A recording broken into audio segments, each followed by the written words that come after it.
This is not just another audiobook about success. This is your initiation into a complete mental reprogramming system that combines the latest advances in neuroscience with timeless principles of manifestation. Here, you will discover that success is not a matter of luck, privilege, or external circumstances. It is the inevitable result of activating your internal code of excellence. Prepare yourself to awaken a version of you that knows no limitations, accepts no excuses, and settles for nothing less than greatness. Prepare yourself to become unstoppable. The code is within you. Now it's time to activate it. Tentar Novamente, Chapter 1. The Awakening of Your Inner Code. Why you haven't achieved the success you desire, and it's not your fault. Let me ask you something, and I want you to be completely honest with yourself. How many times have you set a goal, felt that rush of excitement, promised yourself that this time would be different, only to find yourself back where you started weeks or months later? How many dreams have you tucked away in the maybe someday drawer of your mind? How many times have you looked at someone else's success and wondered what they have that you don't? Here's what I need you to understand right now, at the very beginning of this journey we're about to take together. It's not your fault. You are not broken. You are not lacking in willpower, intelligence, or capability. You haven't failed because you're not good enough. You've been operating with a system that was never designed for your success. Think about it this way. Imagine you bought the latest smartphone with all the incredible potential and processing power, but it came loaded with software from 15 years ago. No matter how hard you tried, no matter how much you wanted to use all those amazing features, the old operating system simply couldn't run them. You could press the buttons all day long. You could get frustrated. You could blame yourself for not knowing how to make it work. But the truth is simple. The hardware is fine, but the software is outdated. That's exactly what's happening in your life right now. You have unlimited potential, incredible capabilities, and dreams that are absolutely achievable, but you're running on programming that was installed before you even had a choice in the matter. And here's the truly remarkable part. Once you understand this, once you see how the code works, you can rewrite it completely. I've spent decades studying the most successful people on this planet, and I've made a discovery that changed everything for me. The difference between those who achieve extraordinary things and those who struggle isn't about luck, connections, or even talent. It's about the code they're running. It's about the subconscious programming that dictates their automatic thoughts, feelings, and actions every single day. Your subconscious mind is like the most sophisticated computer ever created. Scientists estimate that it processes about 11 million bits of information per second, while your conscious mind can only handle about 40 bits per second. Think about that for a moment. Your conscious mind, the part you think is in charge of your life, is processing less than 1% of all the information available to you. The other 99% is being handled by your subconscious, operating in the background, making decisions, triggering emotions, and directing your behavior based on programs that were installed years ago. And here's where it gets even more interesting. The vast majority of your subconscious programming was downloaded during your first 7 years of life. During that time, your brain was operating primarily in theta state, the same state of consciousness you enter during deep meditation or just before you fall asleep. In theta, you're incredibly suggestible. Your brain is essentially recording everything around you without filters, without judgment, without the ability to say, I don't want that program. So you absorbed everything. Every time your parents said, money doesn't grow on trees, Your subconscious recorded that as truth. Every time you heard that you have to work hard for everything you get, that got installed. Every time someone told you to be realistic, to play it safe, to not get your hopes up, those became lines of code in your internal operating system. And if you experienced rejection, failure, or embarrassment while trying something new, your subconscious created protection programs designed to keep you from feeling that pain again. None of this was intentional. Your parents, teachers, and caregivers weren't trying to limit you. They were passing on the programming they received, doing the best they could with the awareness they had. But the result is the same. You're walking around with beliefs and patterns that don't belong to you, that don't serve you, and that are actively working against the success you desire. Now you might be thinking, but I've tried positive thinking. I've set goals. I've read the books and listened to the seminars. Why hasn't it worked? This is the question that frustrates so many people on the path of personal development, and the answer reveals something profound about how transformation actually works. Your conscious mind can set all the goals it wants. It can visualize, affirm, and declare intentions from now until forever. But if your subconscious programming is running a different script, if it believes you're not worthy of success, if it's convinced that having money makes you greedy, if it associates achievement with losing love or being rejected, then it will sabotage every effort your conscious mind makes. It's not being malicious. It's doing exactly what it was programmed to do. Keep you safe within the boundaries of your known identity. I've seen this play out thousands of times. A person decides they want to build a successful business. They're excited, motivated, ready to take action.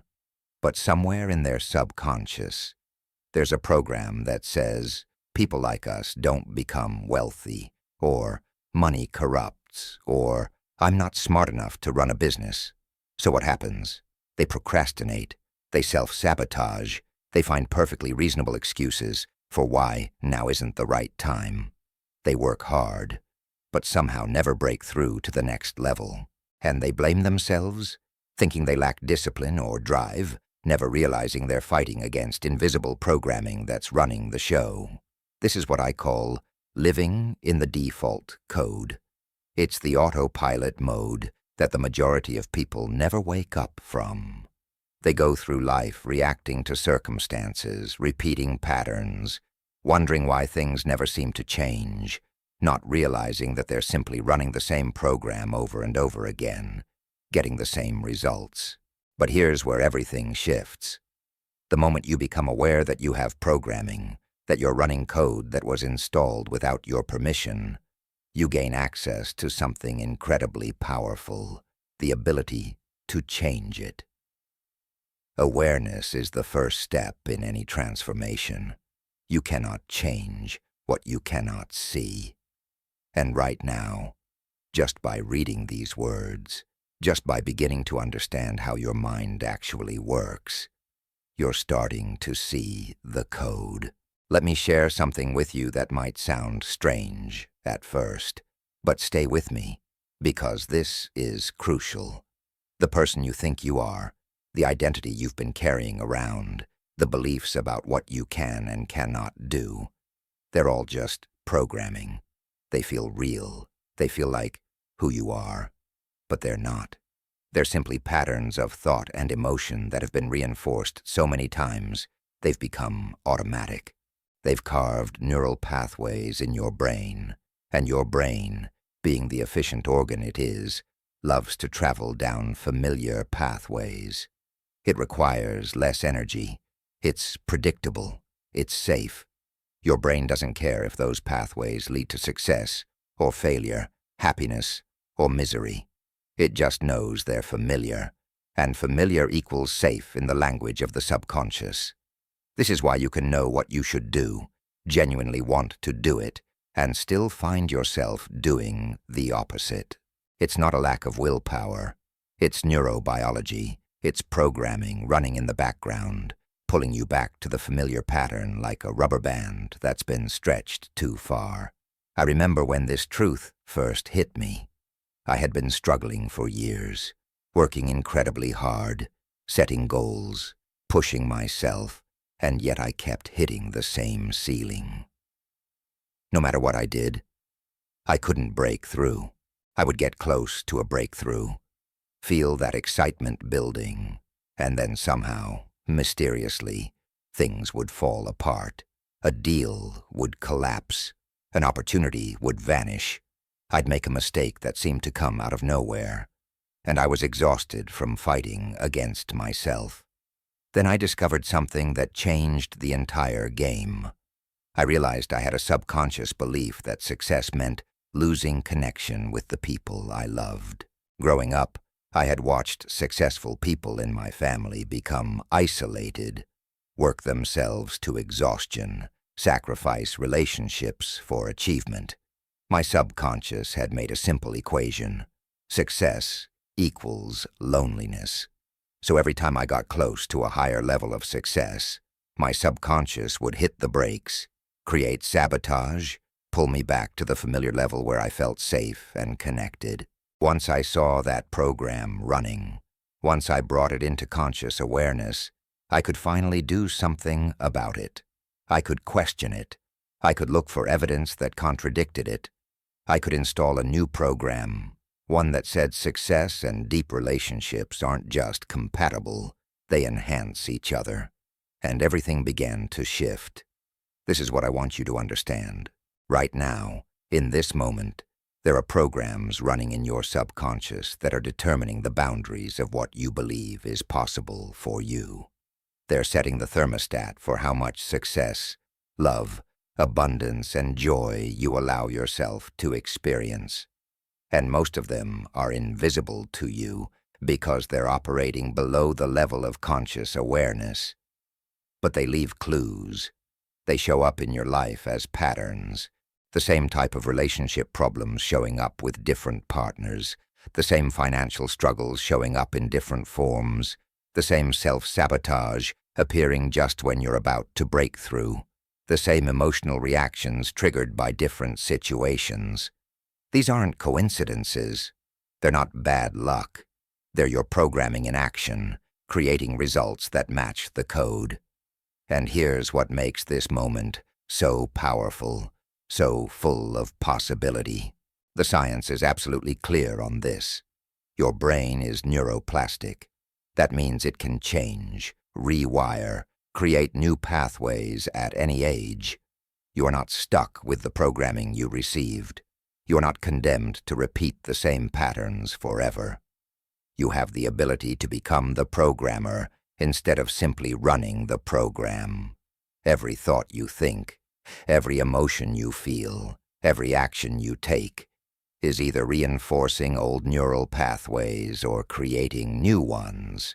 Your brain doesn't know the difference between something you vividly imagine and something you actually experience. When you visualize yourself succeeding, when you feel the emotions of achievement, when you embody the state of being of your desired reality, you're literally changing your brain structure. You're installing new code. The most successful people on the planet, whether they consciously know it or not, have figured out how to reprogram their subconscious mind. They've installed beliefs that support massive success. They've created neural pathways that make confident action automatic.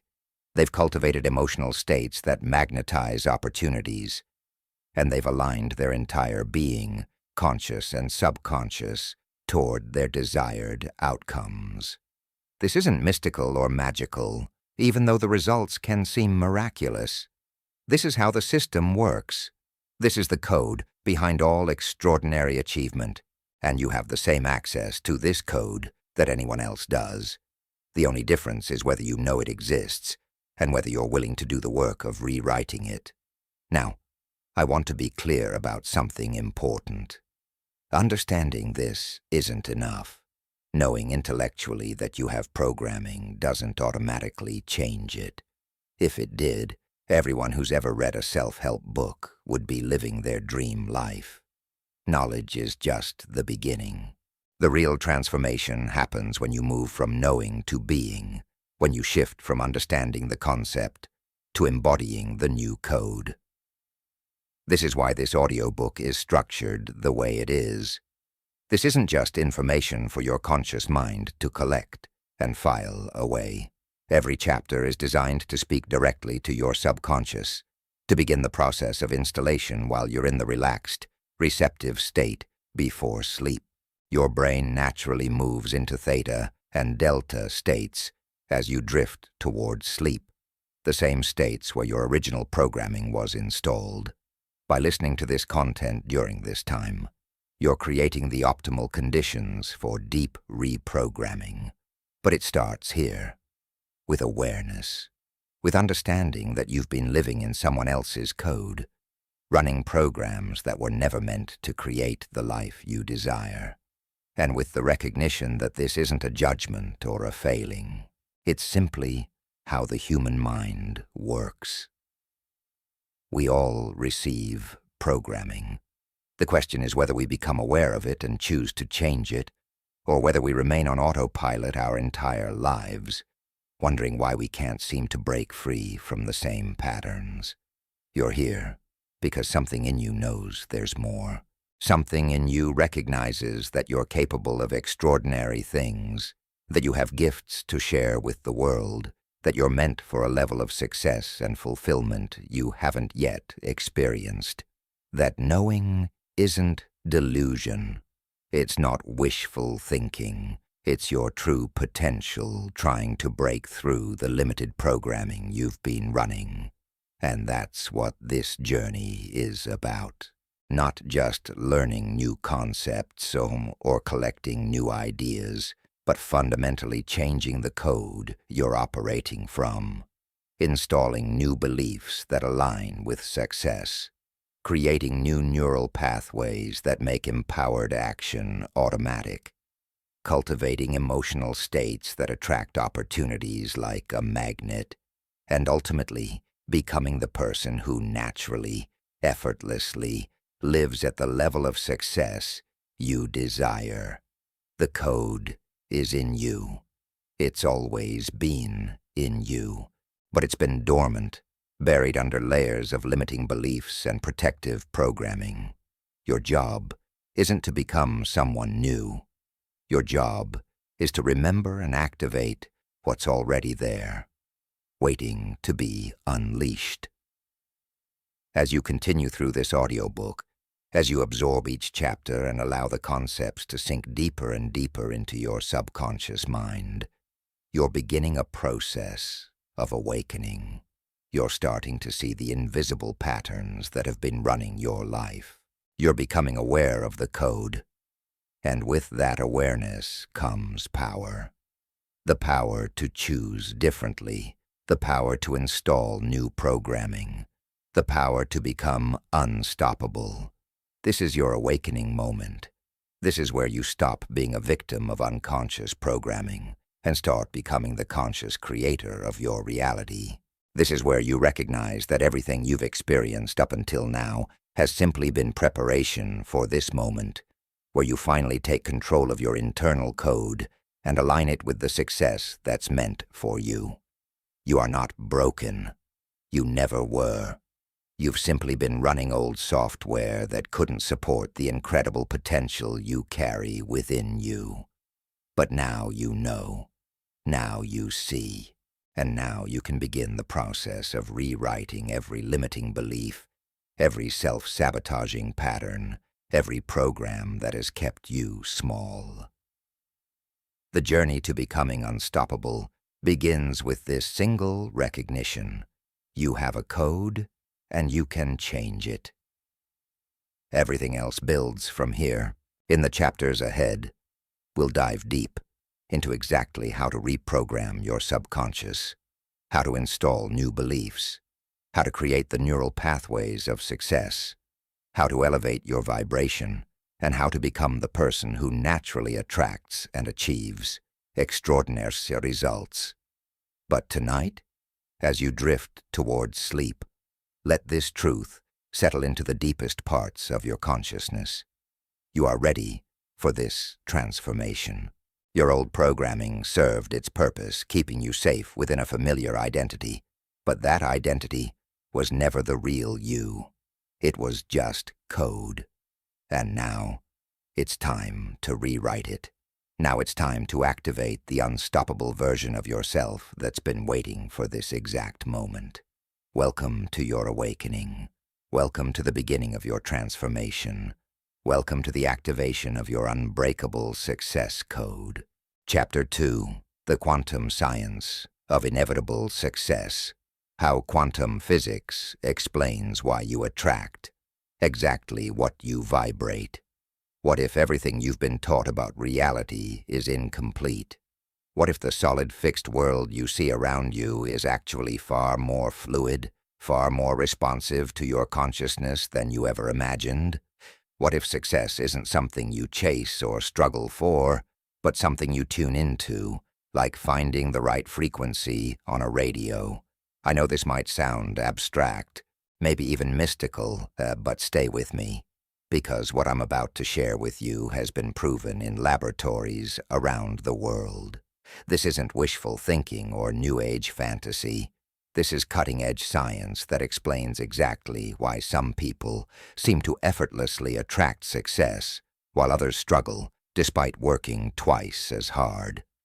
And once you understand this, once you truly grasp how reality actually works at the quantum level, you'll never see yourself or your potential the same way again. Let me start with something that might blow your mind.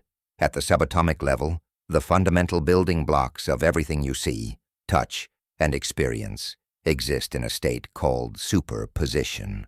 This means they exist as waves of pure potential, as all possibilities simultaneously, until the moment they're observed. Then, and only then, do they collapse from infinite possibility into a single, specific reality.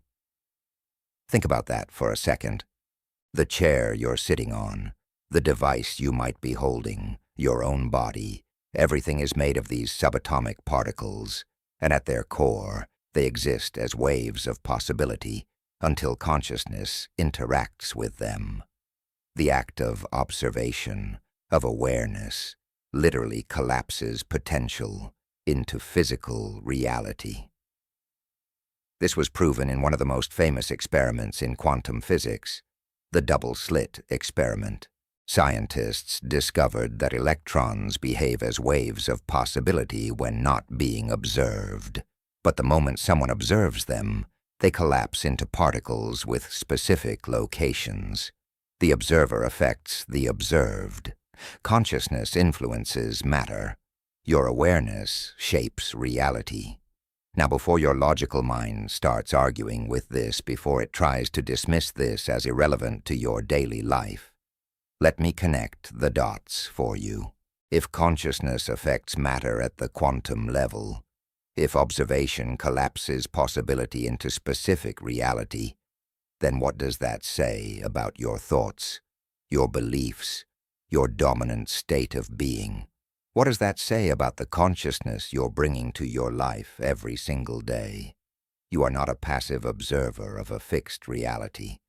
You are an active participant in the creation of your experience. Every thought you think, every emotion you feel, every belief you hold is sending out a signal, a frequency, a vibration into the quantum field of infinite possibilities. And that field responds by collapsing possibilities that match your signal. This is why two people can be in the exact same situation and have completely different experiences. One person sees obstacles, the other sees opportunities. One person attracts supportive people, the other keeps meeting the same challenging personalities. One person's business thrives while another's struggles. It's not random. It's not luck. It's quantum mechanics in action. Your state of being, your vibration, is like a radio transmitter broadcasting a signal constantly. And the universe, this responsive quantum field, is tuning in and delivering back to you experiences, people, circumstances, and opportunities that match your broadcast. If you're broadcasting lack, you get lack. If you're broadcasting unworthiness, you attract situations that confirm unworthiness. But if you're broadcasting abundance, confidence, and success, the field arranges itself to match that frequency. Now here's where most people get stuck, and this is crucial to understand. They try to change their external reality while maintaining the same internal state. They want more money while feeling poor. They want success while feeling like a failure. They want love while feeling unworthy. And then they wonder why nothing changes, why they keep attracting the same situations over and over again. You cannot attract what you want. You can only attract what you are. This isn't a moral judgment or a spiritual philosophy. This is physics. Your electromagnetic field, which extends several feet beyond your physical body, is constantly communicating with the fields of everything around you. When you're in a state of lack, your field carries that information. When you're in a state of abundance, your field broadcasts that frequency, and like attracts like. This is the law of resonance, and it's as reliable as gravity. Scientists have now proven that your heart generates the strongest electromagnetic field in your body, up to 5,000 times stronger than the field created by your brain. And your heart responds to your emotions. When you feel gratitude, love, joy, or appreciation, your heart creates a coherent electromagnetic pattern. When you feel stress, fear, anger, or resentment, the pattern becomes chaotic. These patterns are literally radiating out from you, interacting with the quantum field, and attracting matching experiences back to you. This is why feeling is so much more powerful than thinking when it comes to manifestation. You can think positive thoughts all day long, but if you're not feeling the emotions of your desired reality, if you're not embodying the state of already having what you want, you're not changing your electromagnetic signature. You're still broadcasting the frequency of lack, just with prettier thoughts on top of it. Let me give you a practical example. Imagine two people who both want to build a successful business.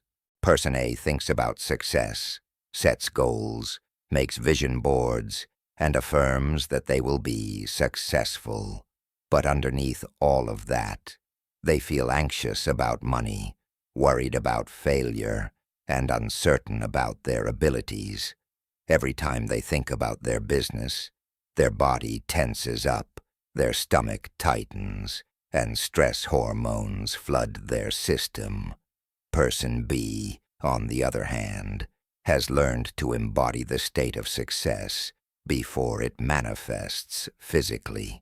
When they think about their business, they feel excitement, certainty, and gratitude.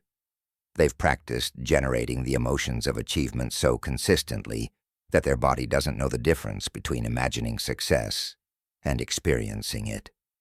Their electromagnetic field is broadcasting the frequency of success, confidence, and abundance. Now, who do you think the quantum field responds to? Who do you think attracts the right opportunities, the supportive people, the synchronistic events? It's not the person with the better plan or the more positive thoughts. It's the person whose entire being, whose electromagnetic signature, is aligned with the frequency of success. This is what I mean when I say success is inevitable once you align with its frequency. You're not hoping it happens. You're not trying to make it happen through force and struggle. You're becoming a vibrational match to it, and the field has no choice but to deliver experiences that match your vibration. It's law. It's physics. It's how the universe operates. But here's the part that makes this even more profound. The quantum field doesn't just respond to your occasional positive thoughts or your momentary good feelings. It responds to your dominant state of being, your habitual vibration, the signal you're broadcasting the majority of the time. This is why sporadic visualization or occasional affirmations don't create lasting change. You have to shift your baseline frequency, your default state, your automatic vibration. Think about it this way. If you spend 23 hours a day in a state of stress, doubt, and worry, and 1 hour visualizing success, which signal do you think is stronger? Which frequency are you predominantly broadcasting? The quantum field is always listening, always responding, always matching. And it matches the strongest, most consistent signal you're sending. This is actually incredibly empowering news, even though it might feel challenging at first. It means that your results aren't determined by external circumstances, by other people, by the economy, or by luck. Your results are determined by the frequency you're broadcasting, and that frequency is something you have complete control over once you learn how to regulate your internal state. Your brain and your body don't know the difference between an experience you're having in the physical world and an experience you're vividly imagining with full emotional engagement. This has been proven through brain imaging studies. When you visualize yourself giving a successful presentation, the same areas of your brain light up as when you're actually giving that presentation. When you generate the feeling of gratitude, as if your dream has already come true, your body creates the same chemistry as if it had. This means you can literally change your electromagnetic signature right now, in this moment, without waiting for external circumstances to change first. You can generate the feelings of success before you see the evidence. You can embody the state of abundance before your bank account reflects it. You can become the frequency of your desired reality right now, and then watch as the quantum field rearranges itself to match your new vibration. I know some of you might be thinking, but isn't this just positive thinking? Doesn't this ignore real problems and challenges? And this is an important distinction to make. This isn't about pretending problems don't exist or bypassing genuine challenges. This is about understanding that your state of being determines which possibilities you have access to in the quantum field. When you're in a state of fear, you literally cannot see the same opportunities that you can see when you're in a state of confidence. Your perception is filtered through your emotional state. Your brain's reticular activating system, which determines what you notice in your environment, is programmed by your dominant emotions and beliefs. Two people can walk down the same street, and one sees possibilities everywhere while the other sees only obstacles. Same street, different frequencies, completely different experiences. The quantum field contains all possibilities. Every potential version of your life exists as a wave of possibility in superposition. The version where you're wildly successful exists. The version where you're struggling exists. The version where you're living your dream life exists. They're all there, all available, all potential realities waiting to be collapsed into your experience. And the version that manifests is determined by the frequency you're broadcasting through your state of being. This is why masters of manifestation always talk about living from the end. They're not waiting to feel successful when success arrives.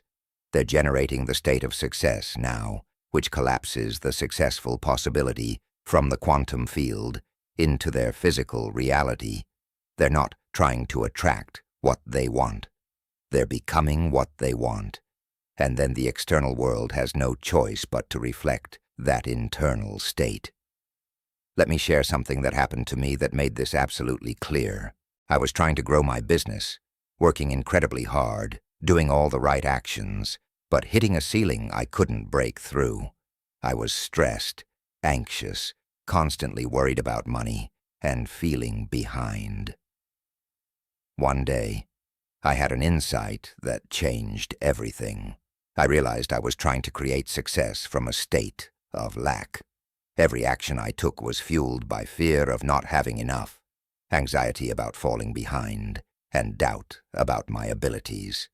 So I did something radical. I stopped all action for 3 days. Instead, I spent that time intentionally generating the state of being I would have if my business was already thriving.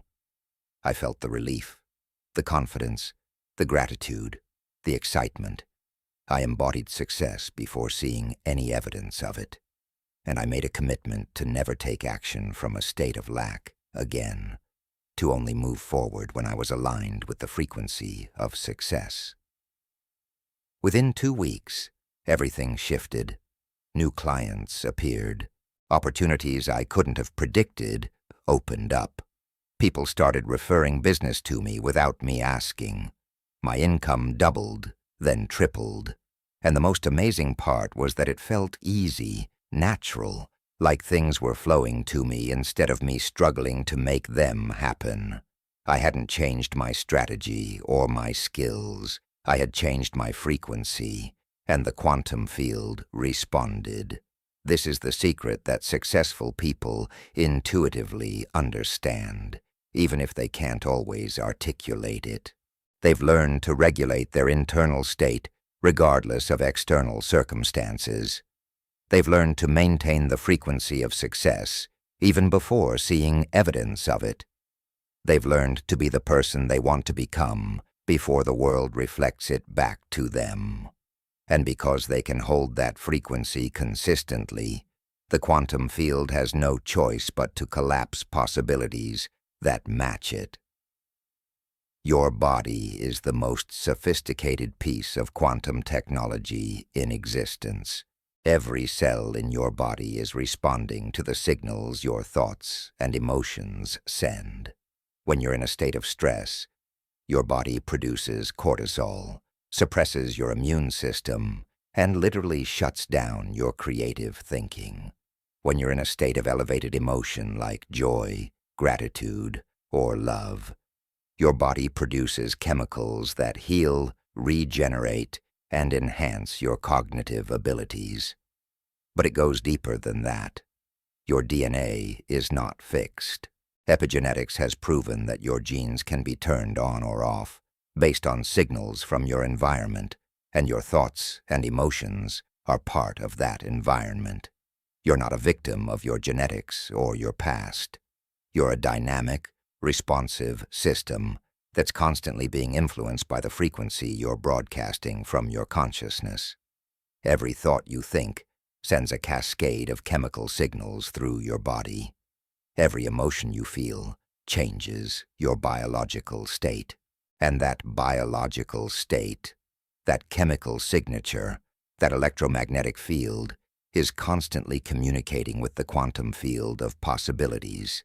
You are, in every moment, creating your reality through the frequency of your being. This is why affirmations alone don't work for most people. They're saying, "I am abundant," while their body is in a state of stress and lack. They're declaring, "I am successful," while feeling like a failure. The words don't match the frequency, and the quantum field responds to frequency, not words. It responds to the electromagnetic signature of your entire being, which is determined primarily by your emotions and your state of consciousness. So, the real work of manifestation isn't about forcing, struggling, or trying harder. It's about aligning your entire being with the frequency of what you desire. It's about generating the emotional state of already having achieved your goals. It's about training your body to live in the elevated emotions of success before your external reality reflects it. This is what it means to collapse the desired possibility from the quantum field into your lived experience. And here's the beautiful part. Once you understand this, once you really get that you're not chasing success, but tuning into its frequency, everything becomes easier. You stop trying to control and manipulate external circumstances. You stop worrying about how things will happen. You stop needing to figure everything out. Instead, you focus on one thing: maintaining the frequency of your desired reality. You trust that the quantum field will arrange the details, bring the opportunities, align the circumstances, because that's what it does. It matches your vibration. Think about the most successful, abundant, joyful people you know. Pay attention to their energy, their state of being, their frequency. They're not anxious about results. They're not desperate or grasping. They radiate confidence, certainty, and positive expectation. They feel successful before achieving success. They embody abundance before accumulating wealth. They live from the end, and the end comes to meet them. This is the quantum science of inevitable success. You're not hoping you get lucky. You're not wishing things work out. You're understanding that you are a quantum being interacting with a quantum field, and that field is infinitely responsive to the frequency you broadcast. You're learning to consciously choose your state of being, to intentionally generate the emotions of your desired reality, to embody the version of yourself that already has everything you want. As you drift towards sleep tonight, let this truth sink deep into your subconscious. You are not separate from the field of infinite possibilities. You are an integral part of it, constantly in communication with it, always influencing it with your state of being. Every moment you spend in the elevated emotions of gratitude, joy, love, and confidence, you're broadcasting a signal that the quantum field must match. Every time you generate the feeling of success before seeing evidence of it, you're collapsing that possibility into your reality. You are more powerful than you've been taught to believe. You're not at the mercy of random circumstances or external forces. You're a quantum creator, equipped with the most sophisticated manifestation technology in existence: your consciousness, your emotions, your state of being. And now that you understand how the system actually works, you can use it deliberately, consciously, and powerfully. The quantum field is listening. It's always listening, and it's responding to the frequency you're broadcasting in every single moment. So the question isn't whether you're creating your reality. You are, whether you realize it or not. The question is whether you're creating it consciously or unconsciously, whether you're broadcasting the frequency of your limitations or the frequency of your limitless potential. Success isn't something outside of you that you need to chase, capture, or earn. Success is a frequency you align with, a state you embody, a vibration you maintain. And when you do, when you become the living frequency of your desired reality, the quantum field collapses that possibility into your physical experience. It's not magic. It's not wishful thinking. It's quantum physics in action. It's the science of inevitable success. And it's available to you right now, in this moment, as you choose the state of being you want to broadcast into the field of infinite possibilities. Chapter 3. Reprogramming the operating system of the mind. The exact process for rewriting your subconscious code. Now that you understand you've been running programs that don't serve you, and now that you know you're broadcasting a frequency into a responsive quantum field, the question becomes, how do you actually change the code? How do you reprogram decades of conditioning? How do you install new beliefs that align with the success you desire? This is where most people get lost. They understand the concepts intellectually.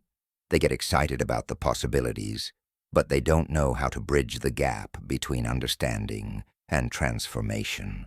They don't know how to access the subconscious mind and rewrite the programs that have been running automatically for years. And so they stay stuck in the same patterns, wondering why nothing changes despite all their new knowledge. Let me tell you something that might surprise you. Your conscious mind, as brilliant as it is, as much as you rely on it, is not where lasting change happens. Your conscious mind is the part of you that's reading these words right now, analyzing them, agreeing or disagreeing, thinking about how this applies to your life. It's logical, analytical, and it operates in the present moment, and it represents only about 5% of your total mental capacity. The other 95% belongs to your subconscious mind. This is where all your automated programs run, where your beliefs are stored, where your habits live, where your emotional patterns are encoded. The subconscious doesn't think or analyze. It simply runs programs based on past experiences and learned patterns. It's literal, it's powerful, and it controls the vast majority of your behavior, your perceptions, and your results. Here's the challenge. Your conscious and subconscious minds operate on completely different frequencies. Your conscious mind speaks the language of logic, words, and linear thinking. Your subconscious speaks the language of feeling, repetition, imagery, and emotion. Trying to change subconscious programming with conscious thoughts alone is like trying to speak English to someone who only understands Chinese. You might be saying all the right things, but nothing is being received or integrated. This is why positive thinking, by itself, rarely creates lasting change.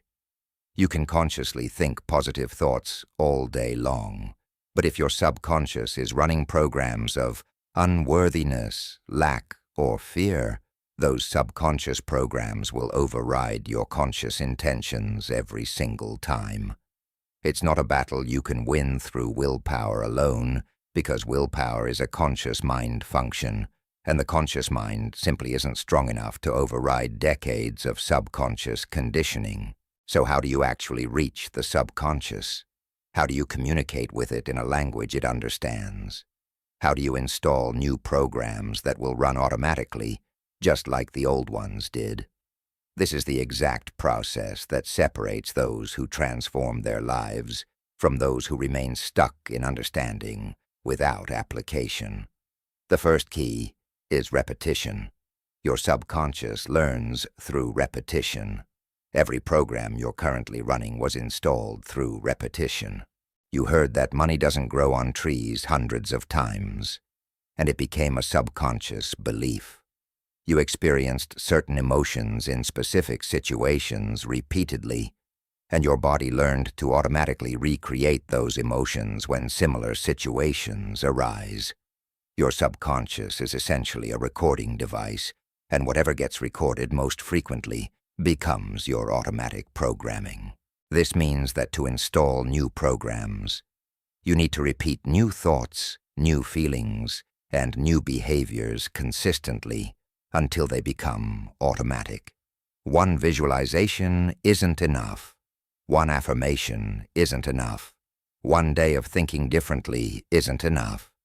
You need to repeat the new program over and over until it overwrites the old one, until new neural pathways are carved so deeply that your brain naturally travels down them instead of the old, familiar routes.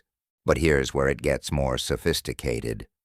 Repetition alone isn't enough if you're just repeating words without feeling. Remember, your subconscious speaks the language of emotion. It responds to how you feel, not just what you think. This is why you can say, "I am abundant" 1,000 times and still feel poor. The words are going into your conscious mind, but they're not reaching your subconscious because they're not connected to the feeling of abundance. To truly reprogram your subconscious, you need to combine repetition with elevated emotion.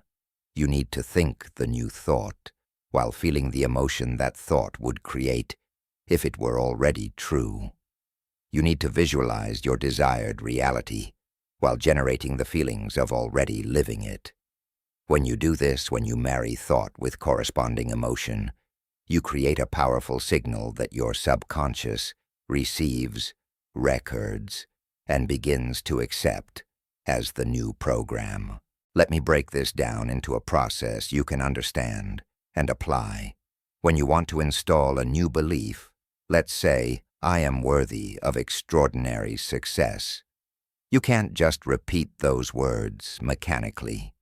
You need to close your eyes, settle into a relaxed state where your brain waves slow down, and then bring that statement to life with feeling. What would it feel like if you genuinely believed you were worthy of extraordinary success? How would your body feel? What emotions would move through you? What would the quality of your breath be? What would your posture be like? As you generate those feelings, as you embody that state of worthiness, you're creating a new emotional signature in your body, and your subconscious is recording it. Your neurons are firing together in a new pattern, and as the saying goes, neurons that fire together wire together. You're literally creating new neural pathways, new connections in your brain that support this new belief. Do this consistently, repeatedly, with full emotional engagement, and eventually this new pathway becomes stronger than the old one. The new program becomes your default. The second key is entering the right state of consciousness.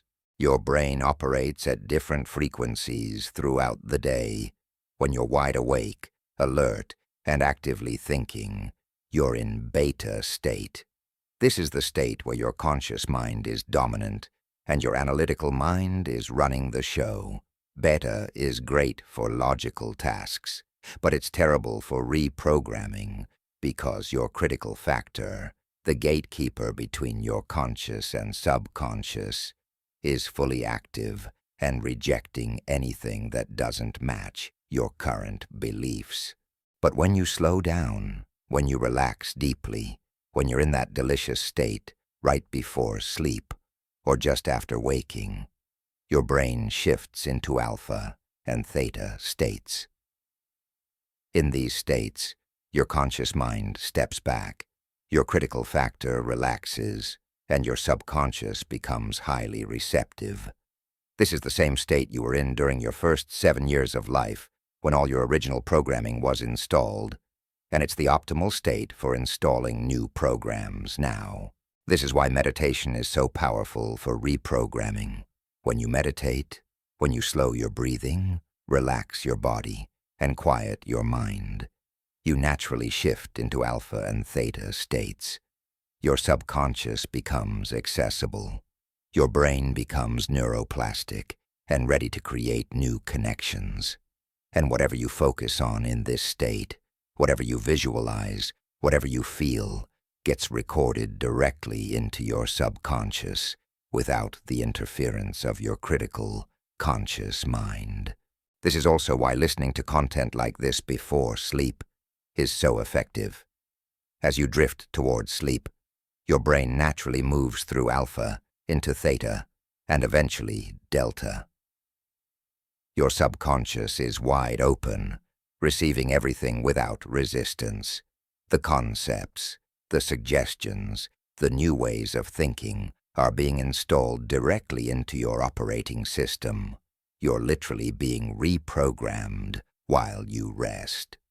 The third key is vivid visualization combined with sensory detail. Your subconscious thinks in pictures and sensations, not words. When you visualize your desired reality with rich sensory detail, when you see it clearly, hear the sounds, feel the textures, smell the scents, taste the experiences, your subconscious accepts it as real. Remember, your brain cannot distinguish between a vividly imagined experience and an actual one. The same neural networks fire. The same chemicals are released. Your body responds as if the experience is happening right now. This is incredibly powerful because it means you can create the neural pathways of success before you've achieved success. You can train your brain to be familiar with the experience of achievement, wealth, confidence, joy, whatever you desire. And when your brain is familiar with something, when it has neural pathways already carved for that experience, it doesn't resist it. It recognizes it. It moves toward it naturally because it feels like coming home rather than venturing into unknown, scary territory. Let me give you a practical example of how this works. If you want to reprogram yourself for financial abundance, you would enter a relaxed, meditative state and then begin to vividly visualize scenes of abundance in your life. But not just generic scenes. Specific, detailed, sensory-rich experiences. You might visualize checking your bank account and seeing a number that represents abundance to you. Really see the screen, the numbers, the feeling in your body as you see them. You might imagine the conversation where someone offers you an incredible opportunity. Hear their voice, see their expression, feel the excitement rising in your chest. You might picture yourself making a large purchase without any stress or worry, feeling the freedom and ease of having more than enough. As you do this, you're not just daydreaming or wishful thinking. You're actively creating new neural pathways associated with abundance. You're training your body to feel what abundance feels like. You're installing a new emotional signature that your subconscious recognizes as your new normal. And the more frequently you do this, the more deeply it gets encoded, until your subconscious begins to accept abundance as your identity rather than lack. The fourth key is understanding the power of identity. Your subconscious is deeply committed to maintaining consistency with your self-image. If you see yourself as someone who struggles with money, your subconscious will sabotage any efforts to become wealthy because it would violate your identity. If you see yourself as someone who isn't good at relationships, your subconscious will ensure your relationships confirm that belief. Your results will always match your identity because your subconscious is designed to prove yourself right about who you think you are. This is why willpower and discipline eventually fail. You're trying to act differently than your identity dictates, and your subconscious experiences that as a threat to your sense of self. Eventually, the tension becomes too great, and you snap back to behaviors that match your old identity. You sabotage the diet, you quit the business, you push away the relationship, because maintaining your current identity feels safer than evolving into a new one. But here's the secret. You can change your identity at the subconscious level. You can reprogram who you believe you are. And when your identity changes, your behaviors, your decisions, your actions, all change automatically to match the new identity. You don't need discipline to act like the new you, because you are the new you. It's not effort. It's expression.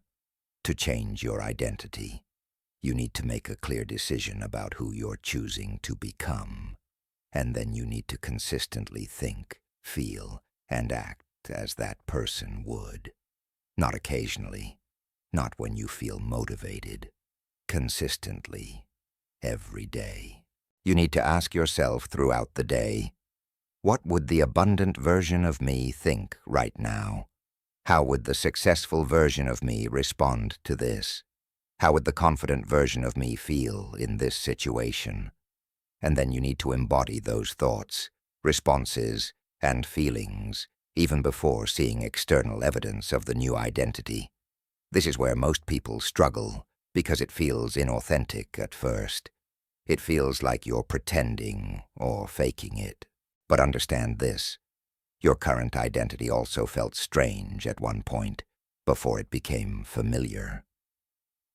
You learned to be who you are now, and you can learn to be someone different. The strangeness is just your brain recognizing unfamiliar neural pathways.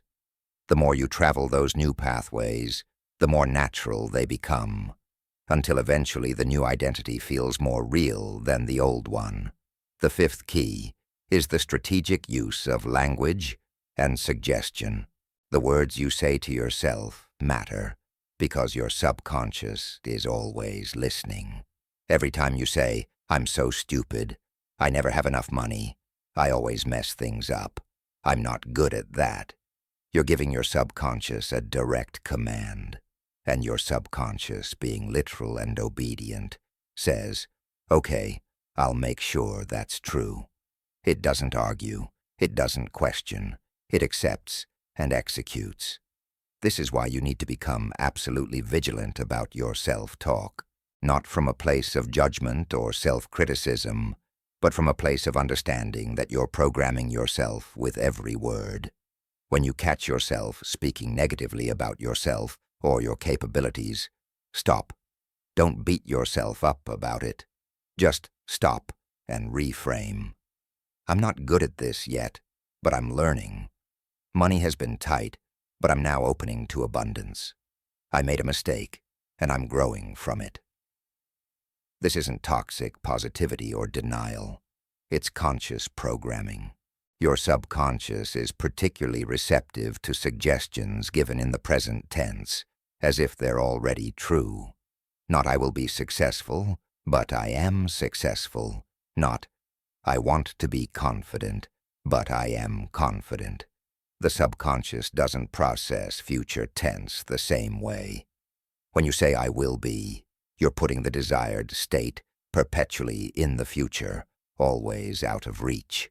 But when you say "I am," you're claiming it now, and your subconscious begins to reorganize your thoughts, feelings, and behaviors to match that present reality.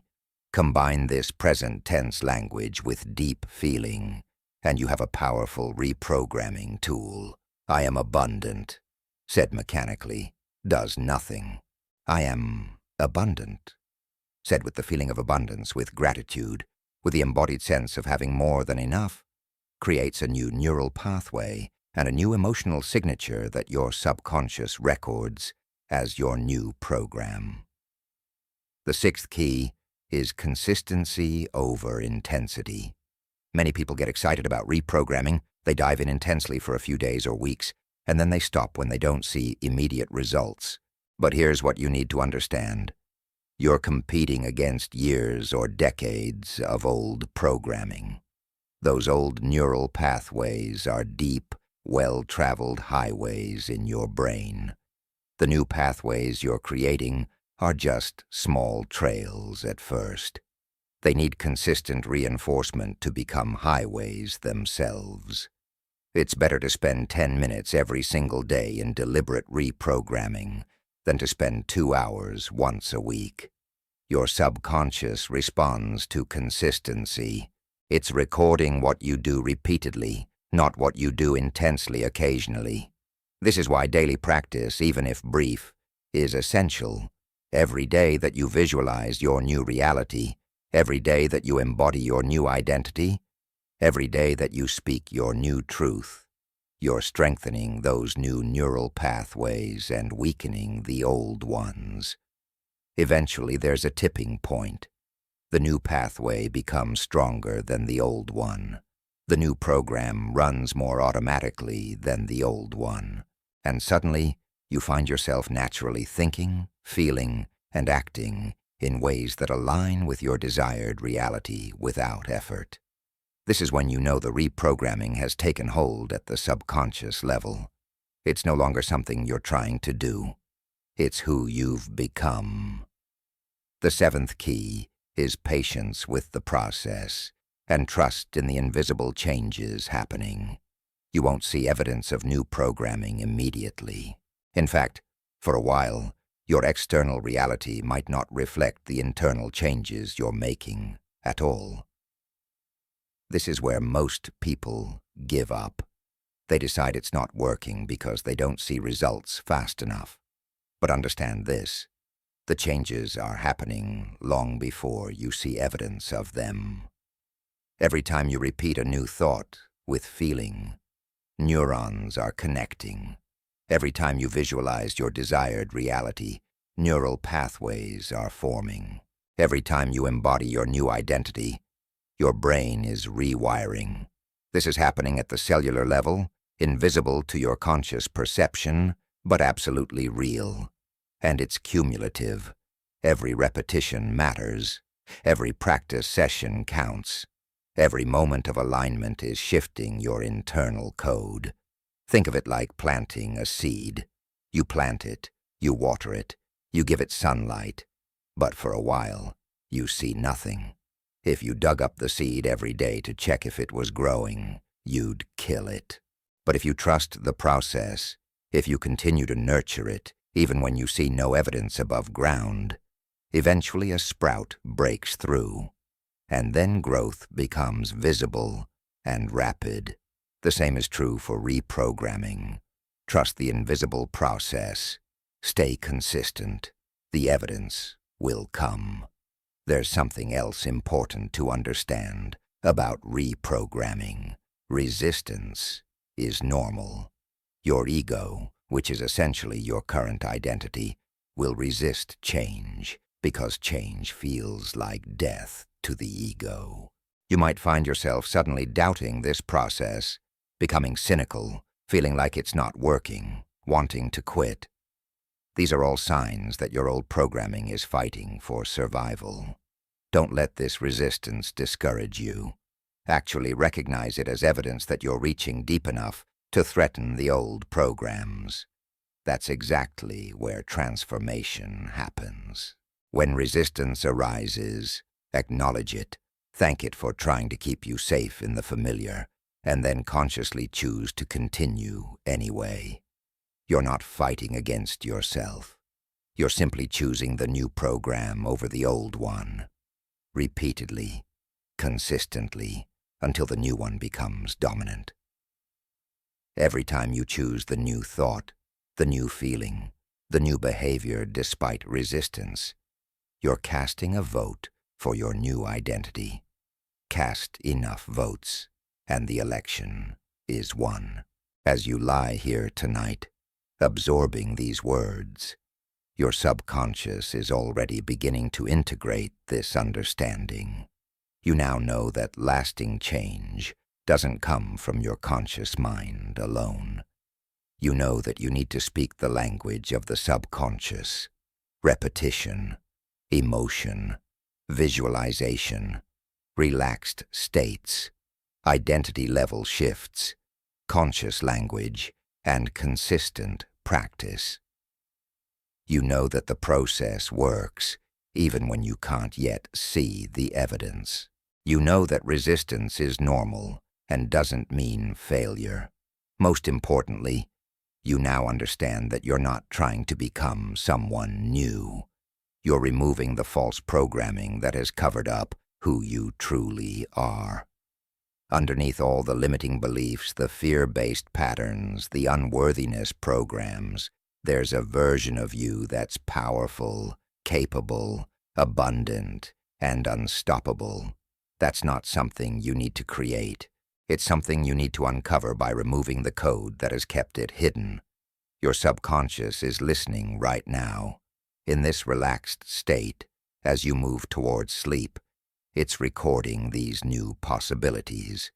It's beginning to accept that change is not only possible, but inevitable when you apply the right process.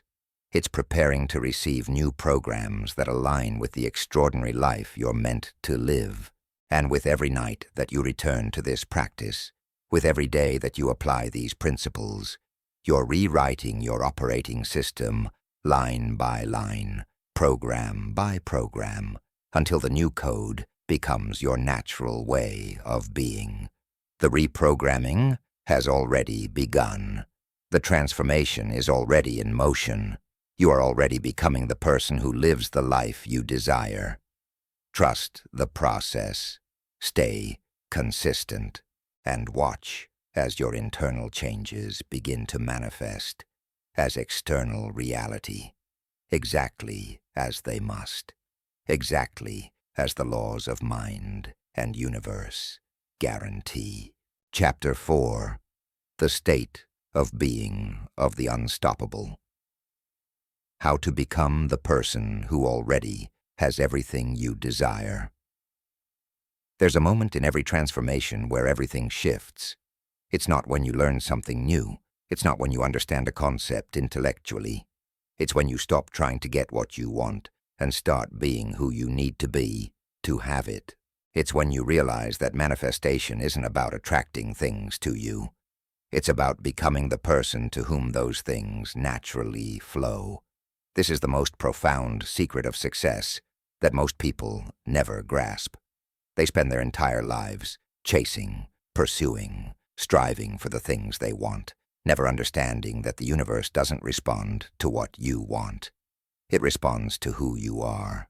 It responds to your state of being, your vibrational signature, your energetic identity.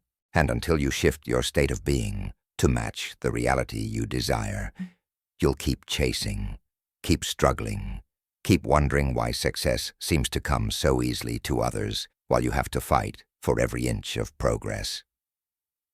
Let me be very clear about what I mean by state of being.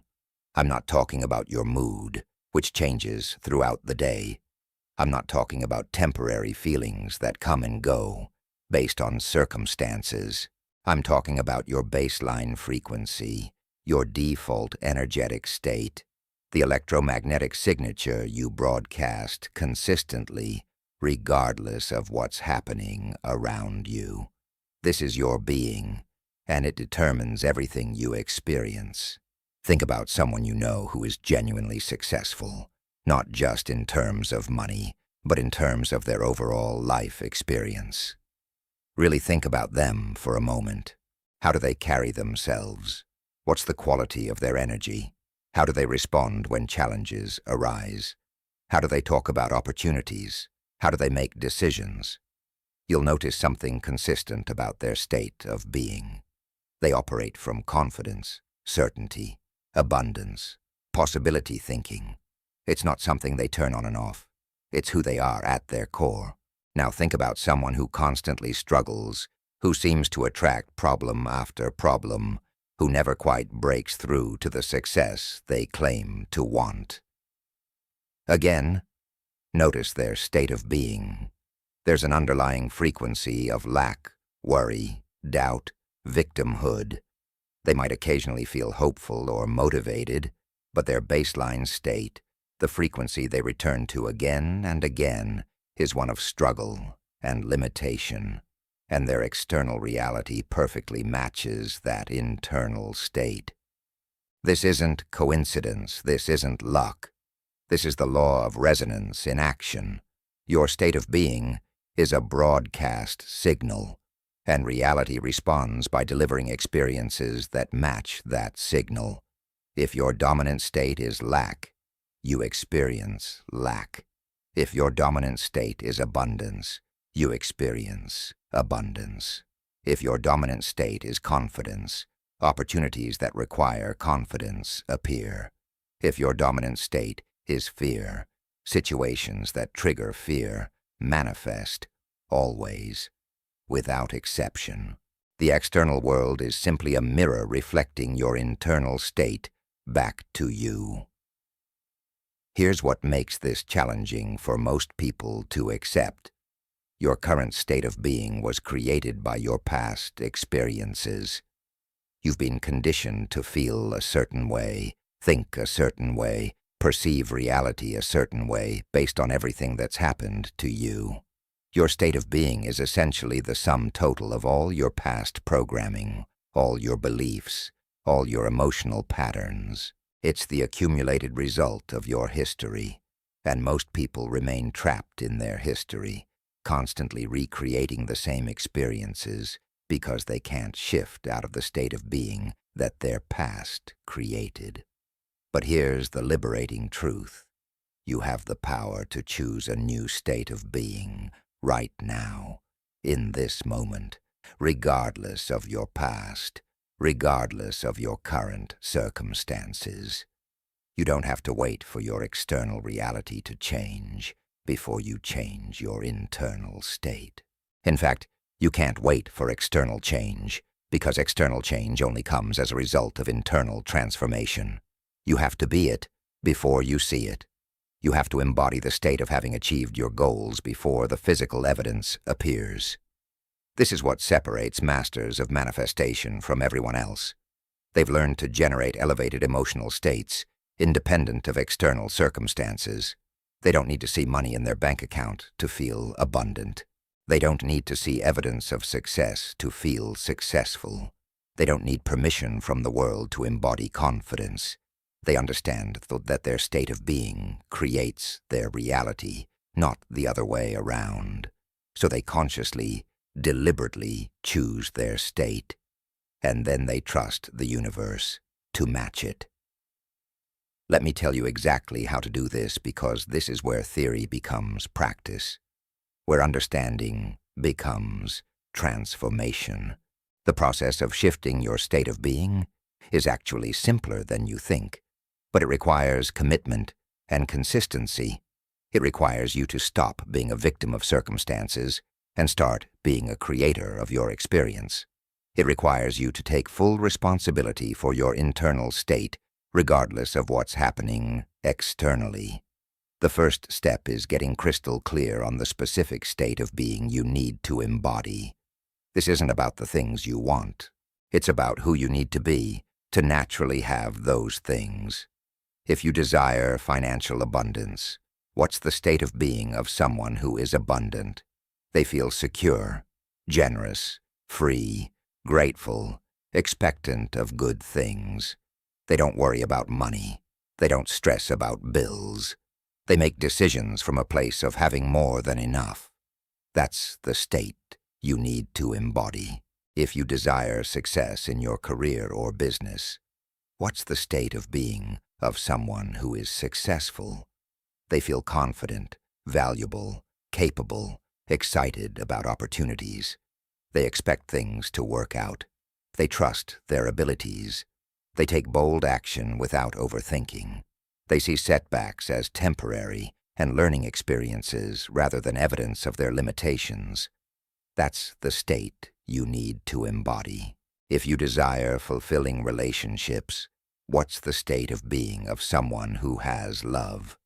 They feel worthy, open, trusting, appreciative. They're not desperate or clingy. They're not guarded or closed off. They expect to be treated well. They give freely without keeping score. They're secure in themselves. That's the state you need to embody. Can you see the pattern here? The state of being you need to embody is the emotional and mental frequency of already having what you desire, not hoping for it, not working toward it, having it, being it, living it right now, in this present moment, regardless of what your current circumstances look like. This is where most people get stuck, because their logical mind rebels against this. How can I feel abundant when I have bills I can't pay? How can I feel successful when my business is struggling? How can I feel worthy of love when I'm alone? And this is exactly the trap that keeps you stuck. You're waiting for circumstances to change before you'll allow yourself to feel differently. But circumstances will never change until your state of being changes first, because your state of being is what's creating your circumstances. You have to be willing to feel the emotion before seeing the evidence. You have to generate the state of abundance while your bank account is still growing. You have to embody success while you're still building your business. You have to feel worthy of love before the relationship appears. This is the bridge between where you are and where you want to be. Your willingness to embody the state before seeing the proof is what collapses the desired reality from the quantum field into your physical experience. So how do you actually do this? How do you generate authentic emotions that don't match your current circumstances without it feeling fake or forced? This is a skill, and like any skill, it can be developed through practice. The key is understanding that emotions are not just reactions to external events. Emotions can be consciously generated through your focus, your breath, your body, and your imagination. Start by finding a quiet space where you won't be disturbed. Close your eyes and take several deep, slow breaths, allowing your body to relax completely. As your breathing slows and deepens, your brain waves automatically shift from beta into alpha, the state where you have access to your subconscious and where you can most easily change your emotional state. In this relaxed state, you're no longer at the mercy of your circumstances. You're in a space of pure, creative potential. Now bring to mind a memory of a time when you felt the emotion you want to embody. If you want to feel abundant, remember a time when you felt financially secure, even if just for a moment. If you want to feel successful, remember a time when you accomplished something and felt that sense of achievement. If you want to feel loved, remember a time when you felt deeply appreciated or cared for. It doesn't have to be a dramatic memory. Even a small moment works, because what you're doing is accessing the neural pathways and the body chemistry associated with that emotional state. As you recall this memory, don't just think about it intellectually. Feel it fully in your body. Notice where you feel it. Your chest, your solar plexus, your whole body. Notice the qualities of the sensation. Is it warm, expansive, light, energizing? Really immerse yourself in the feeling, letting it build and intensify. You're not just remembering. You're recreating the state in real time. You're activating the neural networks and chemical signals associated with this emotion. Once you have the feeling active in your body, let go of the specific memory and simply stay with the pure emotion. You don't need the memory anymore. You have the feeling. Now amplify it, breathe into it, let it expand through your entire body. Let it radiate out beyond your body into the space around you. This feeling, this state, this is your power. This is you generating your desired emotional signature independent of circumstances. While you're in this elevated emotional state, begin to visualize scenes from your desired future as if they're happening right now. See yourself living in abundance. See yourself experiencing success. See yourself surrounded by love. But don't visualize from a place of longing or wanting. Visualize from this elevated emotional state you've generated, as if you're remembering the future, as if it's already done. See it clearly, add sensory details, and most importantly, feel it as if it's real right now. Your brain cannot distinguish between this vivid imagination combined with authentic emotion and an actual experience. You're literally creating the neural pathways of success, abundance, love, whatever you're visualizing right now in this moment. You're training your brain to be familiar with these states and experiences.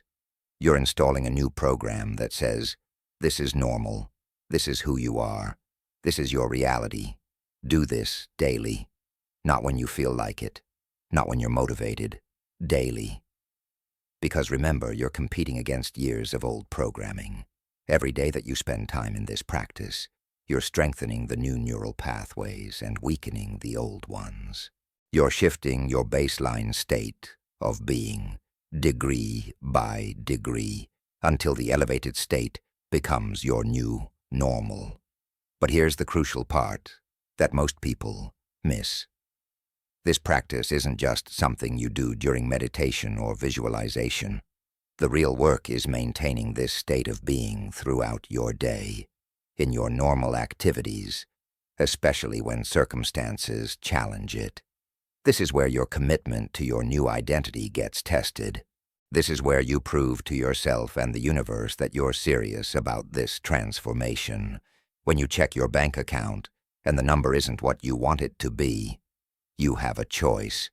You can drop into the old state of worry and lack, or you can consciously maintain the state of abundance. When you face a setback in your business, you have a choice. You can collapse into the old state of doubt and defeat, or you can consciously maintain the state of confidence and certainty. When you feel lonely, you have a choice. You can spiral into the old state of unworthiness, or you can consciously maintain the state of being worthy of love. These moments of choice are everything. Every time you choose to maintain your desired state, despite circumstances, you're literally rewiring your brain. You're proving to your subconscious that this new state is who you really are, not just something you pretend during meditation. You're embodying your new identity in real-time, real-life situations, and that's when the transformation becomes permanent. Let me give you a framework for maintaining your state throughout the day. I call it the frequency check, and it's incredibly simple but profoundly powerful. Several times throughout your day, pause for just 30 seconds. Take a deep breath. Check in with your current state of being and ask yourself, what frequency am I broadcasting right now? Am I being the person who already has what I desire? Or am I being the person who's still waiting and wanting? If you notice you've slipped back into the old state, don't judge yourself. Don't make it mean you're failing. Simply recognize it, thank your awareness for catching it, and consciously shift back into your desired state. Recall the feeling you generated during your morning practice. Breathe it back into your body. Adjust your posture to match your desired state. Smile if that helps activate the feeling. Speak to yourself the way your desired identity would speak, and then continue your day from that recalibrated state. Do this over and over throughout the day.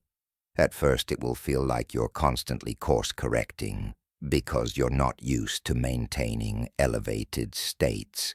You're used to letting circumstances determine your emotional state. But gradually, with consistent practice, you'll find that you naturally maintain your desired state for longer periods. The new state becomes more familiar than the old one, and eventually, it becomes your new baseline.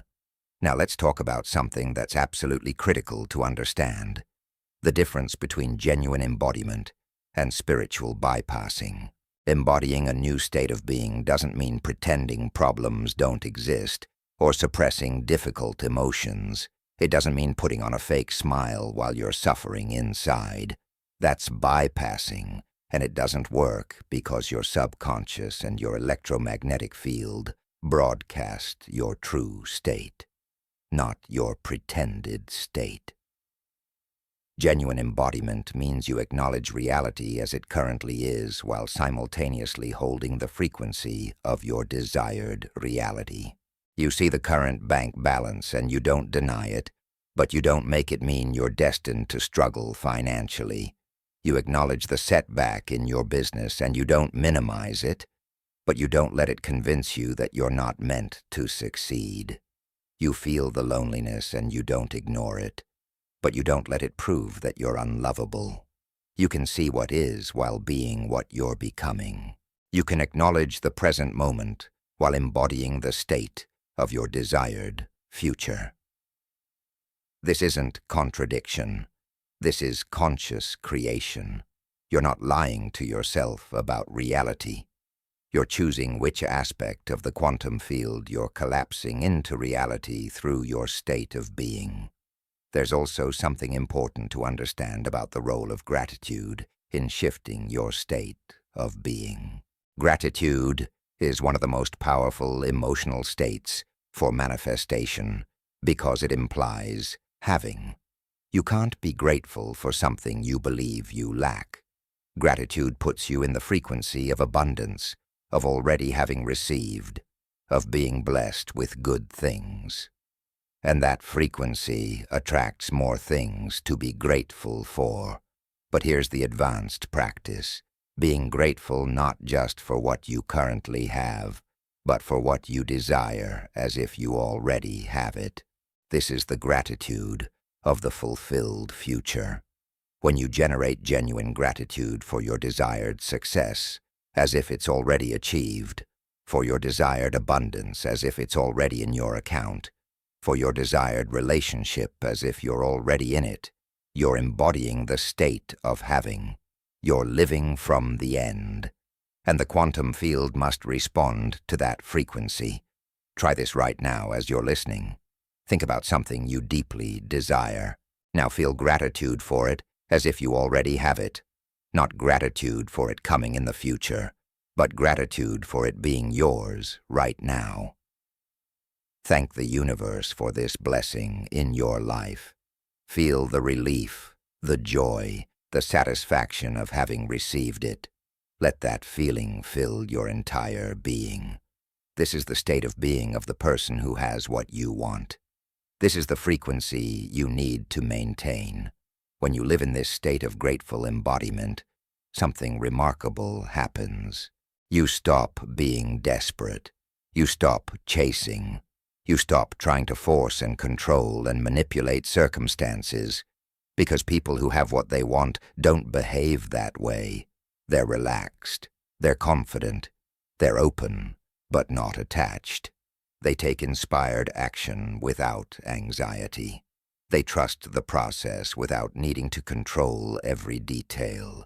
And paradoxically, this is exactly the state that allows manifestation to occur most effortlessly.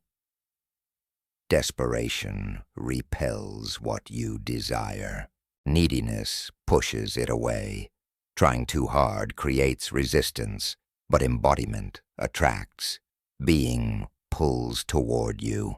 Living in the state of already having creates a magnetic field that draws the physical manifestation to match your energetic reality. This is why the ancient wisdom teaches, ask, believe, receive. But most people get stuck between believe and receive because they can't maintain the state of believing. They ask, they hope, and then they doubt, worry, and wonder. The state of being keeps shifting back and forth, so the manifestation keeps appearing and disappearing from possibility. Your job is to ask once with clarity, and then maintain the state of being of already having received. That's the believing part. Not believing as in hoping it might happen, but believing as in knowing it's already done, at the energetic level, and the physical manifestation is simply a matter of time. This is faith, not blind faith, but faith based on understanding how the system works. Faith based on knowing that your state of being must manifest as your physical reality, because that's universal law. Let me share a story that illustrates this perfectly. Years ago, I was working with someone who desperately wanted to attract a life partner. She was doing all the inner work, visualizing, affirming, yet nothing was manifesting. When I observed her energy, I could feel the desperation, the underlying belief that she wasn't complete without a partner, the fear that she might never find love. Her state of being was lack, a need, incompleteness. And that's exactly what she was attracting, more experiences of being alone and feeling incomplete. I asked her to do something that felt counterintuitive to her. I asked her to stop trying to attract a partner and start being the person who was already in a loving relationship, not hoping for it, being it.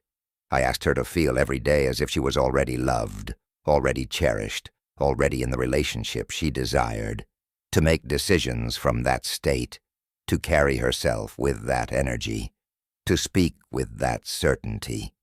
At first she resisted, but I'm not in a relationship.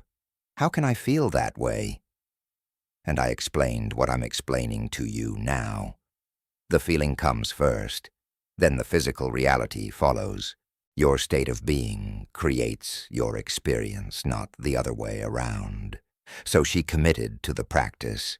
Every morning she would generate the feeling of being loved. Throughout her day, she would maintain that state. She stopped looking desperate at social events.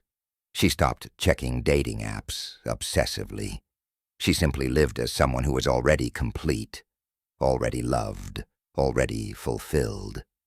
Within 3 months, she met her now husband. But here's what was interesting. She said that when they met, it felt natural, easy, like she'd been expecting him, because energetically, she had been. Her state of being had shifted to match the frequency of having a loving partner, and the quantum field delivered a person who matched that frequency. This wasn't magic. This was the law of resonance in action. This is what I want you to understand deeply.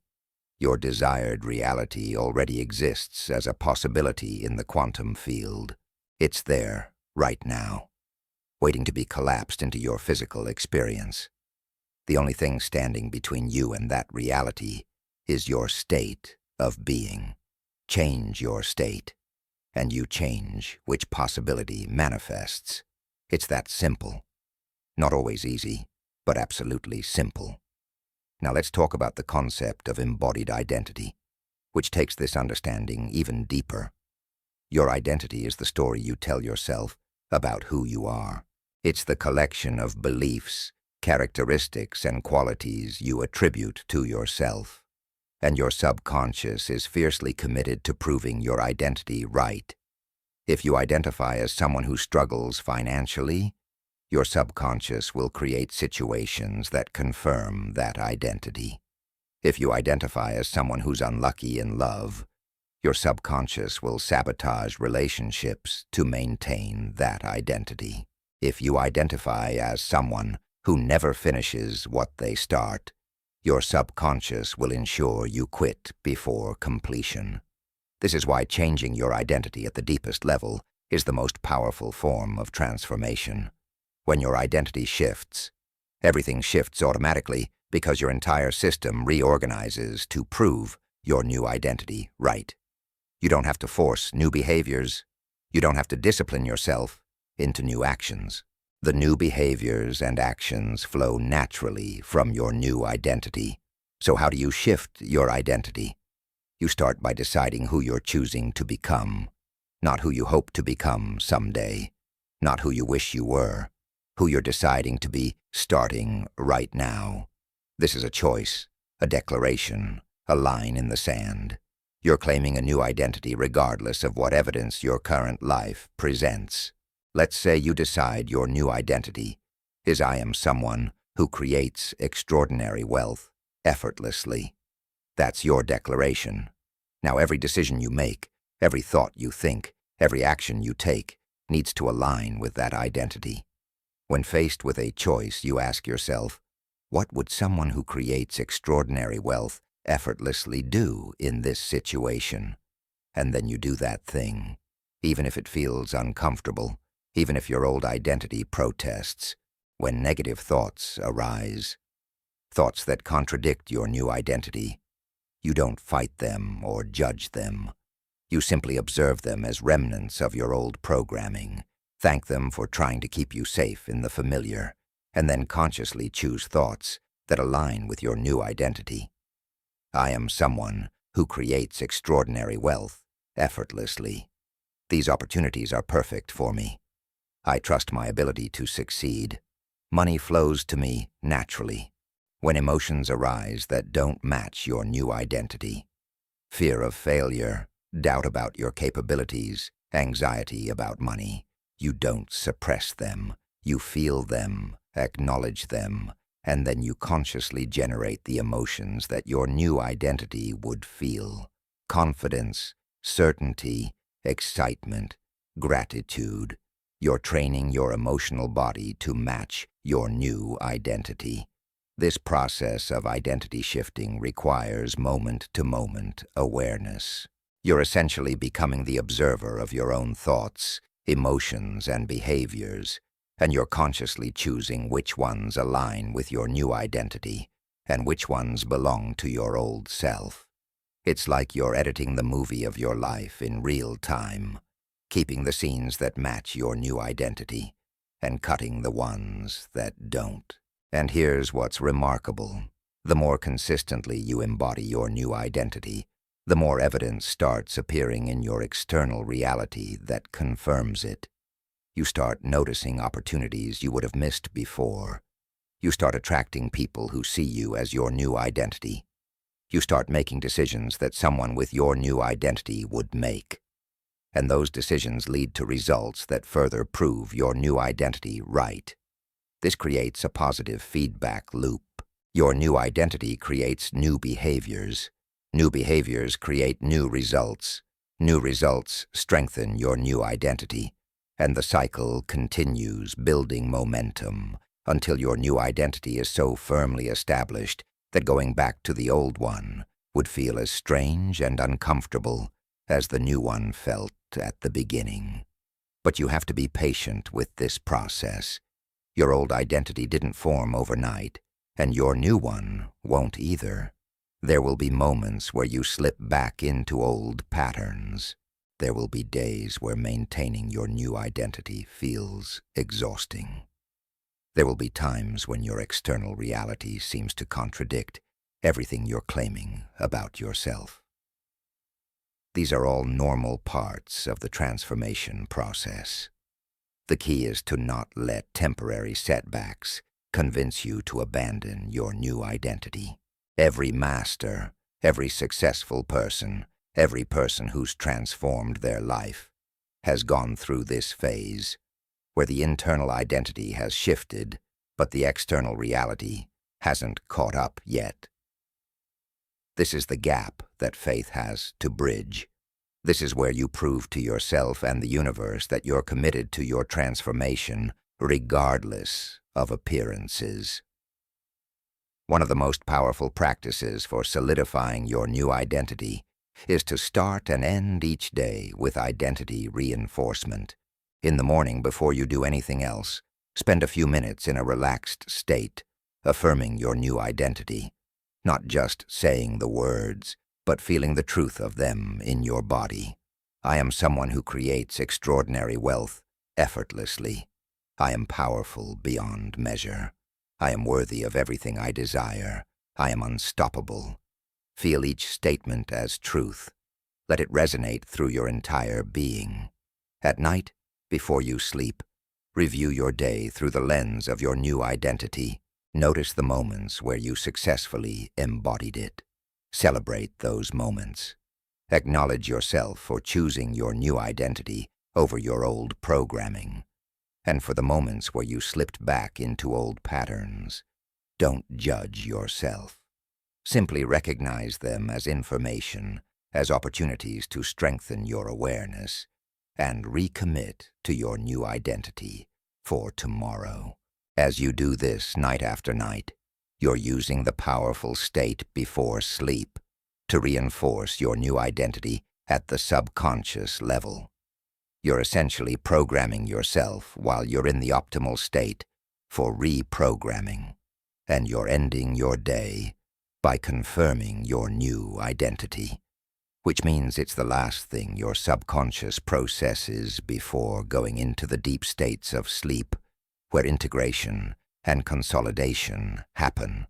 There's something else critical about embodying your new state of being and identity. It changes how you perceive and interpret reality. Two people can experience the exact same event and have completely different interpretations based on their state of being and identity. Someone with an abundance identity sees a financial setback as a temporary challenge and an opportunity to pivot. Someone with a scarcity identity sees the same setback as confirmation that they're destined to struggle with money. Someone with a success identity interprets criticism as useful feedback that helps them improve. Someone with a failure identity interprets the same criticism as proof that they're not good enough. Someone with a confident identity sees rejection as the other person's loss and an opening for something better. Someone with an insecure identity sees the same rejection as confirmation of their unworthiness. Your state of being and your identity literally filter your perception of reality. They determine what you notice, what you focus on, what meaning you assign to events, and what possibilities you can see. This is why two people in the same situation can have radically different experiences and outcomes. They're experiencing the same objective reality through completely different subjective filters. When you shift your state of being and your identity, you don't just change how you feel. You change what you see, what you notice, what opportunities become visible to you. You change the lens through which you experience reality. And because you're experiencing a different reality, you make different choices, take different actions, and create different results. The external world hasn't changed, but your experience of it has fundamentally transformed because you've transformed. This is the power of becoming. This is why embodying your desired state and identity before seeing external evidence is so crucial. You're not waiting for the world to change so you can change. You're changing internally, which changes your perception, which changes your actions, which changes your results, which changes your external world. You're the prime mover. You're the first cause. You're the creator. And the beautiful thing about this process is that it becomes easier over time. At first, maintaining your desired state and new identity requires conscious effort. You have to remember to do your practices. You have to catch yourself when you slip into old patterns. You have to deliberately choose your new identity over and over. But gradually, with consistency, it becomes automatic. Your new state becomes your baseline. Your new identity becomes who you naturally are. And what once required effort becomes effortless. This is when you know you've truly transformed. When embodying success, abundance, confidence, worthiness, or whatever qualities you've claimed no longer feels like something you're trying to do.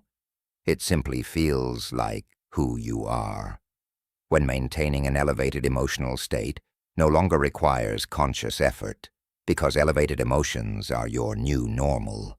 When taking bold, confident action no longer scares you because that's just what you do naturally now. This is the state of being of the unstoppable, not someone who never faces challenges or obstacles, not someone who never experiences doubt or fear, but someone who has trained themselves to maintain their desired state and identity regardless of circumstances. Someone who has rewired their brain, reprogrammed their subconscious, and shifted their electromagnetic signature to match their desired reality. Someone who has become, at the deepest level, the person to whom success flows naturally. You are becoming that person right now. With every moment you spend embodying your desired state, you're strengthening those neural pathways. With every time you choose your new identity over your old programming, you're proving to your subconscious that this is who you really are. With every elevated emotion you generate independent of circumstances, you're broadcasting a new frequency into the quantum field. The transformation is already happening. You don't have to make it happen. You simply have to continue being the person you've decided to become. Continue maintaining the state of already having what you desire. Continue thinking, feeling, speaking, and acting as your future self. And trust that the quantum field, which is infinitely responsive to your state of being, will continue to collapse possibilities that match your frequency into your physical reality. This is not about perfection. You will have moments where you forget. You will have days where maintaining your desired state feels impossible. You will slip back into old patterns sometimes. That's all part of being human, part of the transformation process. What matters is that you keep choosing, keep returning to your practice, keep recommitting to your new identity, keep embodying the state of the person who has already achieved everything you desire. Because here's the truth. That person isn't someone you're trying to become in the future. That person is who you already are beneath all the limiting programming and old identities. You're not creating a new self. You're uncovering your true self. You're removing the layers of conditioning that have hidden your natural state of power, abundance, confidence, and unlimited potential. The unstoppable you isn't something you need to build from scratch. It's something you need to remember and activate, and you activate it by being it now, in this moment, regardless of what your current circumstances look like. You activate it by choosing the elevated emotion over the familiar low vibration. You activate it by claiming your new identity and living from it consistently. You activate it by maintaining the state of being, of already having achieved your dreams. As you drift toward sleep tonight, let this truth settle deep into your subconscious. You are not becoming someone new. You are becoming who you truly are. The confident, abundant, successful, unstoppable version of you is your natural state. Everything else has been learned conditioning, and what was learned can be unlearned. What was programmed can be reprogrammed. Your job is simply to be. Be the person you desire to become. Be in the state of already having what you want. Be in the frequency of your desired reality. And trust that being is the most powerful form of doing. When you are, the doing happens naturally, effortlessly, and the having follows inevitably. You are unstoppable, not because you never face obstacles, but because you've learned to maintain your power regardless of obstacles. Not because you never feel fear, but because you've learned to act with courage despite fear. Not because everything always goes perfectly, but because you know that your state of being creates your reality, and you have complete control over your state of being. This is your power. This is your birthright. This is who you are when all the false programming is stripped away. Welcome home to the Unstoppable You. Chapter 5. Eliminating the frequencies of failure. Identifying and dissolving the invisible blocks. There's something nobody tells you about transformation, and it's this. The closer you get to your breakthrough, the louder your old programming becomes. Just when you think you've finally shifted, just when you're starting to see results, suddenly every limiting belief, every fear, every old pattern comes rushing back with a vengeance. And most people interpret this as evidence that the process isn't working, that they're not meant to succeed, that they should give up. But this couldn't be further from the truth. What's actually happening is that your old programming is fighting for survival. Your subconscious mind, which has been running the same programs for years or decades, recognizes that you're threatening its familiar patterns. And because the subconscious is designed to keep you safe, within the boundaries of what's known, it activates every defense mechanism it has to pull you back to the familiar state. This is the resistance that stops most people right before their breakthrough. They're so close, but they don't realize that the intensity of the resistance is actually proof of how close they are. Understanding this changes everything. When you know that resistance is a sign of progress rather than failure, you can move through it instead of being stopped by it. When you recognize the old patterns resurfacing as the death throes of outdated programming rather than evidence of your inadequacy, you can observe them without being consumed by them. And when you learn to identify the specific frequencies of failure that keep you stuck, you can systematically eliminate them and clear the path for your success. Let me be clear about what I mean by frequencies of failure. These are specific emotional and mental states that vibrate at such a low frequency that they make success impossible. Not difficult, impossible. Because remember, you cannot attract what you desire from a frequency that contradicts it. You cannot manifest abundance from the frequency of scarcity. You cannot create success from the frequency of unworthiness. You cannot build confidence from the frequency of shame. The frequencies don't match, and the universe always delivers experiences that match your dominant frequency. The most destructive frequency of failure is unworthiness. This is the core belief that you don't deserve good things, that you're fundamentally flawed, that you're not good enough to have what you desire. Unworthiness operates like a thermostat in your subconscious, constantly regulating how much success, love, abundance, and joy you allow yourself to experience. When you start to exceed your unconscious worth set point, your subconscious automatically creates sabotage to bring you back down to the level it believes you deserve. I've seen this play out countless times. Someone works incredibly hard, builds a successful business, starts making real money, and then suddenly makes a series of inexplicable decisions that destroy what they've built. Or they finally attract a wonderful relationship, but then they pick fights, withdraw emotionally, or cheat, ensuring the relationship ends. Or they lose weight and get healthy, but then gradually slide back into old eating habits until they're right back where they started. This isn't a lack of discipline or willpower. This is unworthiness creating a ceiling that you're not allowed to break through. Unworthiness is often invisible because it operates below conscious awareness. You might consciously believe you deserve success, while your subconscious runs a program that says you don't. And the subconscious always wins because it's more powerful. It controls your automatic thoughts, your emotional reactions, your subtle behaviors, and your electromagnetic signature.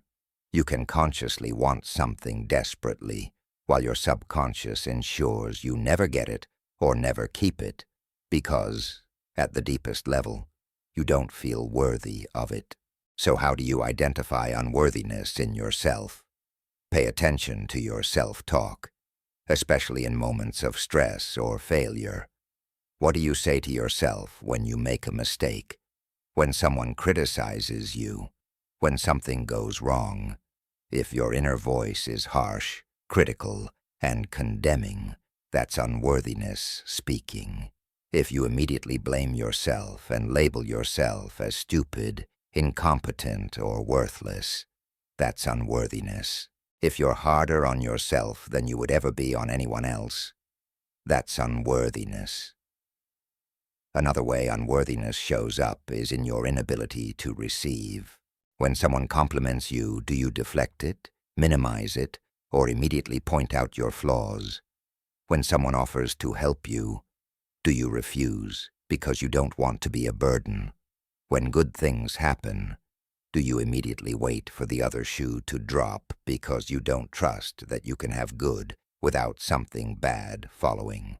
When you achieve something, do you attribute it to luck rather than your capabilities? These are all signs of unworthiness operating in the background.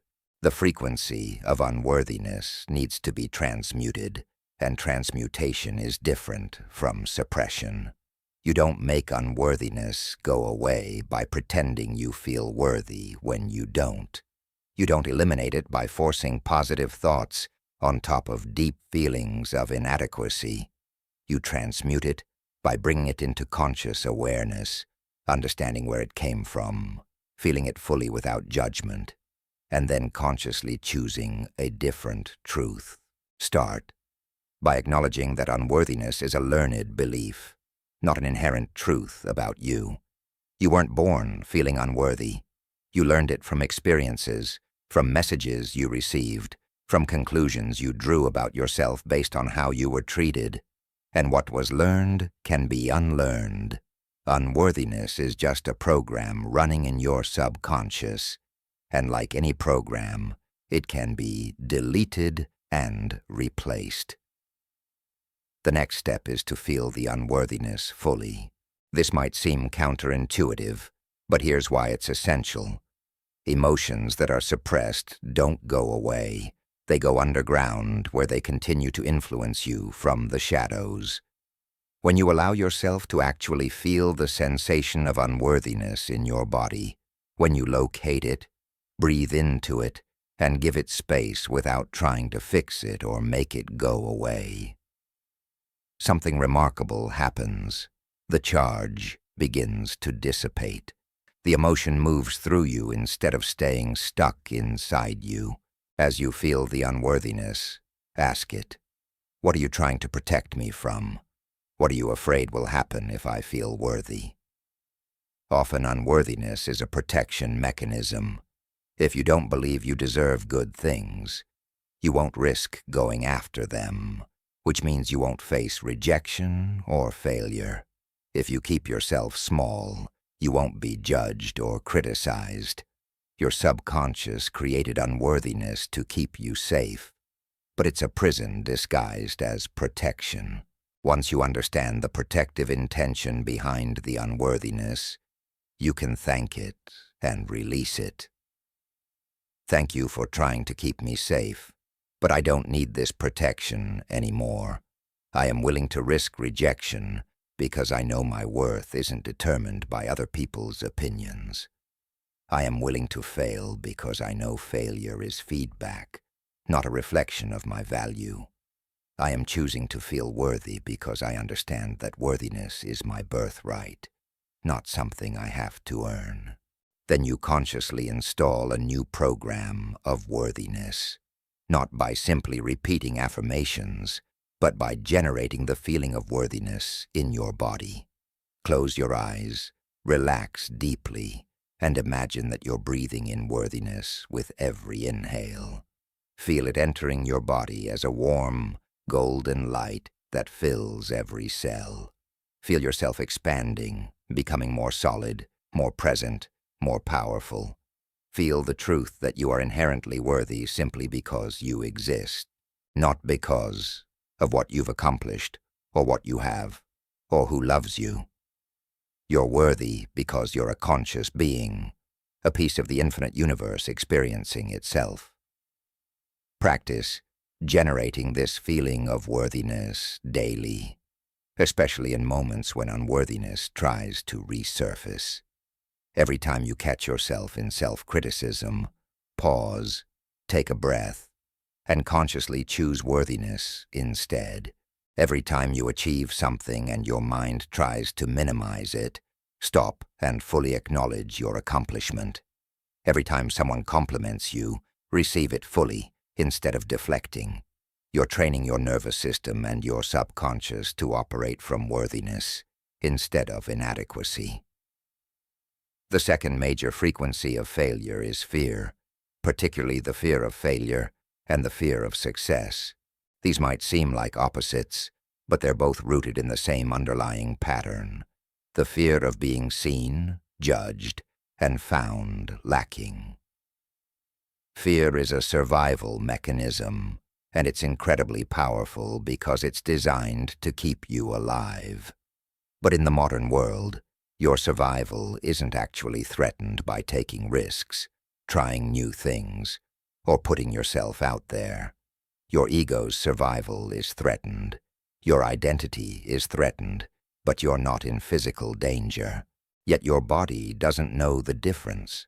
When you think about taking a bold action toward your goals, when you consider putting yourself out there in a big way, when you contemplate stepping into the version of yourself that you're meant to become, your nervous system can activate the same stress response as if you were facing a life or death situation. Your heart races. Your breathing becomes shallow. Stress hormones flood your system, and your brain interprets all of this as danger. Don't do this thing. Fear of failure keeps you from starting. It tells you that if you try and fail, it will confirm that you're not capable, not good enough, not meant for success. So it's safer not to try at all. It's safer to stay in the familiar struggle, where at least you can tell yourself you would have succeeded if only you had tried. Fear of failure is why people have brilliant ideas they never act on, dreams they never pursue, gifts they never share with the world. They're so afraid of falling short that they never give themselves the chance to soar. Fear of success is more subtle, but equally destructive. This is the fear that if you actually achieve what you desire, something bad will happen. You'll lose your friends who can't relate to the new you. Your family will resent you. You'll be exposed as a fraud. You won't be able to handle the pressure. You'll have to give up parts of yourself that you value. Success will isolate you, corrupt you, or demand more than you're capable of giving. So your subconscious keeps you right below the threshold of breakthrough, because breaking through feels threatening. I experienced this firsthand years ago. Every time I got close to a significant level of success, something would fall apart. I couldn't understand why, until I did deep inner work and discovered a subconscious belief that success meant sacrificing my personal life and my health. I had watched my father work himself into exhaustion, achieve professional success, and pay for it with his well-being and his relationships. My young mind had created a program: success equals suffering. So anytime I started to succeed, my subconscious would create circumstances that ensured I couldn't maintain it because it was protecting me from the suffering it believed success would bring. Once I saw this program clearly, once I brought it into conscious awareness, I could dismantle it. I could look for evidence that contradicted it. I could find examples of people who were successful and healthy, successful and happy, successful and connected. I could recognize that my father's experience wasn't universal law. It was just one possibility. And I could consciously create a new program. Success enhances every area of my life. Success gives me the resources to take care of myself. Success allows me to have deeper relationships because I'm fulfilled and have more to give. To eliminate the frequency of fear, you need to understand that fear is just energy moving through your body. It's a sensation, a cluster of physical feelings, sensations in your chest, your stomach, your throat. When you stop resisting fear, when you stop trying to make it go away, when you simply observe it and breathe through it, you realize it can't actually harm you. The sensation itself is just energy. It's your interpretation of the sensation that creates the problem. The next time you feel fear arising, try this. Instead of identifying with it, instead of saying, "I am afraid," say, "I notice fear is present." This simple shift creates distance between you and the emotion. You're not the fear. You're the awareness observing the fear. And from that place of awareness, you have choice. You can let the fear dictate your actions, or you can feel the fear and take the action anyway. Every time you act despite fear, you send a powerful message to your subconscious. This thing I'm afraid of isn't actually dangerous, and I'm capable of handling discomfort in pursuit of my goals. You're literally rewiring your brain, teaching it that fear doesn't have to stop you. And gradually, the things that used to trigger intense fear start triggering less and less because your nervous system learns that taking bold action leads to growth, not danger. You can also work with fear by dialoguing with it. When fear arises, instead of fighting it, ask it, "What are you trying to protect me from? What do you need me to know?" Often fear has valuable information. It might be alerting you to something you need to prepare for, or a risk you need to mitigate. But once you receive the information, once you address the legitimate concern, you can move forward. You don't have to let fear run your life. But you also don't have to treat it as an enemy. It's just an outdated protection system trying to keep you safe. The third frequency of failure is shame. Shame is different from guilt. Guilt says, I did something bad. Shame says, I am bad. Guilt can be healthy if it motivates you to make amends or change behavior. Shame is never healthy because it attacks your fundamental sense of self. Shame tells you that you're fundamentally flawed, that if people really knew you, they would reject you, that you need to hide parts of yourself to be acceptable. Shame operates in darkness. It thrives on secrecy and silence. It convinces you that you're the only one who feels this way, who has these thoughts, who has made these mistakes. And because shame feels so unbearable, you bury it deep. You don't talk about it.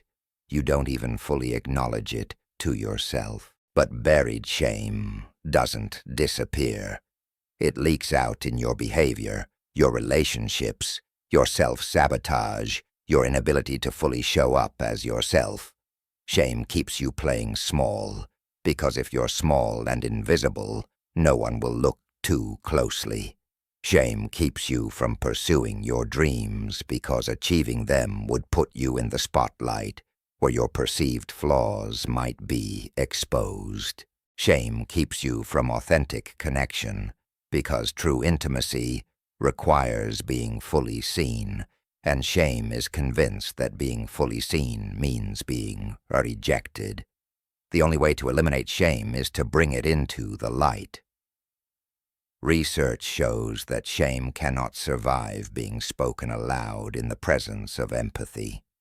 When you share what you're ashamed of with someone who responds with understanding rather than judgment, the shame loses its power. But you don't necessarily need another person to do this work.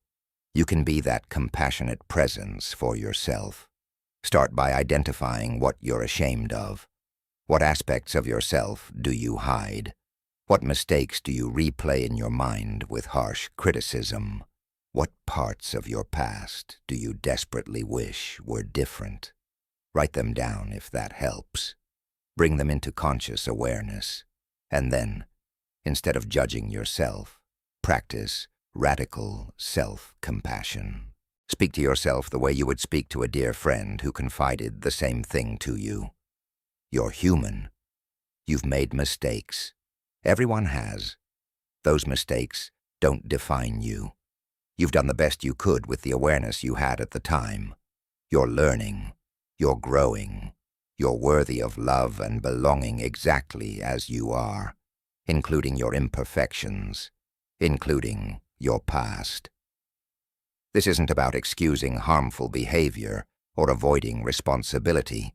This is about separating what you've done from who you are. Your actions and your essence are not the same thing. As you practice self-compassion, you'll notice the shame beginning to dissolve. You'll feel lighter. You'll be more willing to be visible, to take risks, to show up fully. Because when you're not carrying the weight of shame, when you're not terrified of being exposed as fundamentally flawed, you're free to pursue your dreams without the constant fear of unworthiness being discovered. The fourth frequency of failure is resentment and bitterness.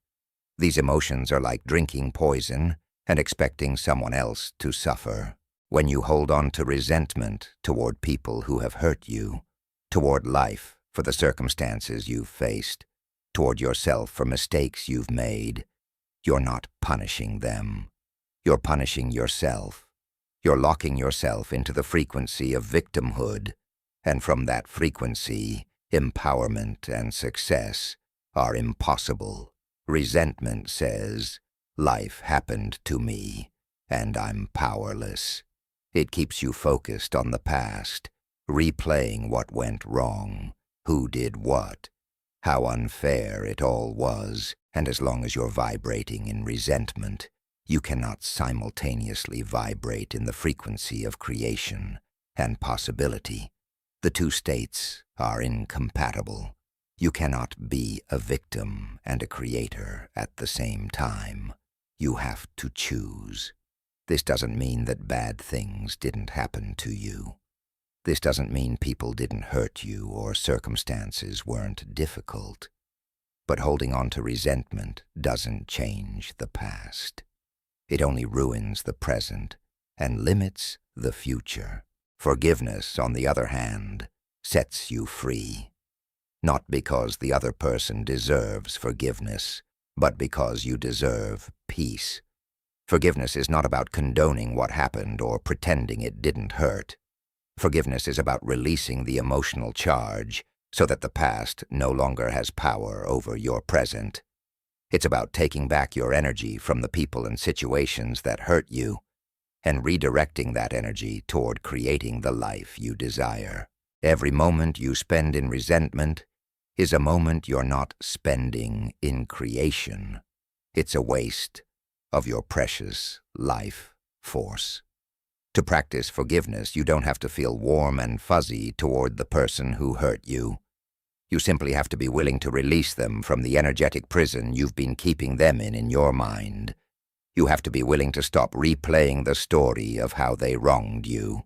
You have to be willing to wish them well, or at least wish them neutral, and then turn your attention to your own life, your own growth, your own future.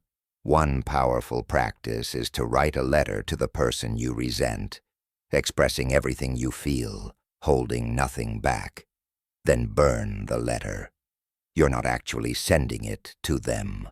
This is for you. You're releasing the pent-up emotion, getting it out of your body and onto paper, and then symbolically letting it go in the flames. As you watch it burn, consciously choose to release the resentment. I release you. I release this story. I take back my power. I reclaim my energy. I choose freedom over being right. The same process works for self-forgiveness.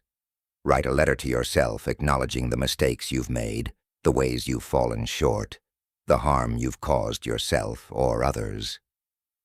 Really feel the weight of it, and then offer yourself forgiveness. I forgive you. You were doing the best you could. You didn't have the awareness then that you have now. You're learning. You're growing. You're worthy of your own compassion. I release you from this burden. And then burn that letter too, letting the flames transform the heavy energy of guilt and regret into the lighter energy of acceptance and growth. The fifth frequency of failure is doubt and uncertainty. These states are characterized by constant second-guessing, analysis paralysis, and an inability to trust yourself or the process.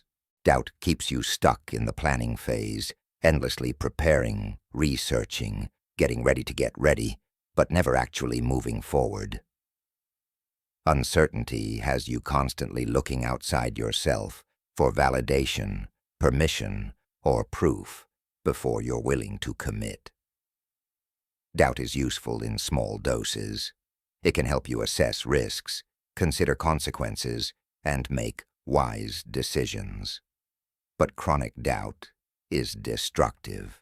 It stems from a lack of trust in yourself, in your capabilities, in your intuition, in the universe's support. It keeps you small because you're never quite sure enough to take big action. You're always waiting for more certainty before you'll move. But absolute certainty never comes. Growth requires you to step into the unknown, and doubt refuses to let you do that. The antidote to doubt is not certainty, it's trust. Trust that you'll figure things out as you go. Trust that you're more resourceful than you give yourself credit for. Trust that mistakes are part of the learning process, not evidence that you should give up. Trust that the universe is conspiring in your favor, even when you can't see how. This kind of trust is a choice, a practice, a muscle you develop by using it. Every time you take action despite uncertainty, you build trust. Every time you make a decision without having all the information, you strengthen your trust muscle. Every time you follow your intuition, even when it doesn't make logical sense, you deepen your trust, and gradually, the need for certainty before action begins to fade. You become comfortable with uncertainty. You become willing to take bold steps into the unknown because you trust yourself to handle whatever arises. The sixth frequency of failure is comparison and envy. When you're constantly measuring yourself against others, you're operating from a scarcity mindset that says there's not enough success to go around, that someone else's win is your loss, that you're behind and need to catch up. This frequency is exhausting because no matter how much you achieve, there will always be someone who has more, who's further ahead, who makes it look easier. Comparison robs you of joy. It turns your accomplishments into disappointments because they're never enough when measured against someone else's highlight reel. It also keeps you stuck because you're so focused on what others are doing that you lose sight of your own unique path. You start trying to replicate their journey instead of creating your own. You abandon your authentic expression in favor of what seems to be working for them. The truth is, there's no competition. Success is not a finite resource. Someone else's abundance doesn't diminish your potential for abundance. Someone else's achievement doesn't block your path to achievement. The universe is infinitely creative and can deliver success to everyone who aligns with its frequency.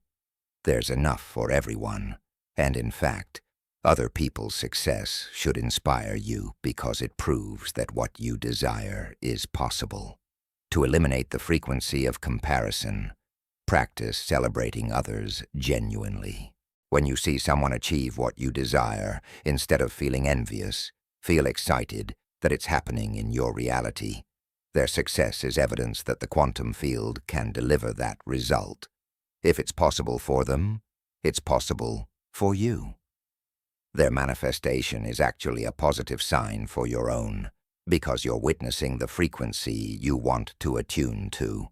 Also, practice gratitude for your own journey and progress. Stop measuring yourself against others and start measuring yourself against who you were yesterday, last month, last year. Are you growing? Are you evolving?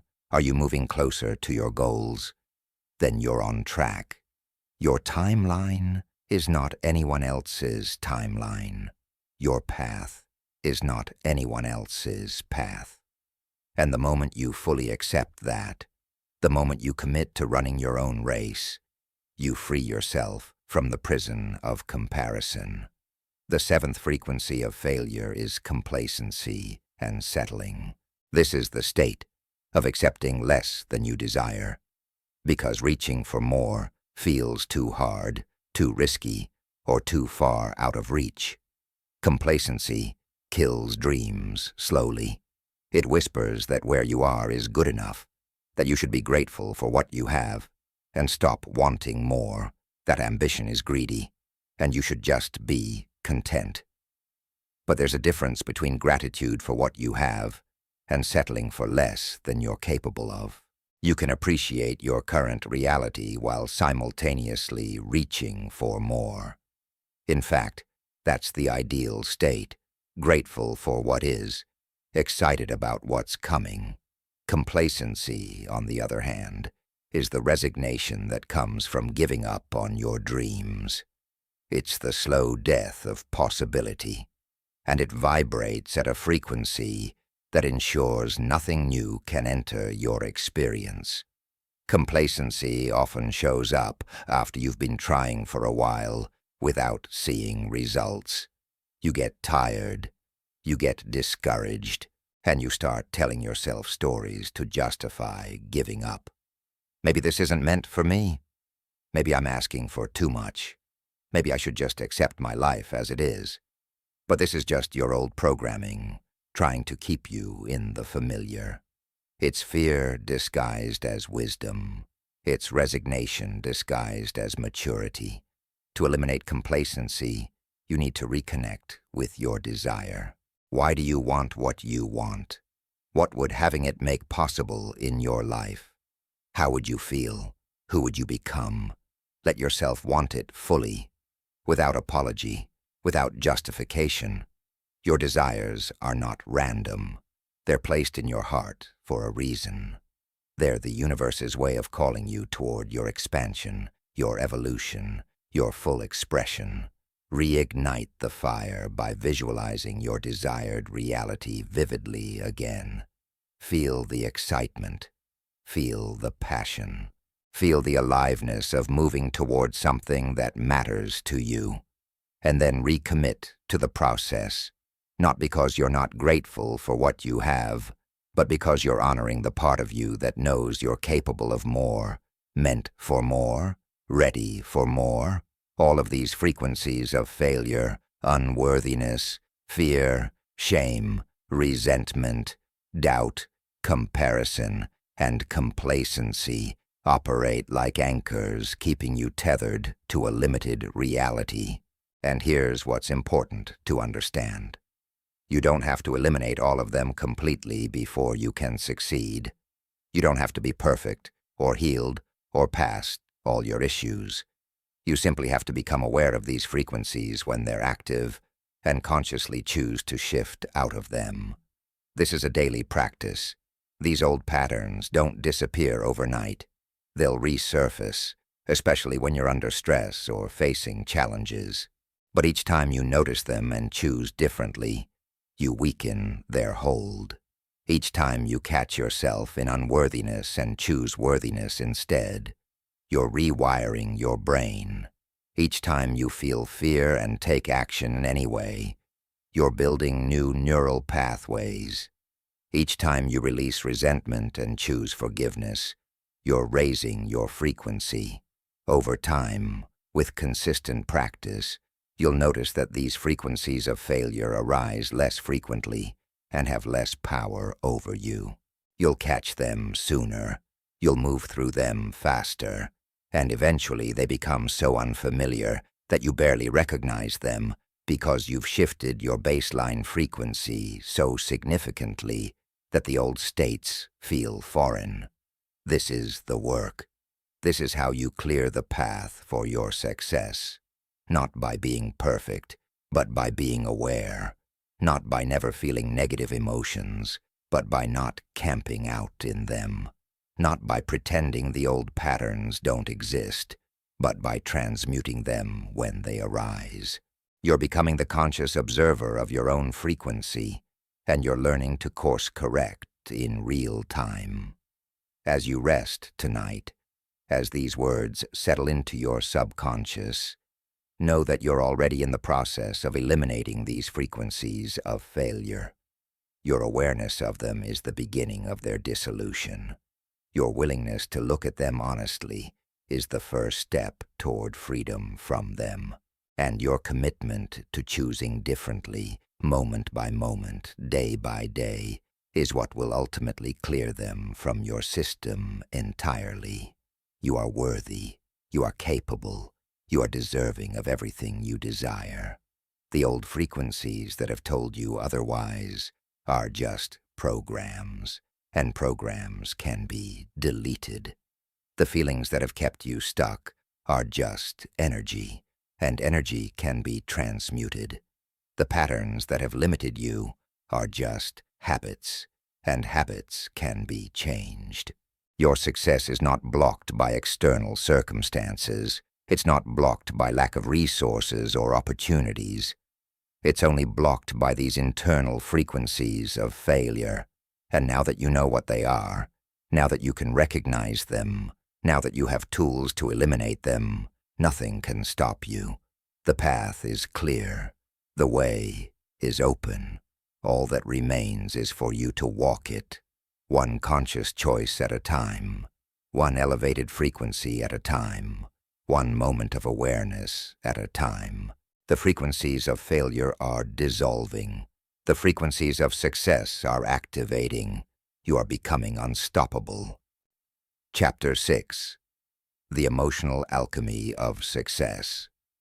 transforming dense emotions into pure creative power. There's an ancient practice that few people understand anymore, and it's called alchemy.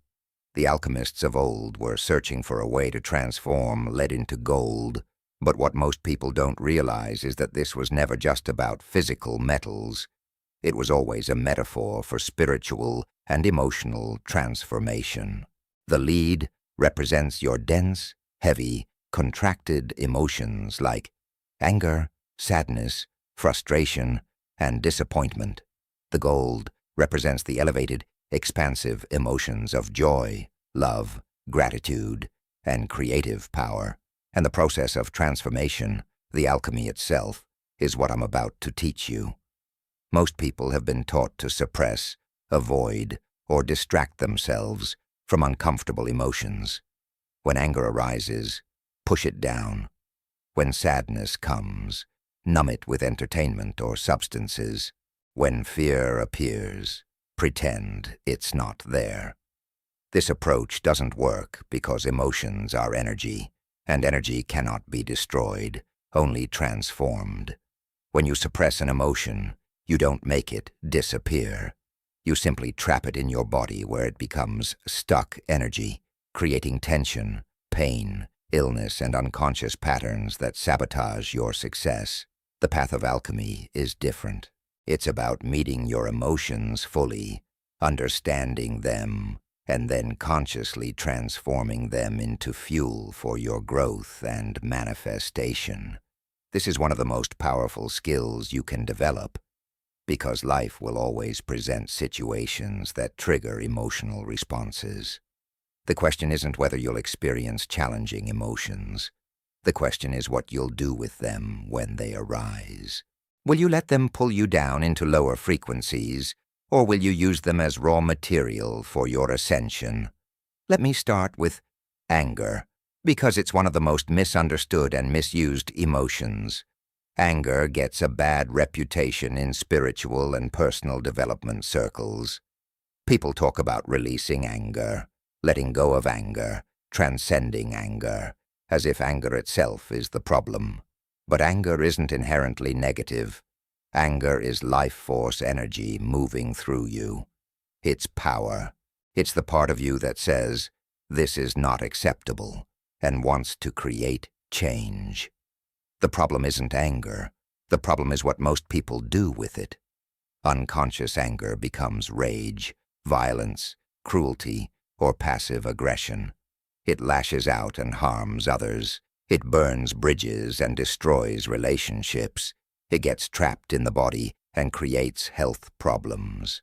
But conscious anger, anger that's acknowledged and channeled properly, is one of the most potent forces for transformation. Think about the great movements for justice and change throughout history. They were all fueled by anger at injustice, anger that was transformed into constructive action, into advocacy, into the fierce determination to create something better.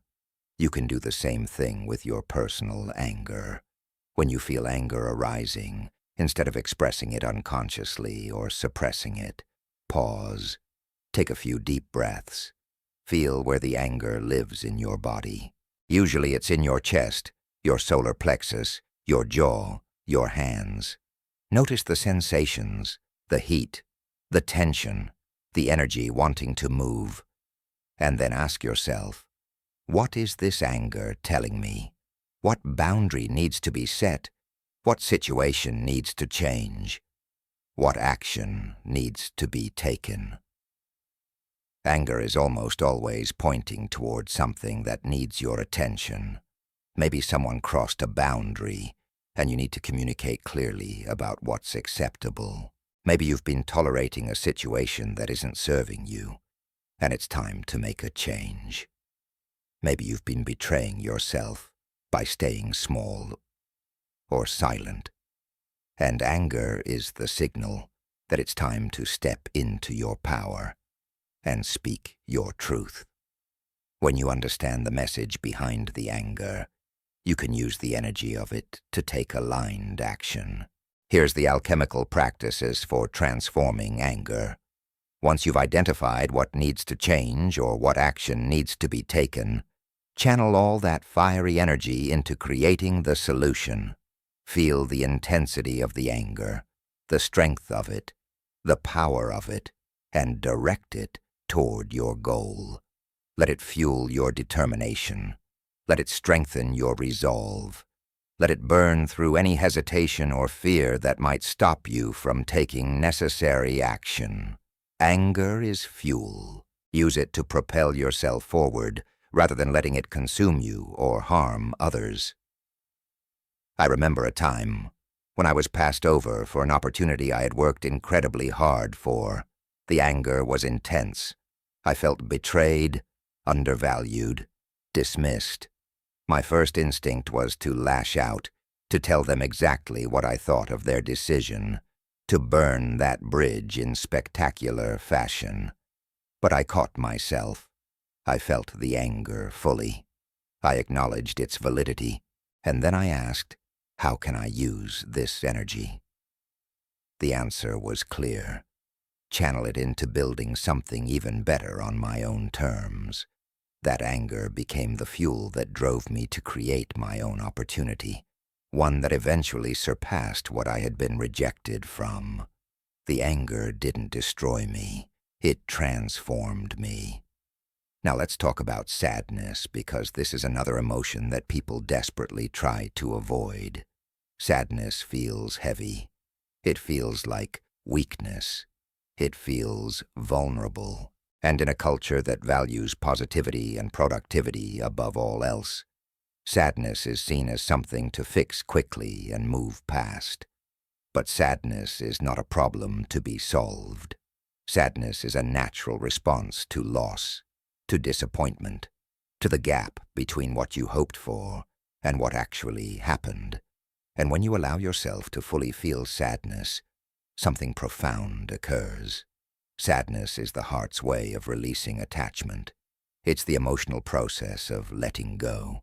When you cry, when you allow the sadness to move through you, you're literally releasing stuck energy.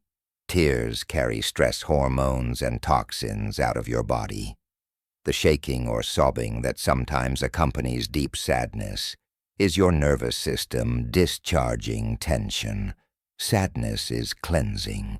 It's clearing space for something new, but only if you let it move through you instead of blocking it. The alchemy of sadness is compassion.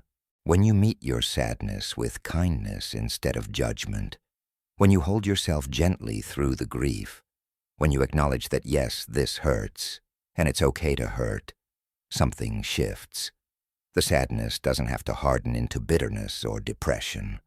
Instead, it softens into an open heart. It deepens your capacity to feel, to connect, to empathize with yourself and others. People who have never allowed themselves to feel sadness fully often become hard, closed off, unable to experience deep joy because they've shut down their emotional range to avoid pain. But people who have alchemized sadness into compassion have a quality about them that's magnetic. They're emotionally available. They're present. They can hold space for others' pain because they've learned to hold space for their own. They can experience the full spectrum of human emotion, which means they can access the heights of joy precisely because they've been willing to touch the depths of sorrow. This is emotional mastery. Not the absence of difficult emotions, but the ability to move through them consciously. When sadness arises, create space for it. This might mean taking time alone to cry without interruption. It might mean journaling about what you're feeling. It might mean listening to music that matches the emotional tone so you can fully inhabit the feeling. Whatever helps you be with the sadness without trying to fix it or rush through it. And as you feel it, speak to yourself with tremendous compassion. I know this hurts. I'm here with you. It's okay to feel this way. This feeling will move through you. You're safe.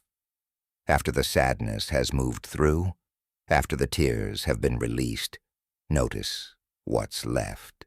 Usually there's a sense of openness, of clarity, of peace. The heaviness lifts, the energy shifts, and in that cleared space, you can plant new seeds. You can ask yourself, what am I ready to create now?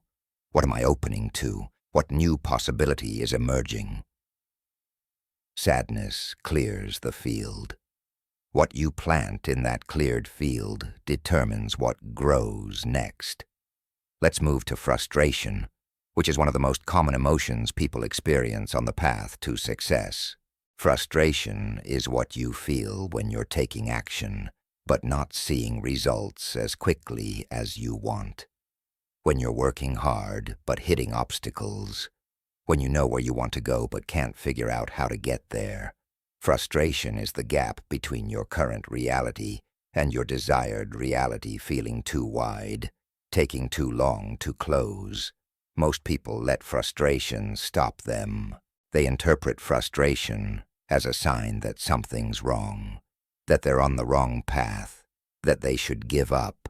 But frustration is actually a sign that you care deeply about something, and you're in the growth zone. You only feel frustrated when you're trying to achieve something that matters to you and encountering resistance. If you didn't care, you wouldn't be frustrated.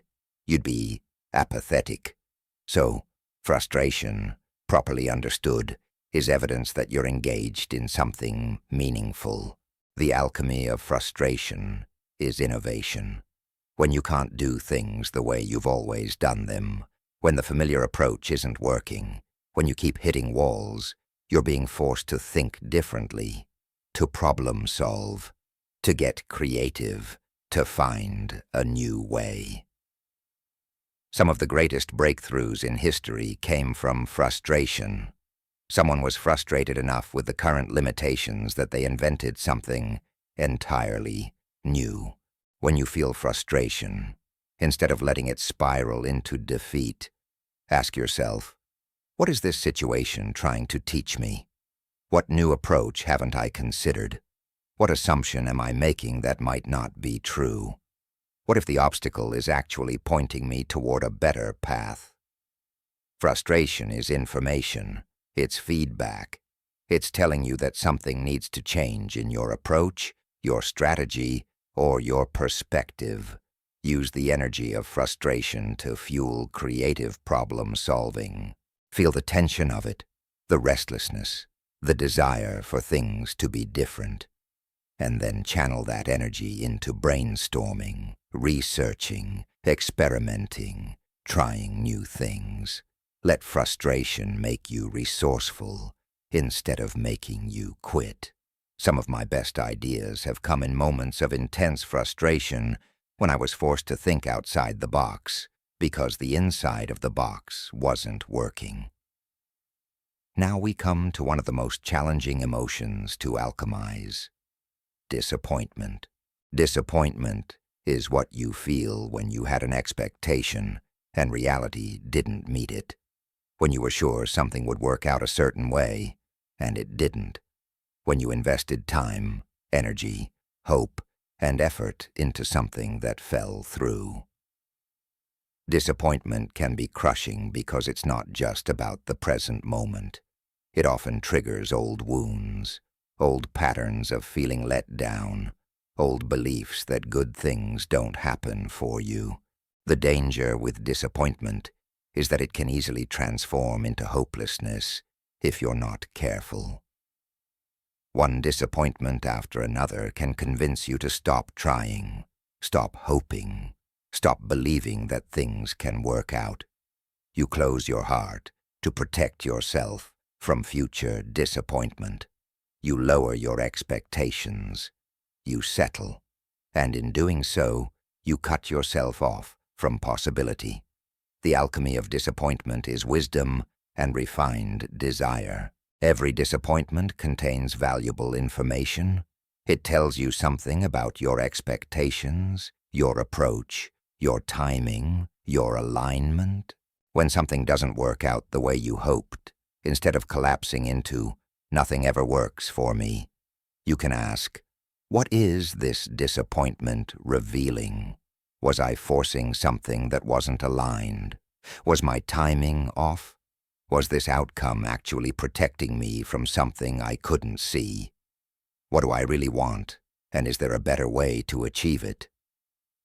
Often, disappointment is the universe's way of redirecting you toward something better. I've had so many experiences where something I desperately wanted fell through, and I was devastated, only to discover later that it was making space for something far more aligned to come in. The job I didn't get led me to start my own business. The relationship that ended opened the door for my soulmate. The opportunity that disappeared created space for an even bigger one.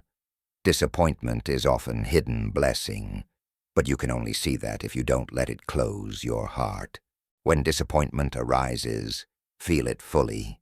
Let yourself acknowledge that yes, you wanted this, and yes, it hurts that it didn't happen.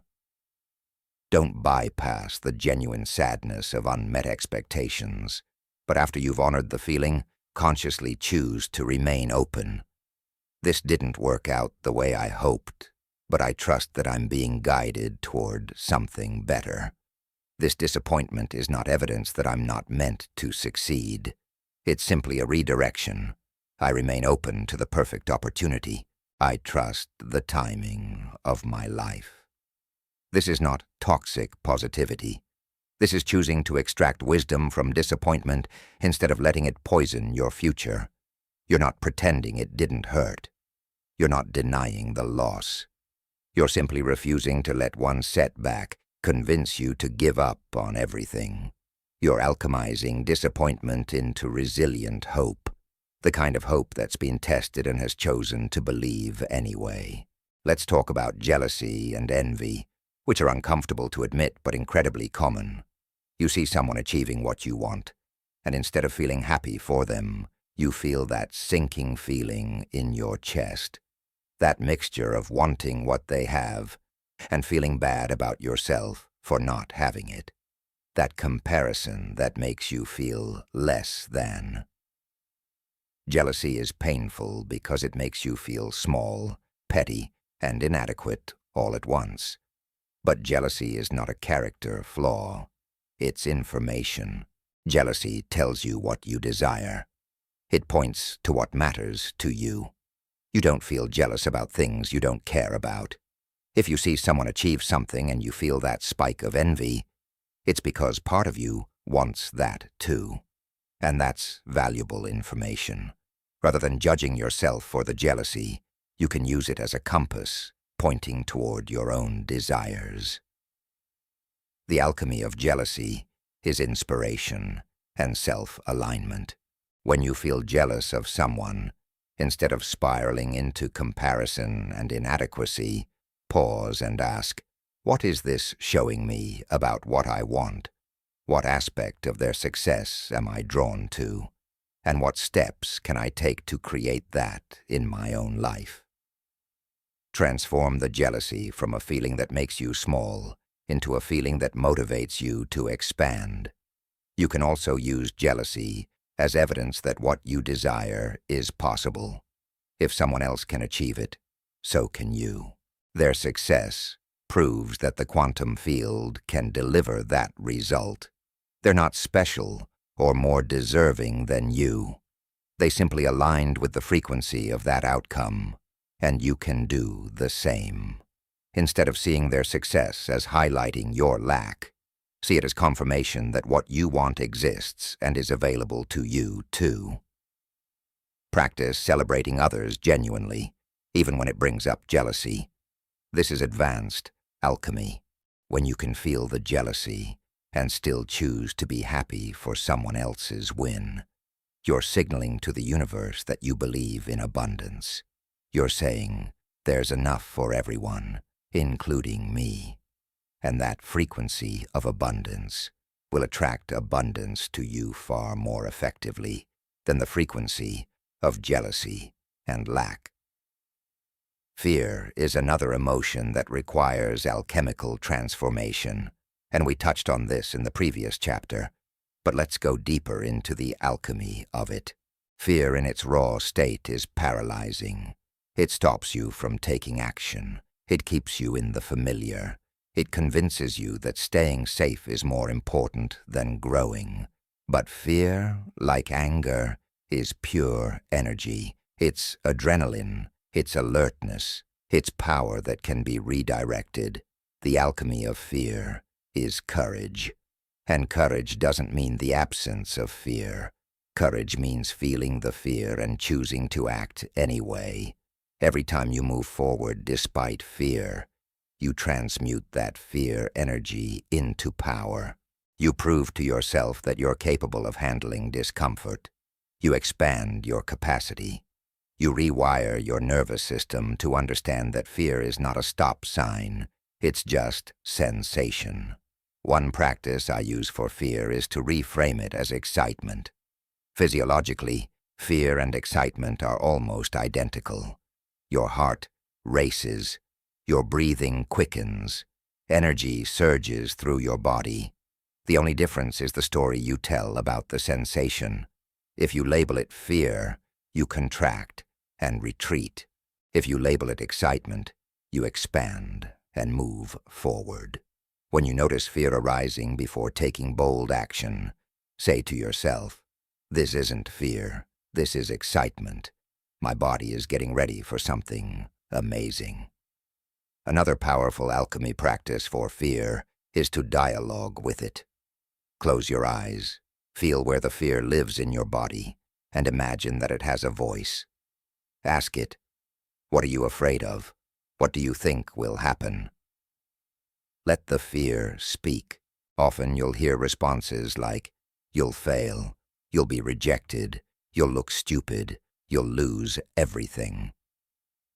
These are the catastrophic stories your mind creates to keep you safe in the familiar.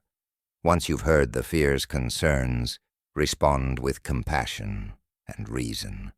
"Thank you for trying to protect me, but I can handle failure. Rejection won't destroy me. Looking stupid is temporary, and everyone experiences it. I'm not actually going to lose everything." Separate the sensation of fear from the catastrophic stories, and the fear loses much of its power. You can feel the energy without believing the narrative. Then channel the heightened state that fear creates into focused action. Fear makes you alert, present, energized. Use that state to take your bold action with full presence and intensity. You're not pushing through the fear or pretending it's not there. You're riding the wave of it, using the energy of it to propel you forward. Let's explore guilt, which is the emotion you feel when your actions don't align with your values. Guilt says, "I did something that goes against what I believe is right, and I need to make it right." Healthy guilt is useful because it motivates you to apologize, make amends, and change your behavior. But toxic guilt, the kind where you endlessly punish yourself for past mistakes, is destructive. The alchemy of guilt is responsibility and growth. When guilt arises, ask yourself, is this guilt pointing to something I need to address? If the answer is yes, then take action. Apologize if you hurt someone. Make amends if you can. Change your behavior going forward. Let the guilt motivate positive change, and then release it. Guilt that leads to growth has served its purpose. Guilt that becomes self-punishment serves no one. If the guilt is about something you can't change, something in the past that's already done, the alchemy is forgiveness. Not forgetting what happened or pretending it was okay, but forgiving yourself for being human, for making mistakes, for not knowing then what you know now.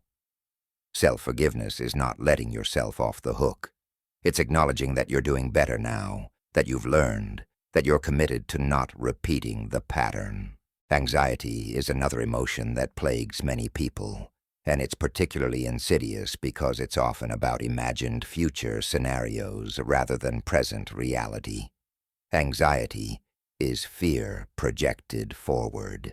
It's your mind running worst-case scenarios, trying to prepare for every possible threat, attempting to control an uncertain future through obsessive thinking. Anxiety is exhausting and rarely productive because most of what you worry about never happens. The alchemy of anxiety is presence and trust. When you notice anxiety spiraling, bring yourself back to the present moment. What is actually happening right now, in this moment? Usually right now you're safe. Right now you're okay. Anxiety lives in the future.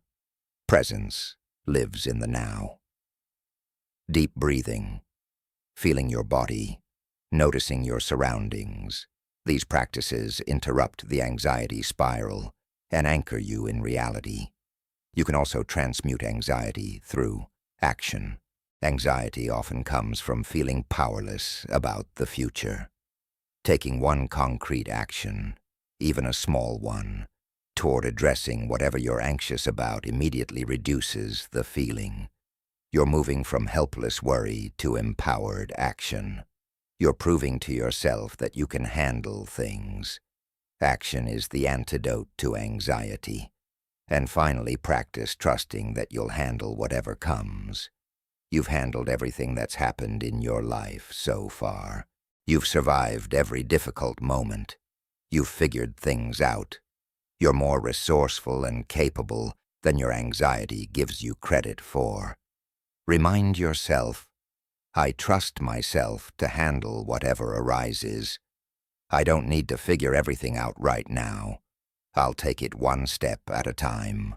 I am capable. All of these emotions, anger, sadness, frustration, disappointment, jealousy, fear, guilt, anxiety, they're not obstacles to your success. They're energy, they're power, they're information. And when you learn to meet them consciously, understand their message, and transmute them into higher frequencies, they become fuel for your transformation. This is emotional alchemy. This is turning lead into gold. The key to all of this is developing the capacity to feel your emotions fully, without being consumed by them, without acting unconsciously from them, and without suppressing them. You become the observer of your emotional experience. You notice, anger is present. What is it telling me? How can I use this energy? Or, sadness is moving through. Let me create space for it to flow. Or, fear is arising. This means I'm about to grow. Let me breathe through it and take action anyway. This is emotional mastery, and it's one of the most valuable skills you can develop because life will always trigger emotions. Challenges will arise. Things won't go as planned. People will disappoint you. You'll face fears. You'll experience losses. But if you know how to alchemize these experiences, if you know how to transform dense emotions into creative power, then nothing can stop you. Every emotion becomes a tool. Every challenge becomes an opportunity. Every difficult feeling becomes raw material for your evolution. Start practicing this tonight. As emotions arise in your life, catch them before they overwhelm you. Feel them in your body. Ask what they're trying to tell you. And then consciously choose how to transform them. You don't have to be perfect at this. You'll forget sometimes. You'll get swept away by emotion sometimes. That's human. But each time you remember to practice alchemy, each time you successfully transform a dense emotion into elevated power, you're building the skill. You're strengthening the neural pathways. You're becoming the alchemist of your own experience. Your emotions are not your enemy. They're not signs of weakness or failure. They're the energy of life moving through you. And when you learn to work with them skillfully, when you learn to alchemize them, you gain access to an infinite source of creative power. You become unstoppable, not because you never feel difficult emotions, but because you know how to transform every emotion into fuel for your success, your growth, your manifestation of the extraordinary life you're meant to live. The lead is transforming into gold. The dense frequencies are becoming elevated power. You are mastering the ancient art of alchemy, and through it, you are becoming the conscious creator of your reality. Feel the power of this. Feel the truth of it. You are the alchemist, and your life is the laboratory where transformation happens every single day. Chapter 7. The Irresistible Magnetism of High Vibration. How to elevate your frequency and attract opportunities without effort. Have you ever walked into a room and immediately felt drawn to someone, even before they spoke a word? Have you ever met someone and instantly felt comfortable, safe, energized in their presence? And conversely, have you ever encountered someone who made you want to create distance, even though they seemed perfectly nice on the surface?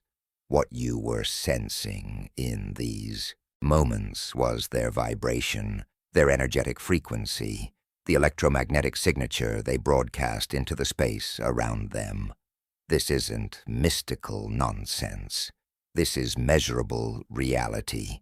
Every living being emits an electromagnetic field that extends several feet beyond the physical body.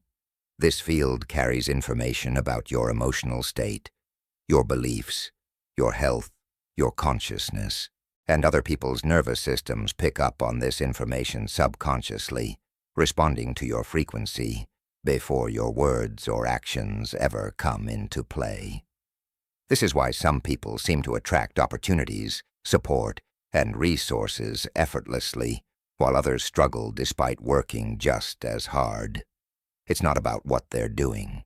It's about what they're being, what frequency they're broadcasting. Your vibration is determined primarily by your emotional state and your consciousness. When you're operating in lower vibrational emotions like fear, anger, shame, guilt, or despair, your electromagnetic field contracts, becomes dense, broadcasts a frequency that repels opportunity and attracts more of the same low-frequency experiences. But when you're operating in higher vibrational emotions like love, joy, gratitude, peace, and enthusiasm, your field expands, becomes coherent, broadcasts a frequency that naturally attracts aligned people, circumstances, and opportunities. Think about this in practical terms. When you're in a state of anxiety and desperation about money, what happens? You make poor decisions. You miss opportunities because your vision is narrowed by fear. People can sense your desperation and it pushes them away. You attract situations that confirm your scarcity, not because the universe is punishing you, but because you're broadcasting the frequency of lack, and the quantum field responds by delivering more experiences that match that frequency. But when you're in a state of abundance and trust, even if your bank account hasn't caught up yet, everything shifts. You make decisions from clarity rather than desperation. You notice opportunities that were always there, but you couldn't see before. People are drawn to your confidence and want to support you. You attract situations that confirm your abundance. Same person, same skills, same circumstances, but a completely different frequency, and therefore completely different results. This is the power of high vibration. It's not just about feeling good, although that's a wonderful benefit. It's about fundamentally changing what you attract into your life by changing the signal you're broadcasting. And the beautiful thing is that you have complete control over your vibration. You're not at the mercy of circumstances. You can consciously elevate your frequency regardless of what's happening around you. And when you do, you become magnetic to everything you desire. So how do you actually raise your vibration and maintain it consistently? This isn't about forcing positivity or pretending everything is perfect when it's not. This is about understanding the mechanics of frequency and learning to regulate your internal state regardless of external conditions. Let me give you the exact practices that will elevate your vibration and make you irresistibly magnetic. The foundation of high vibration is coherence between your heart and your brain. Research from the HeartMath Institute has shown that when your heart rhythm becomes coherent, smooth, and ordered, rather than chaotic, it sends signals to your brain that shift you into higher states of consciousness. This coherent heart rhythm is created by elevated emotions like appreciation, gratitude, love, and care. When you generate these emotions intentionally, you're literally changing your physiology in ways that elevate your electromagnetic frequency. Here's a simple but powerful practice you can do anytime, anywhere. Place your hand on your heart and take slow, deep breaths, imagining that you're breathing in and out through your heart center. As you breathe, bring to mind someone or something you genuinely appreciate. It could be a person you love, a pet, a beautiful place in nature, a moment of joy, anything that naturally evokes the feeling of appreciation or gratitude. Don't just think about it intellectually. Really feel it in your heart. Let the warmth of appreciation fill your chest and radiate through your body. Do this for just 3 to 5 minutes, and you'll notice a shift in your state. Your breathing naturally deepens and slows. Your muscles relax. Your mind quiets. And most importantly, your heart rhythm becomes coherent, which means your electromagnetic field becomes more powerful and broadcasts a higher frequency. This isn't just feeling better temporarily. You're literally changing your energetic signature in a way that the quantum field responds to. Do this practice multiple times throughout your day, and you'll notice that you start attracting different experiences, different people, different opportunities. The second key to maintaining high vibration is emotional hygiene. Just like you practice physical hygiene by showering and brushing your teeth daily, you need to practice emotional hygiene by clearing lower vibrational energies regularly. Throughout your day, you accumulate emotional debris. Someone's bad mood affects you. A stressful situation triggers anxiety. Negative news lowers your frequency. If you don't clear this regularly, it builds up and becomes your baseline state. Emotional hygiene means checking in with yourself multiple times a day and consciously releasing whatever isn't serving you. You can do this through breath. Take several deep breaths, and with each exhale, imagine you're releasing tension, stress, worry, frustration, anything that's weighing down your frequency. With each inhale, imagine you're breathing in light, peace, clarity, elevated energy. This simple practice, done consistently, prevents the accumulation of lower vibrational states and helps you maintain your elevated frequency. You can also practice emotional hygiene through movement. Your body stores emotion, and movement helps release it. When you feel your vibration dropping, when you notice yourself spiraling into lower emotional states, move your body. Dance, go for a walk, do some stretching, shake your body. Physical movement disrupts stuck emotional patterns and helps energy flow again. You'll often find that after just a few minutes of movement, your emotional state has completely shifted. The third key is conscious consumption. Everything you expose yourself to affects your vibration. The news you watch, the social media you scroll, the conversations you engage in, the entertainment you consume, the environments you spend time in, all of it either elevates or lowers your frequency. And most people are unconscious about what they're allowing into their field, wondering why they feel anxious, depleted, or stuck without realizing they're constantly exposing themselves to low-frequency content. Become fiercely protective of your vibration. This doesn't mean living in a bubble or ignoring reality. It means being selective about what you give your attention to. If watching the news makes you feel anxious and powerless, stop watching it, or at least severely limit your exposure. If certain people consistently drain your energy and leave you feeling worse, set boundaries with them. If scrolling social media triggers comparison and inadequacy, take breaks from it. If your physical environment is cluttered and chaotic, clean it because external disorder creates internal disorder. Instead, consciously choose to consume content and spend time in environments that elevate you. Listen to music that uplifts you. Read books that inspire you. Watch shows that make you laugh or feel good. Spend time in nature, which has its own high vibrational frequency that naturally entrains your field to higher states. Surround yourself with people who are also consciously working on their vibration. People who inspire you, support you, and see your potential. Your vibration is influenced by what you expose yourself to.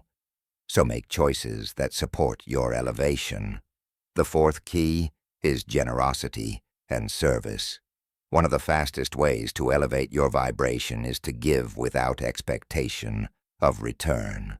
When you give genuine compliments, offer help, share resources, perform acts of kindness, you immediately shift into a higher frequency because giving is an expression of abundance. You can't give from a place of lack. The very act of giving signals to your subconscious and the quantum field that you have more than enough, which creates the experience of having more than enough. This doesn't have to be grand gestures. Small acts of generosity throughout your day create a cumulative effect on your vibration. Hold the door for someone. Smile at a stranger. Send an encouraging message to a friend. Leave a generous tip. Share knowledge that could help someone. Acknowledge someone's effort or contribution. Every act of giving, no matter how small, raises your frequency and broadcasts a signal of abundance that attracts more abundance. But here's what's crucial. The giving has to be genuine, from the heart, without attachment to receiving something back. If you're giving to manipulate outcomes or because you think it will make good things come to you, that's not high vibration. That's transaction energy, which is lower frequency. True generosity comes from the overflow of your own fullness, from the recognition that you have something valuable to share, from the simple joy of contributing to someone else's well-being. When you give from that place, your vibration soars. The fifth key is playfulness and joy. Watch children play, and you'll see high vibration in action. They're fully present, completely engaged, laughing, creating, exploring, not worried about the past or future. They're in flow, which is one of the highest vibrational states you can access. As adults, we often become so serious, so focused on responsibilities and outcomes that we forget how to play. But playfulness and joy are not frivolous. They're high-frequency states that make you magnetic. What activities make you lose track of time? What makes you laugh until your belly hurts? What brings you pure, simple joy? Dancing in your living room, creating something with your hands, playing with animals, engaging in a hobby just for the pleasure of it. Whatever it is, do more of it, not as a reward after you've done all your serious work, but as a practice of maintaining high vibration. When you're in joy, when you're playing, when you're fully present in the moment, you're broadcasting one of the highest frequencies possible, and that frequency attracts extraordinary things. I remember going through a period where I was working constantly, grinding, trying to force success through sheer effort. And the harder I worked, the less progress I made. Everything felt heavy. I was exhausted. Nothing was flowing. Then one day I decided to take an afternoon off and just play. I went to the beach, played in the waves like a kid, laughed, felt the sun and the water, completely disconnected from goals and outcomes. And within a week of that day, 3 opportunities I had been trying to make happen suddenly came through, effortlessly. The shift in my vibration from stress to joy had changed what I was attracting. The 6th key is authentic expression. Your highest vibration is your true self, unfiltered, unedited, uncensored. Every time you suppress who you really are, every time you conform to what you think others expect, every time you hide your truth to fit in or avoid judgment, you lower your vibration, because pretending takes energy. It creates internal discord. It's exhausting to maintain a false persona, and that exhaustion shows up as lower frequency. But when you give yourself permission to be fully authentic, to express what you really think and feel, to show up as you actually are, rather than who you think you should be, something magical happens. You feel lighter. You feel more energized. Your vibration naturally rises because you're in alignment with yourself. And here's the paradox. The more authentic you are, the more you attract people and opportunities that are aligned with the real you. You might lose some connections who are only relating to your mask, but you'll gain deeper connections with people who resonate with your truth. This doesn't mean being authentic in ways that harm others. You can speak your truth with kindness. You can express yourself without attacking.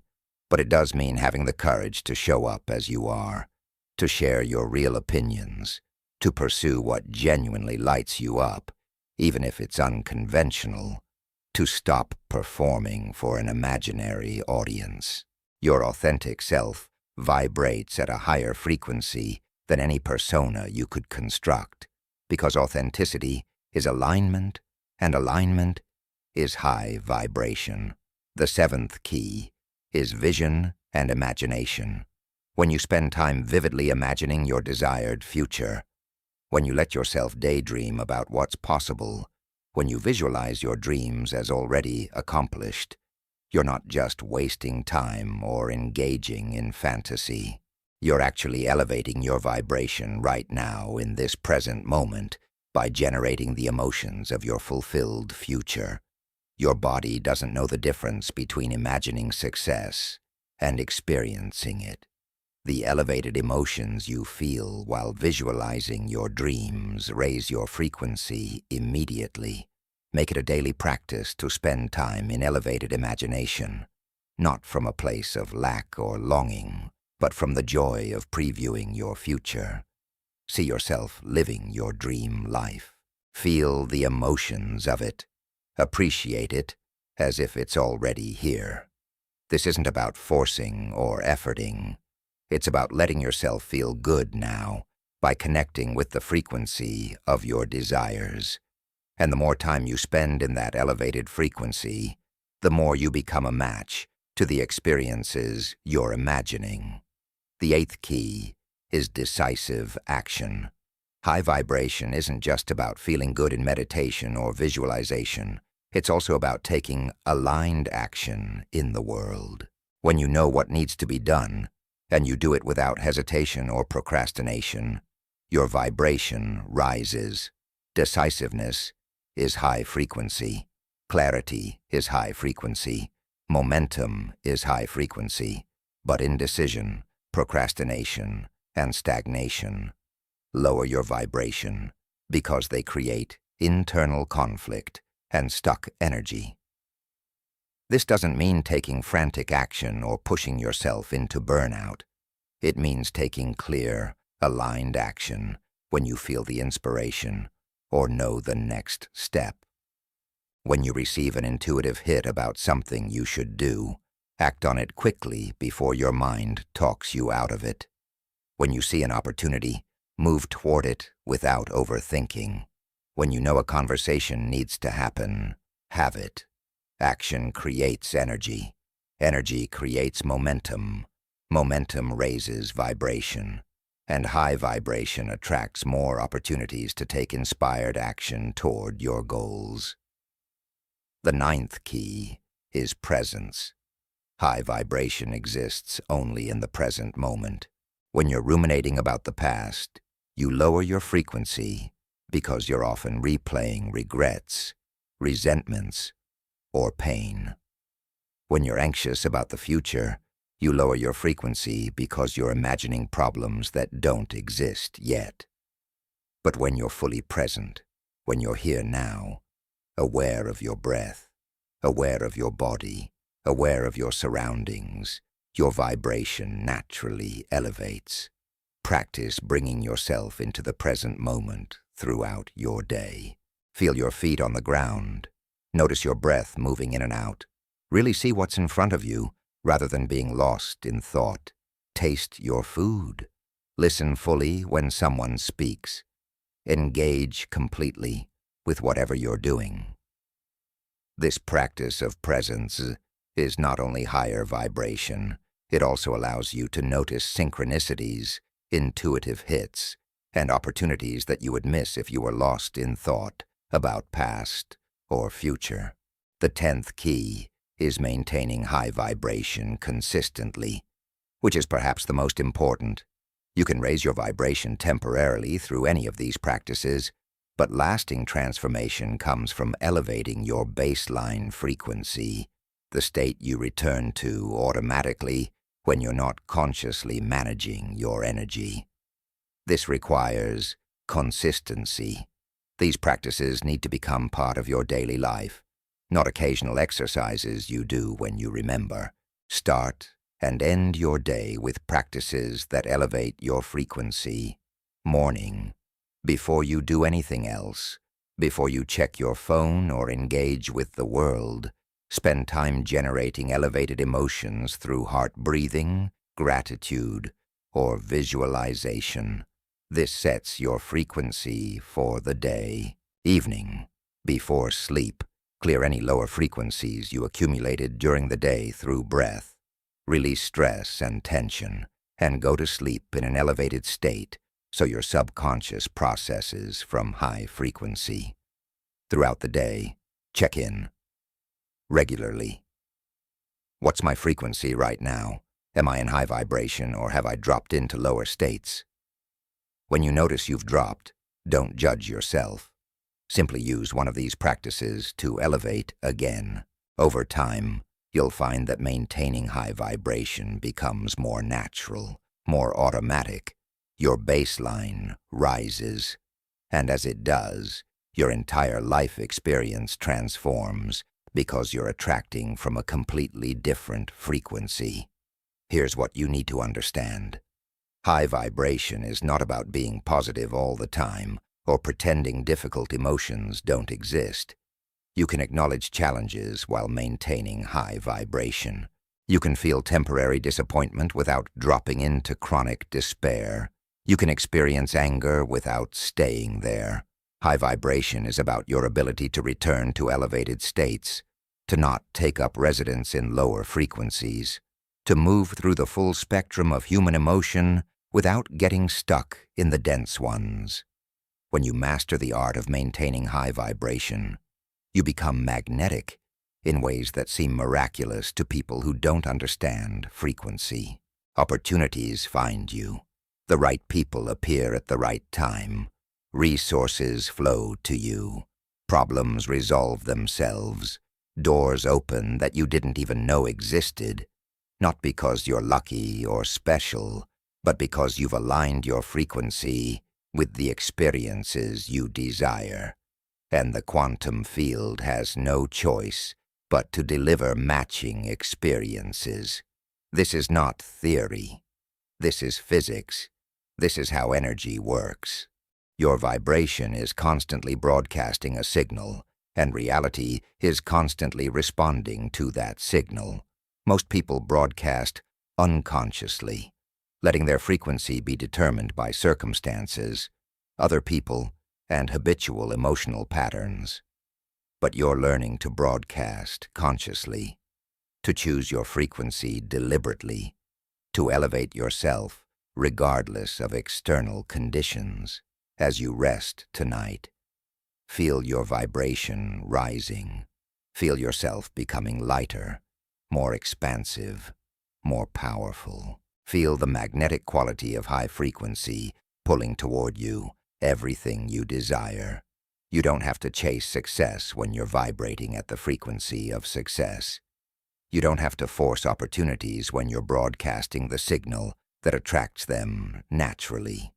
You simply have to be the frequency, maintain it consistently, and trust the law of resonance to bring you experiences that match. You are becoming irresistibly magnetic. Your high vibration is a beacon that draws toward you all the people, circumstances, and opportunities aligned with your highest good. You are no longer subject to the randomness of circumstances. You are a conscious creator, deliberately choosing your frequency, and therefore deliberately choosing your experience. This is your power. This is your gift. This is how you become unstoppable. High vibration is your natural state, and you are remembering how to live there consistently. Welcome home to the frequency of miracles, of synchronicity, of effortless manifestation. This is who you really are. Chapter 8. The Discipline of the New Identity. Maintaining momentum and avoiding relapses into old patterns. Here's a truth that nobody wants to hear, but everyone needs to understand. Transformation is not a single event. It's not something that happens once and then you're changed forever. Transformation is a daily commitment, a moment-by-moment choice, a practice that requires discipline until the new patterns become so deeply ingrained that they're more natural than the old ones. And this is where most people fail. They have a breakthrough moment. They feel transformed. They see glimpses of their new reality, and then slowly, imperceptibly, they slide back into old patterns until they wake up one day realizing they're right back where they started. I'm not telling you this to discourage you.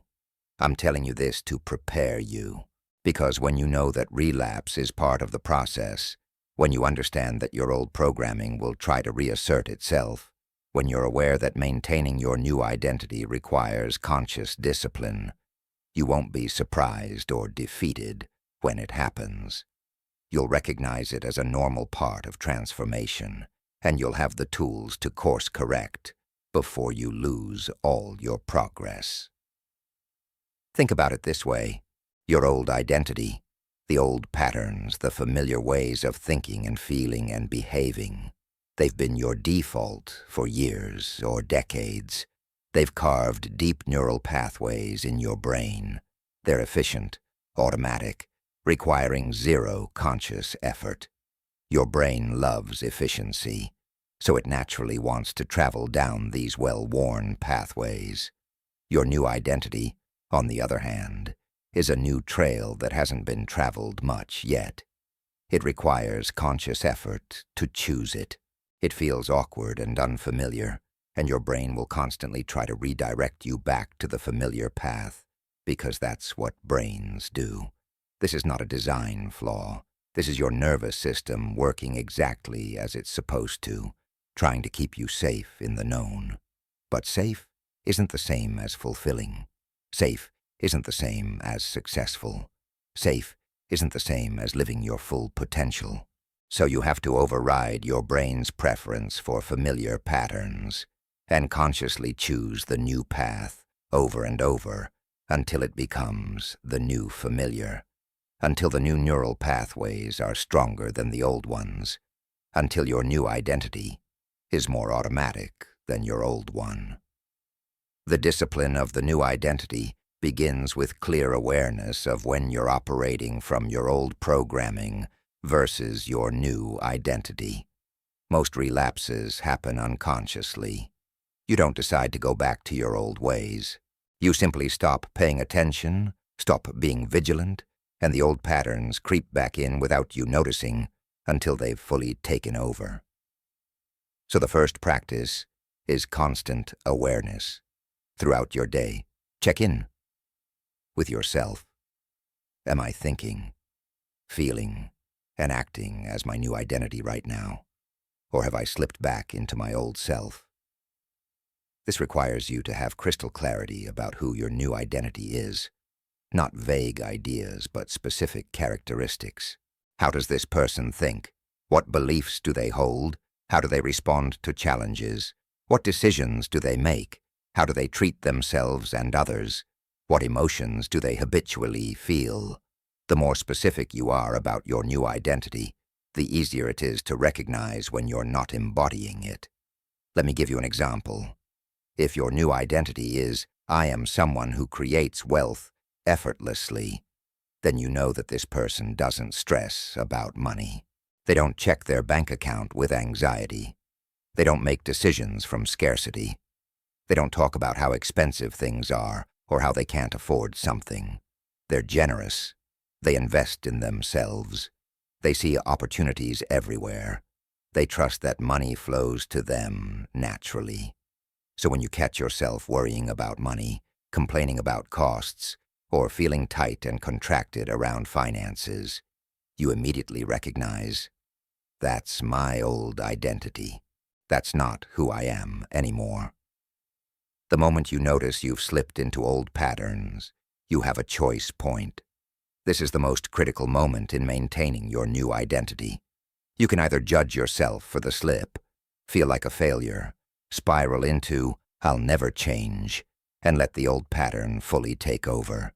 Or you can simply observe without judgment, acknowledge that this is normal, and consciously choose your new identity again. Ah, there's the old programming. I see you. Thank you for trying to keep me safe. But I'm choosing differently now. And then you deliberately shift your thoughts, your emotional state, your next action to align with your new identity. This is the discipline, not perfection, not never slipping, but catching the slips quickly and choosing again. Every time you do this, every time you notice old programming and consciously choose your new identity instead, you're strengthening the new neural pathways. You're proving to your subconscious that the new identity is real, is committed, is who you really are now. The slips become less frequent. The course corrections become faster, and eventually the new identity becomes automatic. One of the biggest threats to maintaining your new identity is what I call the plateau of latent potential. This is the phase where you've been doing the inner work. You've shifted your state of being. You've been embodying your new identity, but the external results haven't shown up yet. Your bank account hasn't changed. The relationship hasn't appeared. The success you're working toward isn't visible yet. And during this phase, doubt creeps in. Is this actually working? Am I deluding myself? Maybe I should just go back to the old way. This is the phase where most people quit. They're so close to breakthrough, but they can't see it yet, so they assume it's not working. But here's what's actually happening during the plateau. The internal transformation has occurred. The new neural pathways are forming. Your frequency has shifted. The quantum field is reorganizing. But the physical manifestation takes time to catch up. Think of it like planting a seed. You plant it, you water it, you give it sunlight. But for weeks you see nothing above ground. The seed is germinating, roots are growing, the plant is developing underground, but it's invisible. If you dug up the seed every day to check if it was working, you'd kill it. But if you trust the process and keep nurturing it, eventually the sprout breaks through and growth becomes visible. The discipline during the plateau is trust and consistency. You keep embodying your new identity even when you don't see evidence of it yet. You maintain your elevated frequency even when circumstances haven't shifted. You continue taking aligned action even when results feel slow. You trust that the internal changes must eventually manifest, as external reality, because that's how the system works. Your state of being creates your experience. There's always a lag time, but the manifestation is inevitable if you maintain the frequency. During this phase, it's crucial to find evidence of progress, even if it's not the final outcome you desire. Notice the small shifts. Maybe your mindset is different. Maybe you're handling challenges better. Maybe you feel more confident. Maybe you're taking actions you wouldn't have taken before. Maybe synchronicities are increasing. These are all signs that the transformation is working, that you're on the right path, that the external results are coming. Acknowledge these small wins. Celebrate them. They're proof that you're becoming your new identity, and they fuel your motivation to keep going. Another major challenge to maintaining your new identity is the people around you. Your family, friends, colleagues. They knew the old you. They're comfortable with the old you. And when you start changing, when you start showing up differently, it can be threatening to them, not because they want to hold you back, but because your transformation forces them to look at their own lives, their own choices, their own limitations. Your growth can feel like an implicit criticism of their stagnation, so they might try to pull you back, often unconsciously. They'll remind you of past failures. They'll express doubt about your new direction. They'll make jokes about your practices or your goals. They'll invite you into old patterns and dynamics. Come on, just this once. Be the old you we know and love. And if you're not strong in your new identity, if you're not disciplined about maintaining it, you'll slip back just to keep the peace, just to fit in, just to not make others uncomfortable. The discipline here is boundaries. You have to be willing to disappoint people, to risk relationships, to stand firm in your new identity, even when others don't understand or support it. This doesn't mean being aggressive or cutting people off unnecessarily, but it does mean saying no when you need to. It means not explaining or defending your choices to people who aren't ready to understand. It means spending less time with people who consistently pull you toward your old patterns, and more time with people who support your growth. Sometimes the people you love can't come with you on your journey of transformation, and that's okay. It doesn't make them bad people, and it doesn't mean you don't care about them. It simply means you're growing in different directions, and you have to love yourself enough to keep growing, even if it means outgrowing some relationships. The people who are meant to be in your life at your next level will show up. The people who can't support your new identity will naturally fall away. This is painful but necessary. Your environment also plays a massive role in maintaining your new identity. If your physical space is cluttered, chaotic, and filled with reminders of your old life, it's much harder to embody your new identity. Your environment is constantly communicating to your subconscious who you are. So if you want to maintain your new identity, your environment needs to reflect that identity. This might mean cleaning and organizing your space so it feels like the space of someone who has their life together. It might mean updating your wardrobe so you're dressing like the person you're becoming. It might mean changing what's on your walls, the books on your shelf, the screensaver on your computer. Every visual cue in your environment either reinforces your new identity or pulls you back to your old one. Make your environment a constant reminder of who you're becoming, and it will support you in maintaining that identity. The same is true for your daily routines and habits. Your identity is ultimately expressed through your consistent actions. Who you are is what you do repeatedly. So if you want to maintain your new identity, you need daily practices that embody that identity. If your new identity is someone who's healthy and vibrant, you need a morning routine that includes movement, nourishing food, and self-care. If your new identity is someone who's successful and disciplined, you need consistent work habits and time management. If your new identity is someone who's spiritual and connected, you need meditation, reflection, or prayer built into your day. These practices can't be occasional. They have to be non-negotiable parts of your day, like brushing your teeth, because every time you do them, you're casting a vote for your new identity. You're proving to yourself and your subconscious that this is who you are now. But every time you skip them, every time you say just this once won't matter, you're casting a vote for your old identity. And if you cast enough votes for the old identity, it wins the election. This is why discipline is essential. Discipline isn't about punishment or being hard on yourself.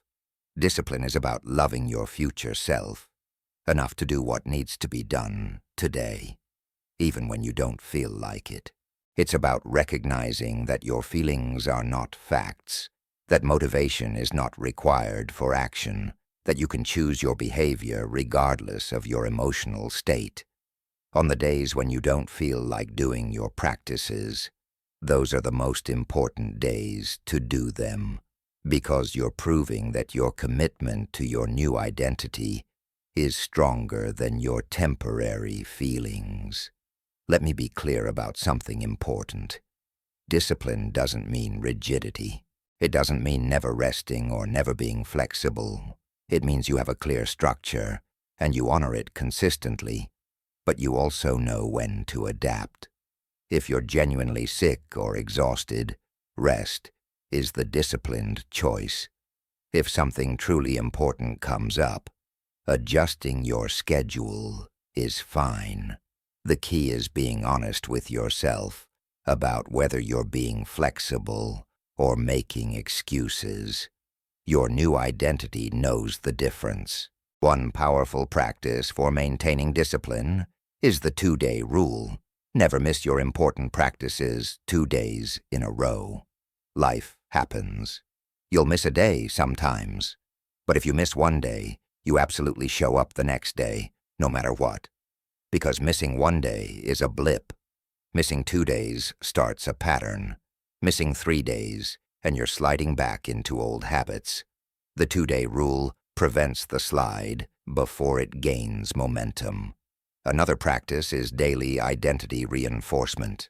At the beginning and end of each day, spend a few minutes consciously affirming your new identity.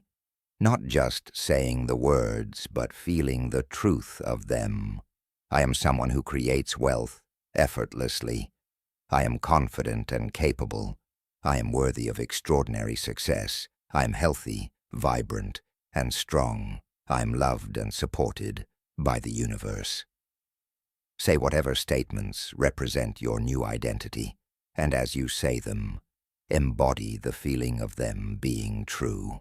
This daily reinforcement keeps your new identity at the forefront of your consciousness and makes it easier to maintain throughout the day. Also, practice future pacing. Regularly visualize yourself 6 months from now, a year from now, fully embodying your new identity. See how you're living, how you're showing up, what you've achieved. Feel the satisfaction of having maintained your discipline, of having stayed committed to your transformation. This creates a compelling vision that pulls you forward through difficult moments. When you're tempted to slip back into old patterns, remember that future version of yourself. Ask, will this choice support the person I'm becoming, or will it delay my transformation? One of the most insidious ways old patterns creep back is through justification. Your mind is incredibly creative at creating reasonable-sounding explanations for why it's okay to abandon your new identity just this once. I've had a hard day. I deserve to indulge the old pattern. This situation is different. My new identity doesn't apply here. I'll get back to it tomorrow. 1 day won't matter. These justifications sound rational, but they're actually your old programming trying to survive. When you notice yourself creating justifications, stop. Recognize that this is your brain trying to pull you back to familiar patterns, and then remind yourself why you committed to this transformation in the first place.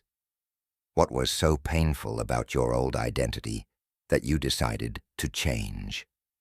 What does your new identity make possible that excites you? Reconnect with your why, and the justifications lose their power. It's also important to understand that maintaining your new identity isn't about willpower alone. Willpower is a limited resource that gets depleted throughout the day. If you're relying purely on willpower to maintain your discipline, you'll eventually run out and relapse. Instead, you need to create systems and structures that make embodying your new identity the path of least resistance. This might mean preparing your healthy meals in advance, so the easy choice is the aligned choice.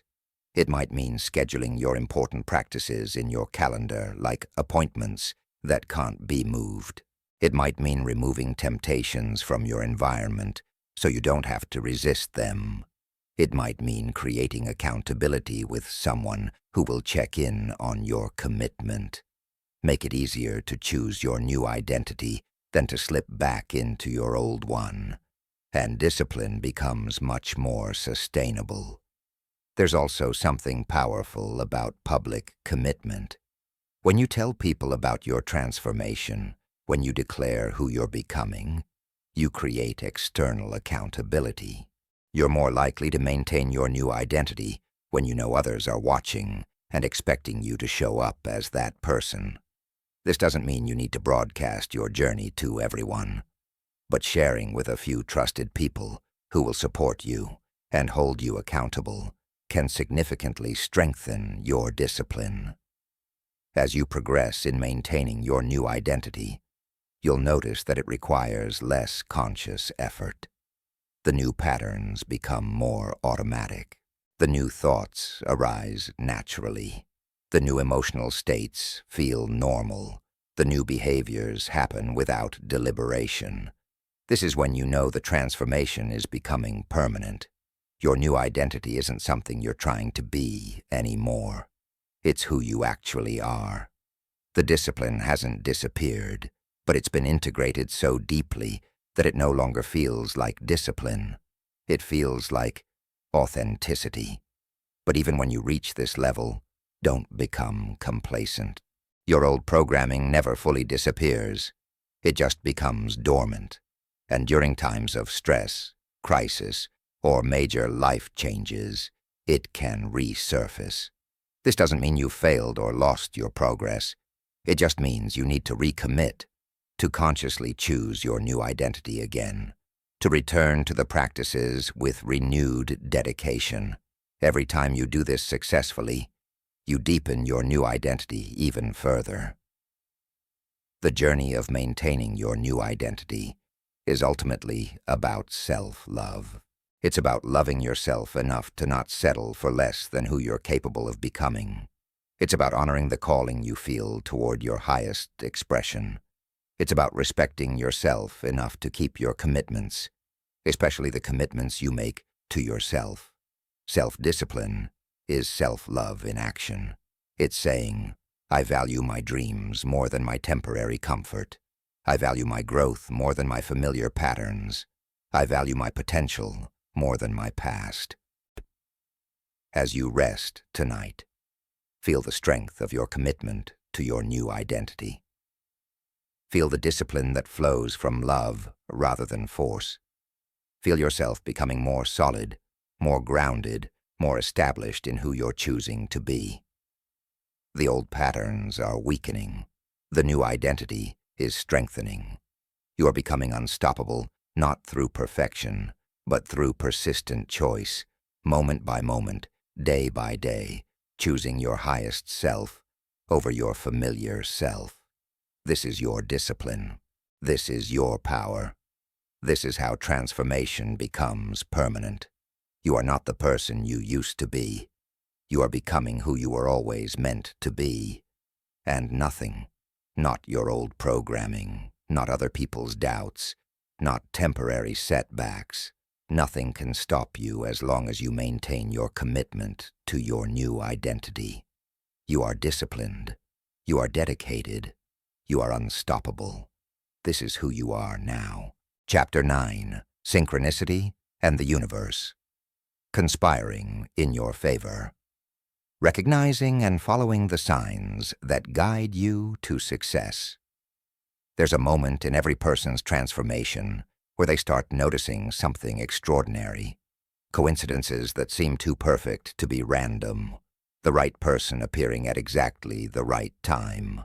A book falling off a shelf with the exact information they needed. A conversation overheard in a coffee shop that answers a question they'd been pondering. Resources showing up just when they're required. Doors opening that they didn't even know existed. And they begin to wonder, is the universe actually responding to me? Is something greater orchestrating events in my favor? The answer is yes, but not in the way most people think. The universe isn't a distant entity occasionally intervening in your life. The universe is the field of infinite intelligence that you're intimately connected to, constantly in communication with, through your consciousness, your frequency, your state of being. And when you align with your highest path, when you clarify your intentions, when you raise your vibration, this field begins organizing circumstances, people, and opportunities in ways that support your journey. This is synchronicity, and learning to recognize and follow it is one of the most powerful skills you can develop. Synchronicity is not luck. Synchronicity is alignment. It's what happens when your internal state matches a possibility in the quantum field so perfectly that the universe delivers it to you in ways that seem magical. Carl Jung, who coined the term, described it as meaningful coincidences that can't be explained by cause and effect alone. But from the perspective of quantum physics and consciousness, synchronicities make perfect sense. You're a vibrational being in a vibrational universe. When your vibration aligns with a specific outcome, the field arranges circumstances to deliver that outcome. The more aligned you are, the more synchronicities you experience. Most people miss synchronicities completely because they're so focused on their problems, their worries, their predetermined ideas about how things should unfold. They're running on autopilot, lost in thought, not present to what's actually happening around them. But synchronicities are always occurring. The question is whether you're aware enough to notice them and wise enough to follow them when they appear. The first step in working with synchronicity is developing presence. You have to be here, now, aware of your environment, tuned in to what's happening around you. Synchronicities often show up as subtle nudges, small signs, gentle redirections. If you're constantly in your head, planning and worrying and strategizing, you'll miss them completely. But when you're present, when you're paying attention, when you're open and receptive, you start noticing the breadcrumbs the universe is leaving for you. This might look like repeatedly seeing the same number sequence, often called angel numbers. Maybe you keep seeing 1111 or 333. Everywhere you look, this isn't random. Your attention is being drawn to something. Your awareness is being heightened. It's the universe saying, pay attention, something important is happening. It might be a song that plays with lyrics that speak directly to a question you've been pondering. It might be a name or phrase that keeps coming up in different contexts. These repetitions are signals. They're pointing you toward something that matters. Synchronicities also show up as unexpected encounters. You run into someone you haven't seen in years, and they have information that's exactly relevant to your current situation. You strike up a conversation with a stranger, and they mention an opportunity you've been looking for. You attend an event on a whim, and you meet someone who becomes instrumental in your success. These are not accidents. When you're aligned with your path, the universe brings people across your path who have pieces of your puzzle. I remember a time when I was struggling with a major decision about my business direction. I had been wrestling with it for weeks, unable to gain clarity. One morning I went to a cafe I'd never been to before, something I did on pure impulse. While waiting for my coffee, I overheard two people at the next table discussing the exact dilemma I was facing, and one of them was sharing how they'd resolved it. The solution they described was so clear, so perfect for my situation, that I immediately knew it was my answer. That coincidence gave me the clarity I'd been seeking. But it only happened because I followed the impulse to go to that specific cafe at that specific time. This brings up an important aspect of synchronicity: intuition.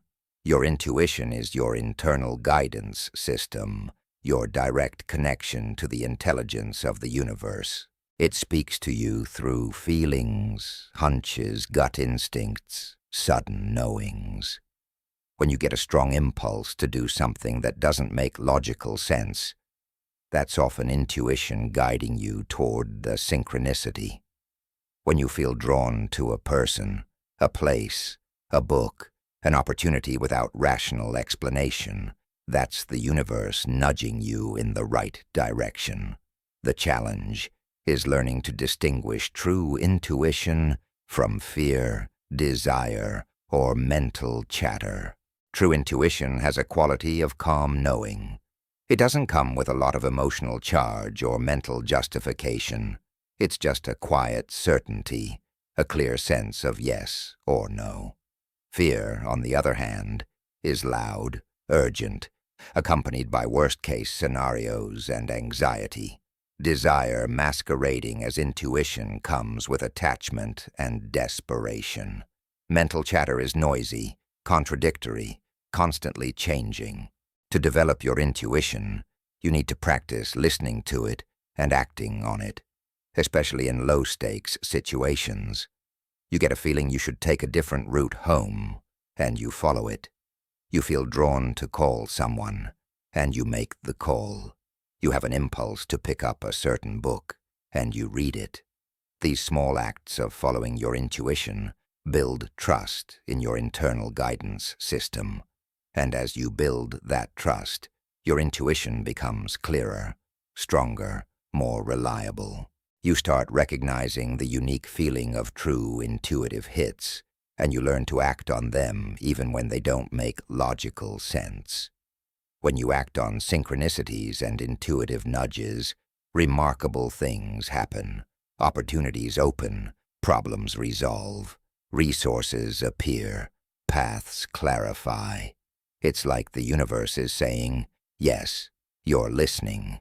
Here's more guidance. But if you ignore the signs, if you dismiss the synchronicities as coincidence, if you override your intuition with logic and fear, the guidance becomes quieter. Not because the universe stops communicating, but because you've signaled that you're not paying attention. There's another form of synchronicity that's equally important: closed doors. Sometimes the universe guides you by preventing things from happening. The job you wanted desperately falls through. The relationship ends unexpectedly. The opportunity you were counting on disappears. In the moment, these feel like failures or bad luck, but often they're redirections. The universe is closing one door because there's a better door about to open, but you have to be willing to let go of the closed door to see it. I've learned to trust closed doors as much as open ones. Every time something I wanted didn't work out, something better eventually came along. Every time a path I was forcing myself down got blocked, I discovered a more aligned path I couldn't have seen before. The key is not to collapse into victimhood when things don't go your way. Instead, ask, what is this closed door protecting me from? What better opportunity is this making space for? When you trust that the universe is always working in your favor, even apparent setbacks become interesting rather than devastating. Another powerful aspect of synchronicity is answered questions. Have you ever been deeply pondering something, and then the answer shows up in an unexpected way? You turn on the TV, and someone is talking about exactly what you needed to hear. You open a book to a random page, and the first sentence addresses your question. Someone sends you an article that contains the insight you were seeking. The universe responds to your questions, but you have to ask them clearly, and then remain open to receiving answers from unexpected sources. Many people ask questions but then ignore the answers because they don't come in the form they expected. They want a voice from the sky or a burning bush, but the universe usually speaks through ordinary means. A casual comment from a friend, a line in a movie, a thought that pops into your head during a walk, an email that lands in your inbox. The answers are always coming. You just have to be awake enough to recognize them. Synchronicity also works through obstacles that redirect you. You're heading in a direction that's not aligned with your highest good, and suddenly obstacles appear. Your car breaks down, preventing you from going somewhere. You get sick right before an event. Technology fails at a crucial moment. These obstacles aren't punishment, they're protection. The universe is literally stopping you from going down a path that would waste your time or energy, or lead you away from where you need to be. I used to get frustrated by these kinds of obstacles until I learned to see them differently. Now, when an obstacle appears, especially if it's preventing something I planned, I pause and ask, is this obstacle telling me I'm on the wrong path, or is it testing my commitment? There's a difference. If the obstacle comes with a sense of relief, like, I didn't really want to do that anyway, it's a redirection. But if the obstacle comes with a sense of, I need to find another way, it's a test. Learning to read these signals takes practice, but it's one of the most valuable skills you can develop. The universe also guides you through your body. Your body is an incredibly sophisticated instrument for detecting alignment and misalignment. When you're considering a decision that's aligned with your highest good, your body feels expansive, light, energized. When you're considering something that's not aligned, your body contracts, feels heavy, loses energy. This is not just psychological. Your body is literally reading the energetic signature of different possibilities and giving you feedback. Practice checking in with your body when making decisions, especially important ones. State the first option and notice how your body responds. State the second option and notice the difference. Your body knows before your mind does. The expansion is a yes. The contraction is a no. This somatic guidance is one of the most reliable forms of intuition you have access to, but most people have learned to override their body's wisdom with mental reasoning. Synchronicity intensifies when you're in a state of gratitude and trust, when you're grateful for what you have, when you trust that the universe is supporting you, when you're in a high vibrational state. You become magnetic to synchronistic events. You notice more signs. You receive more guidance. Opportunities flow more easily. This is because gratitude and trust are frequencies that align you with the intelligence of the universe. You're no longer trying to control and force. You're allowing and receiving. Conversely, when you're in anxiety, doubt, and control mode, synchronicity seems to dry up. Not because the universe has abandoned you, but because you're so contracted and focused on problems that you can't perceive the guidance that's still being offered. Your perception narrows. Your awareness closes. You miss the signs because you're not in a receptive state.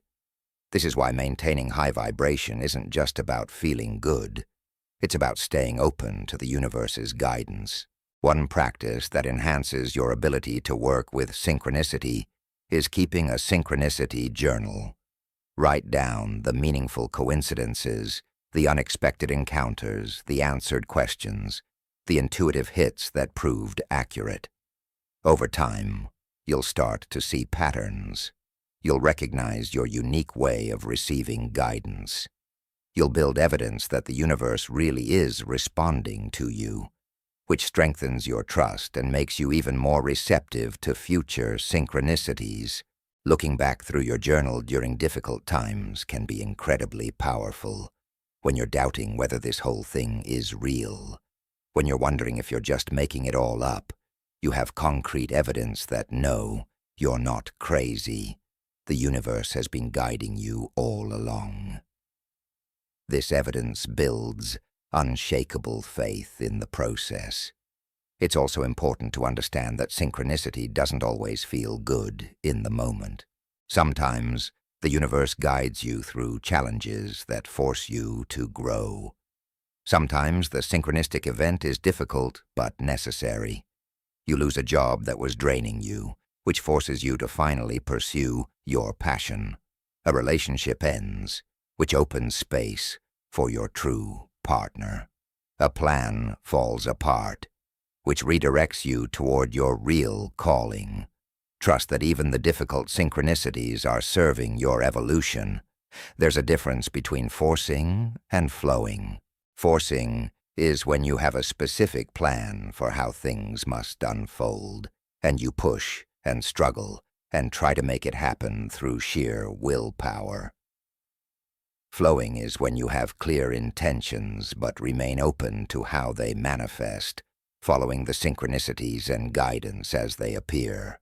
Forcing closes you off from synchronicity because you're so attached to your plan that you miss the better opportunities the universe is offering. Flowing keeps you open and receptive to being guided in unexpected ways. This doesn't mean you don't take action or make plans. It means you hold your plans lightly. You commit to the destination but remain flexible about the route. You take inspired action when you feel guided, and you pause when you hit resistance. You trust that if something isn't flowing despite your best efforts, there's probably a reason, and a better path will reveal itself if you stay open. The ultimate trust is believing that the universe is always conspiring in your favor, even when you can't see how, even when things look terrible, even when your plans are falling apart, even when you're in the darkness of uncertainty. The universe sees the bigger picture that you can't see yet. It knows the perfect timing that you can't perceive. It's arranging pieces behind the scenes that will all come together at the right moment. I've seen this play out so many times in my own life and in the lives of people I work with. The delay that felt frustrating was actually perfect timing. The rejection that felt devastating was actually protection. The detour that seemed like a waste was actually essential. Looking back, you can always see how it all made sense, how it all served you, how the universe really was orchestrating everything for your highest good. Developing this level of trust is a practice. It requires you to look for evidence of the universe supporting you. Notice the small ways things work out. Acknowledge when help appears unexpectedly. Recognize when timing proves to be perfect in hindsight. The more you train yourself to see the universe working in your favor, the more you'll trust it, and the more you trust it, the more clearly you'll perceive its guidance. As you deepen your relationship with synchronicity, you start living in a fundamentally different way. You're not grinding and forcing and trying to make things happen alone. You're dancing with the universe. You're co-creating. You set clear intentions. You maintain high vibration. You take inspired action. And you trust the universe to handle the details. You follow the signs, you act on your intuition, you stay open to unexpected paths. And from this place of collaboration with the intelligence of the universe, miracles become normal. This is not passive waiting for things to fall in your lap. This is active receptivity. You're doing your part, showing up, taking action, maintaining your frequency, and you're trusting the universe to do its part, arranging circumstances, sending guidance, opening doors. It's a partnership between your conscious intention and the infinite intelligence of the quantum field. The signs are all around you. The guidance is constantly available. The universe is always communicating, always supporting, always conspiring in your favor.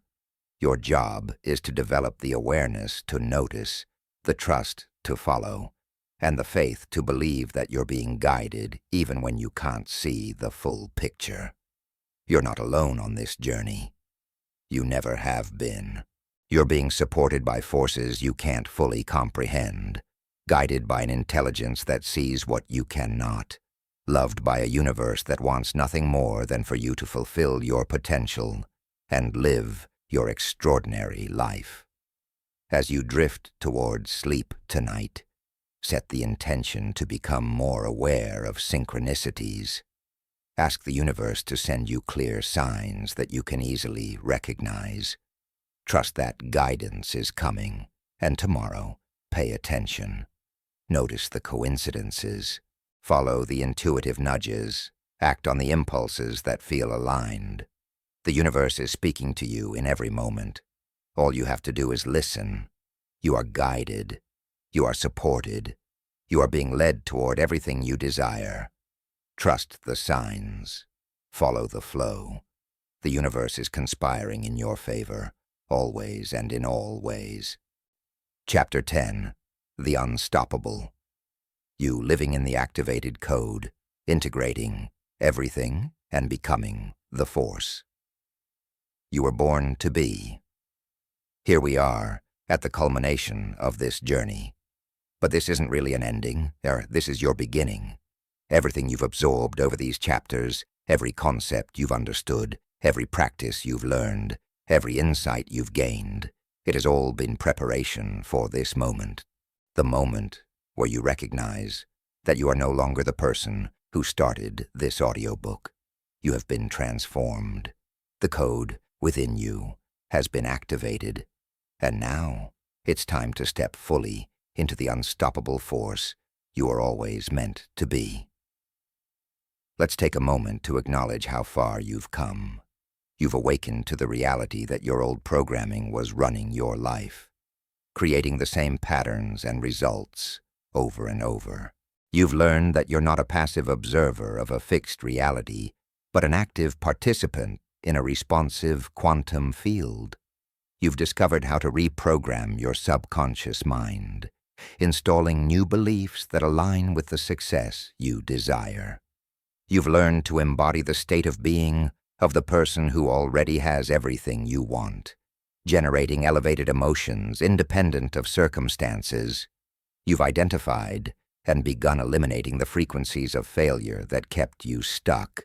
You've learned the alchemy of transforming dense emotions into creative power. You've discovered how to raise and maintain high vibration, making yourself magnetic to opportunities and resources. You've developed the discipline to maintain your new identity even when old patterns try to resurface. And you've opened yourself to the guidance of synchronicity, recognizing that the universe is constantly conspiring in your favor. This is not theoretical knowledge. This is practical wisdom that, applied consistently, transforms lives. And you now possess all of it. The question is no longer whether you can change, whether you can succeed, whether you can create the extraordinary life you desire. The question is simply, will you? Will you commit to living from this activated code every single day? Will you choose to be unstoppable? Being unstoppable doesn't mean you never face obstacles. It doesn't mean life becomes easy. or challenges disappear.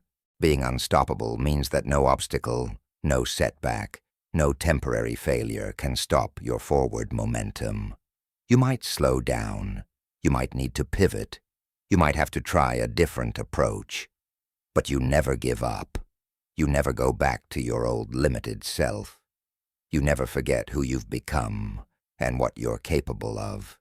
The unstoppable version of you knows that every challenge is an opportunity to prove your new identity. Every obstacle is a chance to demonstrate your commitment. Every setback is feedback, not failure. You don't interpret difficulties as evidence that you're not meant to succeed. You interpret them as the universe testing your resolve, refining your approach, strengthening your character. You understand that diamonds are created under pressure, that steel is forged in fire, that the caterpillar must struggle to break free from the cocoon, or it won't develop the strength to fly. Living in the activated code means you operate from a fundamentally different paradigm than most people. While others are reactive, you're creative. While others are victims of circumstance, you're a conscious creator of your reality. While others wait for permission or perfect conditions, you take bold action from inner certainty. While others are limited by their past, you're pulled forward by your vision of the future. While others are stuck in scarcity mentality, you live in abundant knowing that there's more than enough for everyone. This new way of being requires constant vigilance, especially in the beginning. Your old programming will look for any opportunity to reassert itself. Doubt will whisper that you're deluding yourself. Fear will try to convince you to play it safe. The people around you who are still asleep will question your choices. Your ego will resist the death of the old identity. These are all normal parts of the journey, and the unstoppable you doesn't let them derail your transformation.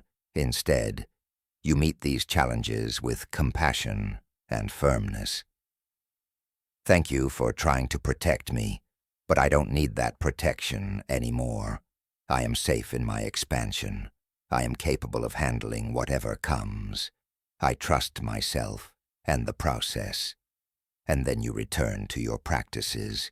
You reconnect with your vision. You reaffirm your new identity, and you keep moving forward. This is the discipline of the unstoppable.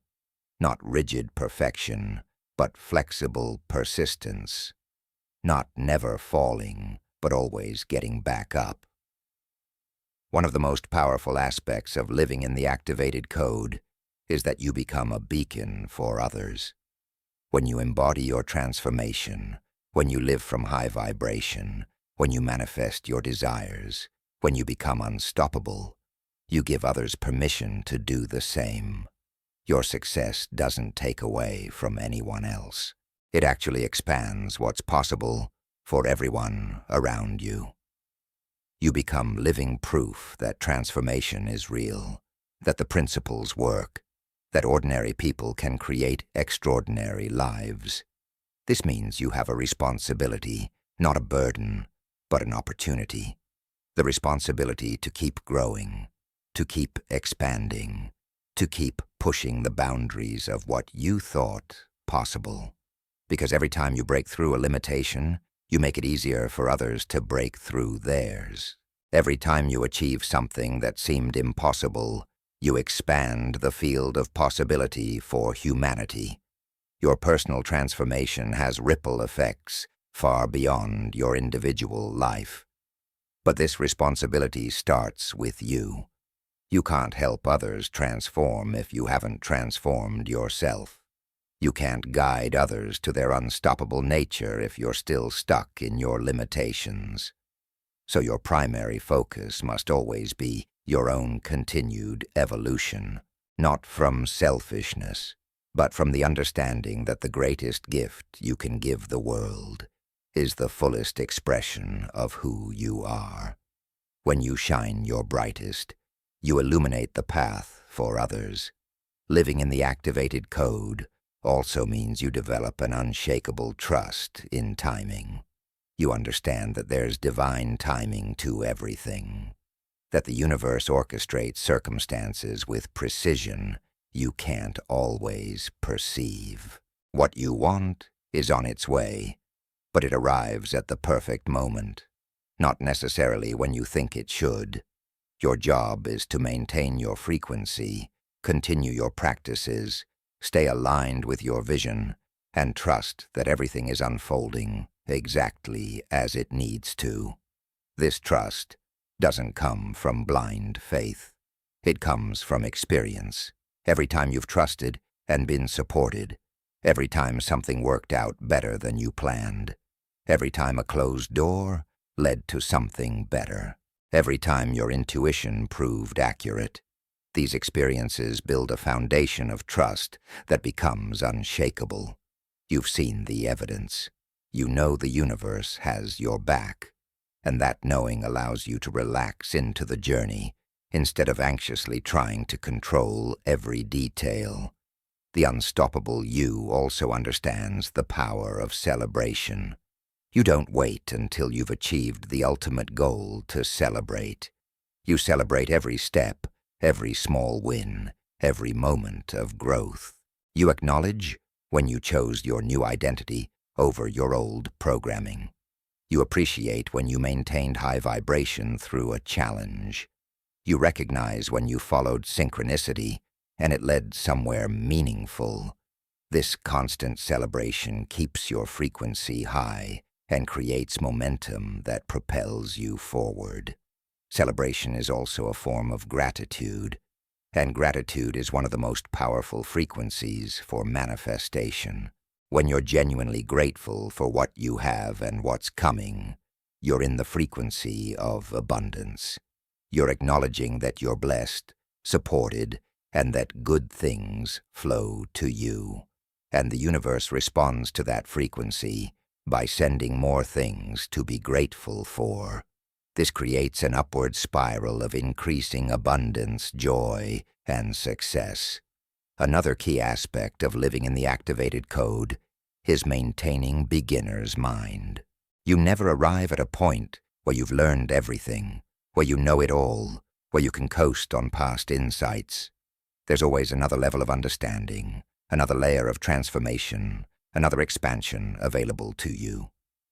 The moment you think you've figured it all out is the moment you stop growing.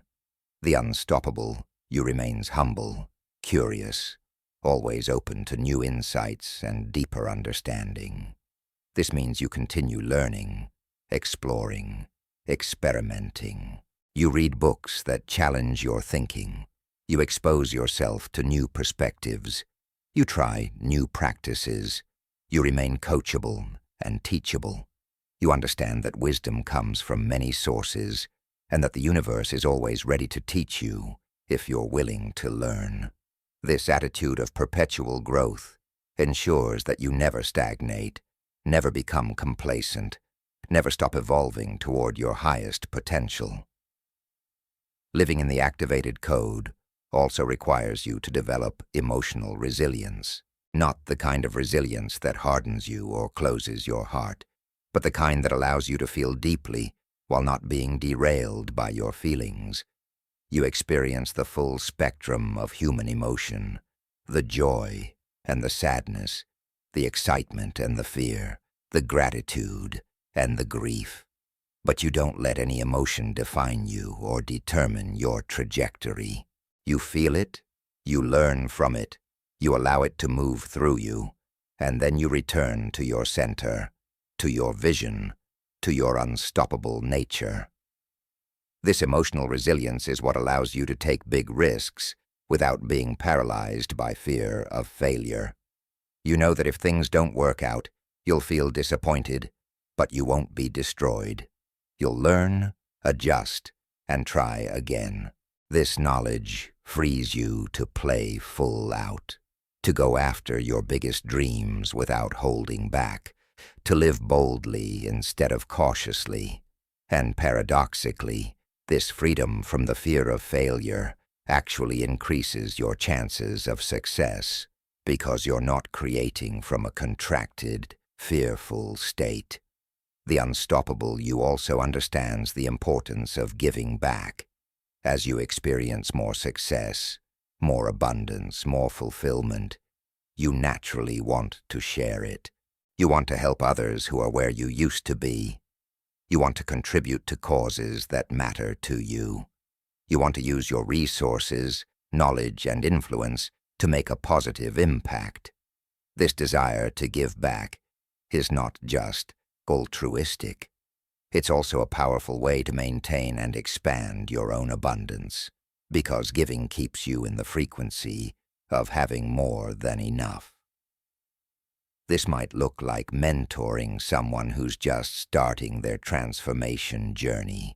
It might be donating to organizations that align with your values. It might be using your platform to spread messages of empowerment and possibility. It might be simply being the person who sees potential in others and reflects it back to them. However you choose to give back, it completes the circuit of abundance flowing to you and through you, creating a sustainable cycle of receiving and giving. As you continue living in the activated code, you'll notice that your definition of success evolves.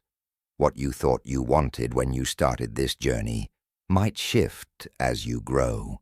You might discover that what you were really seeking wasn't the money or the recognition or the achievement itself, but the feeling of fulfillment, purpose, freedom, or contribution that you thought those things would bring.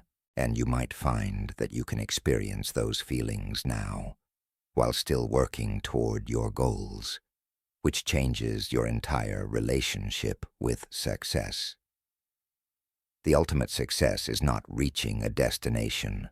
It's becoming the person who lives in alignment with their highest self, who expresses their unique gifts, who contributes to the world in meaningful ways, who loves deeply, who experiences joy regularly, who maintains inner peace regardless of external circumstances.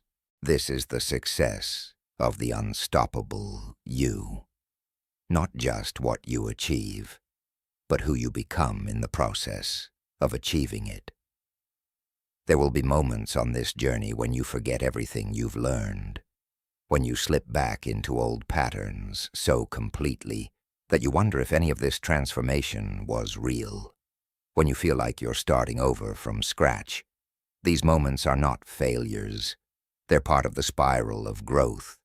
You're not going backward. You're cycling through the same lessons at a higher level, integrating them more deeply, becoming more solid in your new identity. Trust these moments. They're refining you, strengthening you, preparing you for the next level of your evolution. In these challenging moments, come back to your practices. Come back to the basics. Come back to breath, to presence, to gratitude, to your vision. Come back to generating elevated emotion. Come back to affirming your new identity. Come back to trusting the process. These practices are not just for beginners. They're lifelong tools that will serve you at every stage of your journey. The unstoppable, you knows that consistency in the fundamentals is what creates extraordinary results. I want you to take a moment right now and really feel into the truth of what you've become. You are not who you were when you started this audiobook. Something fundamental has shifted within you. The code has been activated. You've awakened to your power. You've remembered your true nature. You've aligned with the infinite intelligence of the universe. You are unstoppable, not because nothing can challenge you, but because nothing can stop the momentum of your committed evolution. Feel the strength of that. Feel the truth of it in your body. You are powerful beyond measure. You are capable of creating anything you set your intention toward. You are worthy of extraordinary success, profound love, abundant resources, and deep fulfillment. You are supported by forces you can't fully comprehend. You are guided by an intelligence that sees what you cannot. You are loved by a universe that wants nothing more than for you to thrive. This is not motivation. This is recognition. I'm not trying to convince you of something that isn't true. I'm helping you see what has always been true, but was hidden beneath layers of limiting beliefs and old programming. The unstoppable you has always existed. You're not creating this person. You're uncovering them, remembering them, allowing them to emerge fully. And now that you've awakened this unstoppable nature, now that the code is activated, your life will never be the same. You can't unknow what you now know. You can't go back to being unconscious. You can't return to playing small. You've crossed a threshold, and there's only forward from here. Forward into greater expression of your gifts. Forward into deeper alignment with your purpose. Forward into expanding levels of success, abundance, and impact. Forward into the fullest realization of your potential. The journey ahead will have ups and downs, twists and turns, challenges and triumphs. But you're equipped for all of it. You have the knowledge. You have the practices. You have the understanding. You have the connection to universal intelligence. You have everything you need to navigate whatever comes and to continue growing, expanding, and evolving into ever higher expressions of your unstoppable self. This is not the end of your transformation. This is the beginning of living as a transformed person. Every day from this moment forward is an opportunity to deepen your embodiment of the activated code. Every challenge is an opportunity to prove your unstoppable nature. Every success is evidence that the principles work. Every moment is a chance to choose your highest self over your old programming. You are ready.